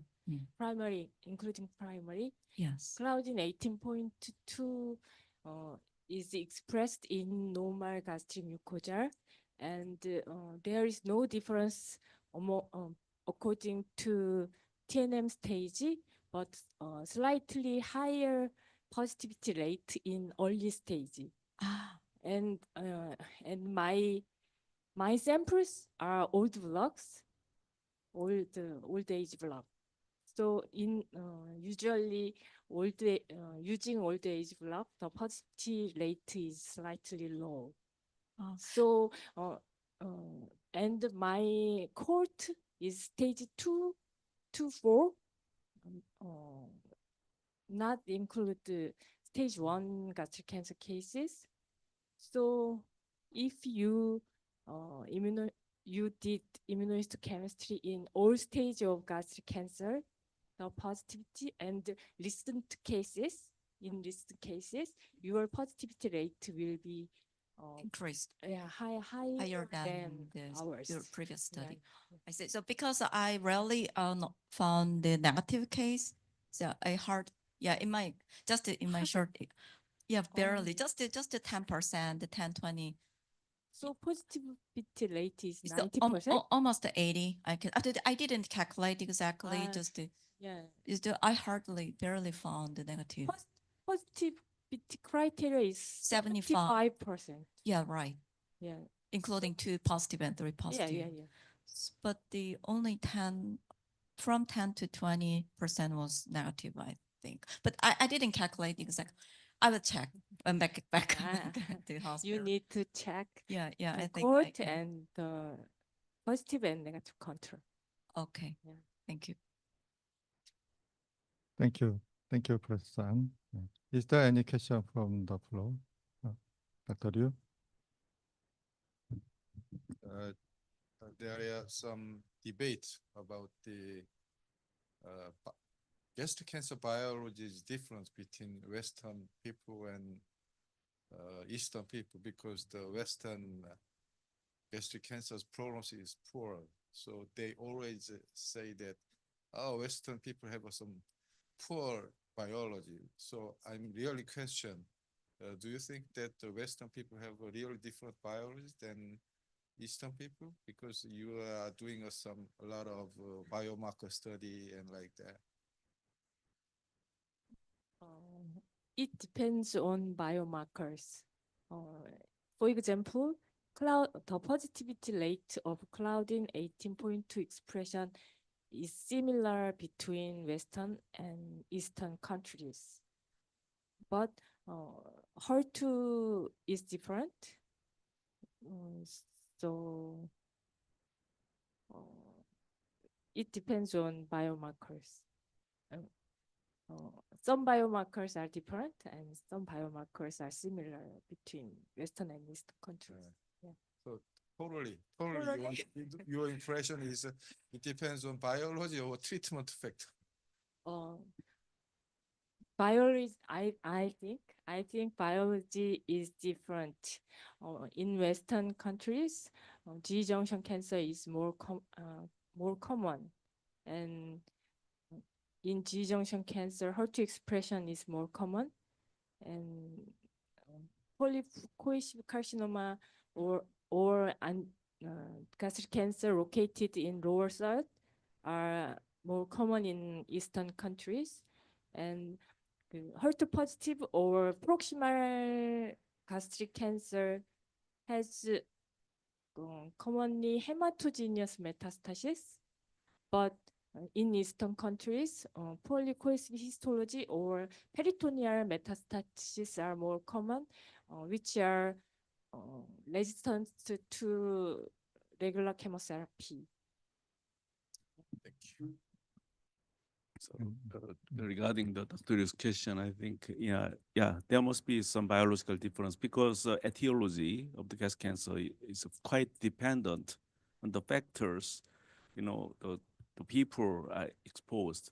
So it's different because Western they eat differently, and then Helicobacter pylori infection rate and the pathogenic virus strains are different. All of those things are different region by region. I think there must be some difference in the biology and could influence the prognosis, I think. And then there was evidence because there was, multinational, international studies using biomarkers, and then we have seen many differences between Eastern and Western. And so my question is, and also not only the biological and treatment factors, the treatment outcome also depend on the patient factor, patient's health factor. So I think the Eastern can be more healthier than Western because Western people, so the general condition is more cardiovascular disease, right? So that could be also possible. So I think it's very, very multifactorial, I think, for the prognosis. And then my question for you is, I enjoyed your talk, but for the Dr. Lee, Professor Hesung Lee, so we know today that many immunohistochemistry, right? So you show the immunohistochemistry slides, but we think that immunohistochemistry is evident, so we can visualize those antibody, with the antibody and then coloring, but the question is, how much we can believe that kind of positivity or negativity, and it depends because it's a method of the kind of detection, always depend on the many factors like a binding of the antibody or kind of many things. I think so.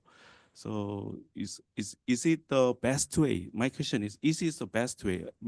Almost all, detection method have their kind of merits or demerits or kind of pitfalls or some false negative, false positive. But my question is, immunohistochemistry must be a gold standard, or there could be a better way to detect biomarkers in the future, like genomic or proteomics, or because the proteomics now is developing very fast.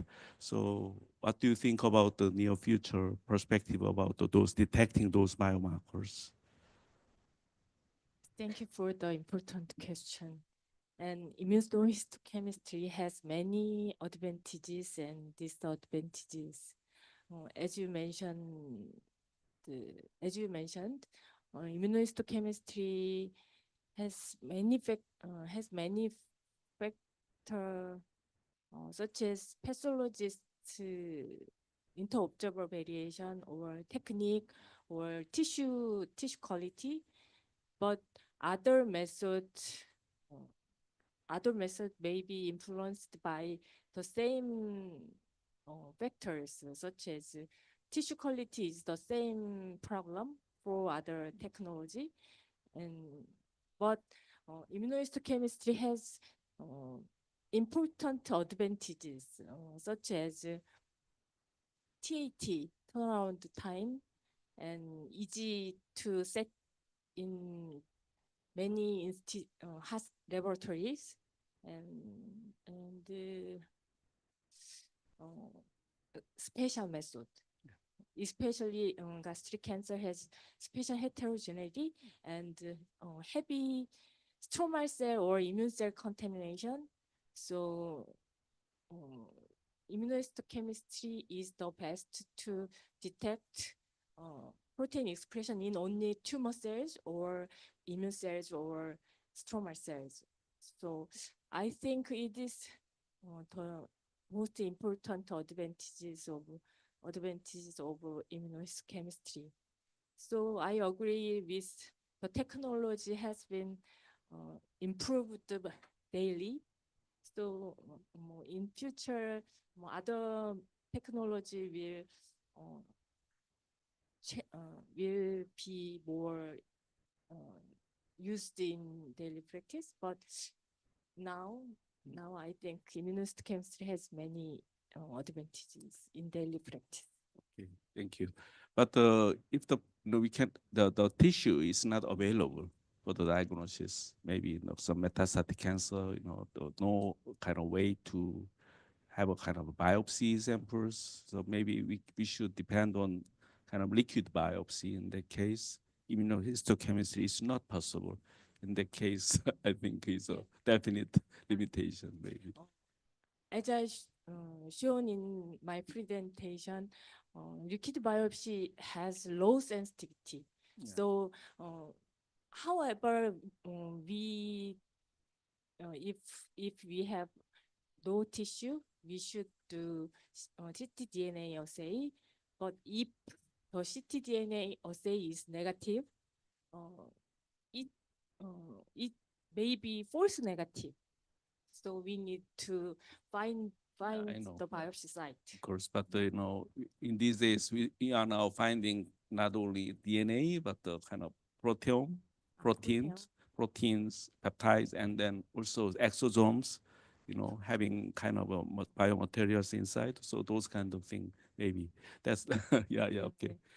I agree with you, and liquid biopsy or liquid other technology may be important for the patients without tissue, but false negativity should be considered.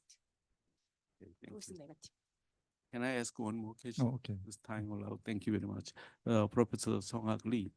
Very interesting, digital pathology and AI, even AI pathology must be very important in the future, I believe. But there must be a lot of concerns also. So what is the main concerns in these days about AI application in the pathology? And then how can we overcome those limitations or kind of demerits of the AI? Can you summarize?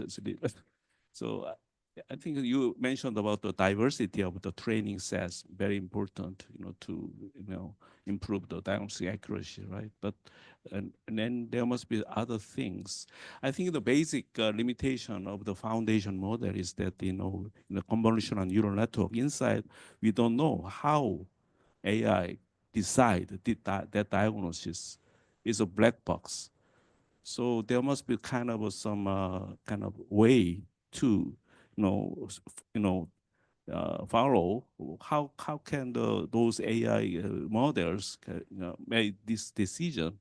Is we need to make this black box into the white box. So is there any kind of those kind of activities of the kind of developing effort in the pathology area? In the new model, I mean. Yeah, yeah, good question. Many people point that points, yeah, and overcome that point, the explainable AI, and the many other algorithms are approached using the attention model, such as, yeah. So in the future, maybe some that kind of things are maybe overcome, and for example, of course, the molecular study or other immunochemistry study is the ground truth method, but using AI is more useful for screening tool, a kind of screening tool. So for screening tool, it may be useful in the future. And may I add some point? Actually, yeah, it's a good point. Yeah, it's a nice point you have. And so when we have some AI, we imagine like, AI gonna help everything, but the truth is not. So maybe for the time being, yeah, for in the future, I guess maybe we're gonna work with AI. Like we can, it's called as humans human-centered AI. It means a human and AI can gonna interact mutually, go work together. So AI pump out some result and we can evaluate and the feedback and come out and also we're gonna came out the better result. We're gonna go out the better result. I think that's the one of the way to get over your concern. And that I think that's what he trying to talk about. And yes, so AI will not be the absolute something. Yeah, it will not give some way, some new future. Just that we're gonna work together, and it's called as a human-centered AI. Yeah. I think those kind of way of human interaction feedback, to improve the accuracy is already ongoing, and there is the kind of things come out, right? Yes, actually, there are several ways to. But regardless of those kind of current activities, I think in the future, technological advancement, to resolve like interpretable or explainable AI models, new models should be developed. Is that thing is I would love to mention about that, and then. Yeah, and then in terms of although everything is resolved by technology, I think autonomy, we shouldn't give the AI full autonomy. So as you mentioned, human being, the pathologist role shouldn't be disappeared. Finally should approve everything. I think that's what I'm talking. Actually WHO principle of the AI healthcare. The first principle is not giving any autonomy to the AI. Is a human being should supervise everything, and then the final decision making should be done by the doctors. That's a very important thing, I think. Okay. Also talking about the explainability of AI. So basically, until the last year, this is updated the last year. So I cannot say so highly last updated one, but actually basically there's no AI explainable AI. It's a truth. So, but we can try. We can check we can check some component from the result, like using some several technology, like some heat map, RADCAM, whatever. There are so many approach to reasoning and something like that. But it's just what can I say? It's just the tracing AI. It's not true explainable AI. We cannot say that actually. Yes. Thank you very much to speakers and all audience. Now we close the section, and it's time to give our certificate of application to speakers.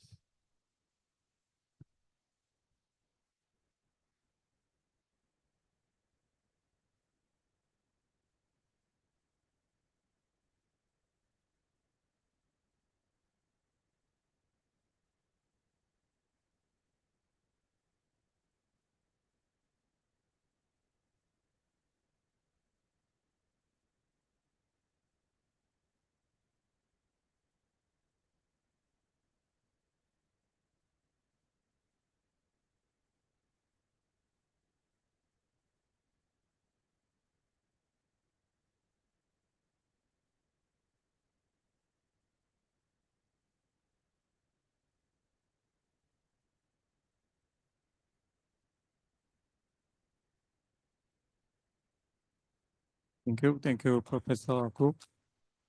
Lastly, the Professor Young Kim, chair of this National Gastric Cancer Forum, will give us the closing remarks. Professor Kim, please. Thank you very much for everyone keeping the seat so far. We have a very long day today, but today I think every talk was great, and then we enjoyed a lot of sharing ideas together, and then it was very fruitful, I think, discussions. I think so. Thank you very much for attending and then sharing those ideas together. especially in the bad weather. Some speakers from overseas, like Professor Yoshikawa, came to Korea. Just 1 day trip. So came in the morning and then leaving in the evening. So it's although it's very busy schedule, he came to give us talk, and then it was so heartful. Thanks to your contribution. Thank you very much, for Dr. Yoshikawa. And then I, you know, actually it's first time to invite Professor Yoshikawa to NCC, but I'm very sorry about that. But anyway, from now on that, it's some good background, to go together from now for further collaboration. So we have very briefly talked, but there could be some mutual exchange, regular exchange. So he agreed very nicely. So I really wish we have a good, more fruitful kind of relationship with NCC Japan and then NCC Korea together in the future. It's a very wonderful, I think, story today. Thank you very much for your, kind of those support. And today, for the, organizing this, although looking very small, but and then simple, but actually it takes a lot of effort and then energy that actually many people have supported, and then our team, without using any PCO, our team, our research nurses, Young-Soo Kim, and then Suji Kim, and then our research nurses did a lot of work. So I'd love to give them a big applause. Please give them an applause. Thank you very much. And then again, we need to thank to the patrons to supported this forum and seminars for our Center for Gastric Cancers. This kind of scientific exchange with some global scientists. We can enhance our knowledge and networking for the advancement of the treatment and the diagnosis of the cancer patients. So we need to thank to all those support. So I wish, it can continue, but I'm not sure. Anyway, and then I have to say that it's not perfect, and then, but there must be more room, to be improved in the future, for our activities, and then this kind of meeting, to be improved, further in the future, I think. So I'd love to promise I will try our best, and then our team, Center for Gastric Cancer, Dr. Chang-Yu Kim, please give him a big applause of support for the Center for Gastric Cancer. And then it's not my responsibility, but maybe Center for Gastric Cancer head of the Center for Gastric Cancer, Dr. Chang-Yu Kim's great support. And then, but in the future, our under the guide of the head, and then all our teams are kind of leadership, everybody's leadership. I think, we should and we could do better and more works for the future. Okay, so let's call it a day, and then we go to enjoy the dinner together. If we are available in the evening, and I'd love to invite everybody to the dinner, and then enjoy the night. And then I just hope you, very, slippery. So today, because of the snow and then kind of icing of the roads, so please be careful when you come back to your place, and then hope to see you again, with a healthy, state. Thank you. Thank you very much. Thank you. Thank you. Actually, I have something to say. We will have the dinner at 5:30 in the Yangsu Myeonok, and then we will prepare the shuttle bus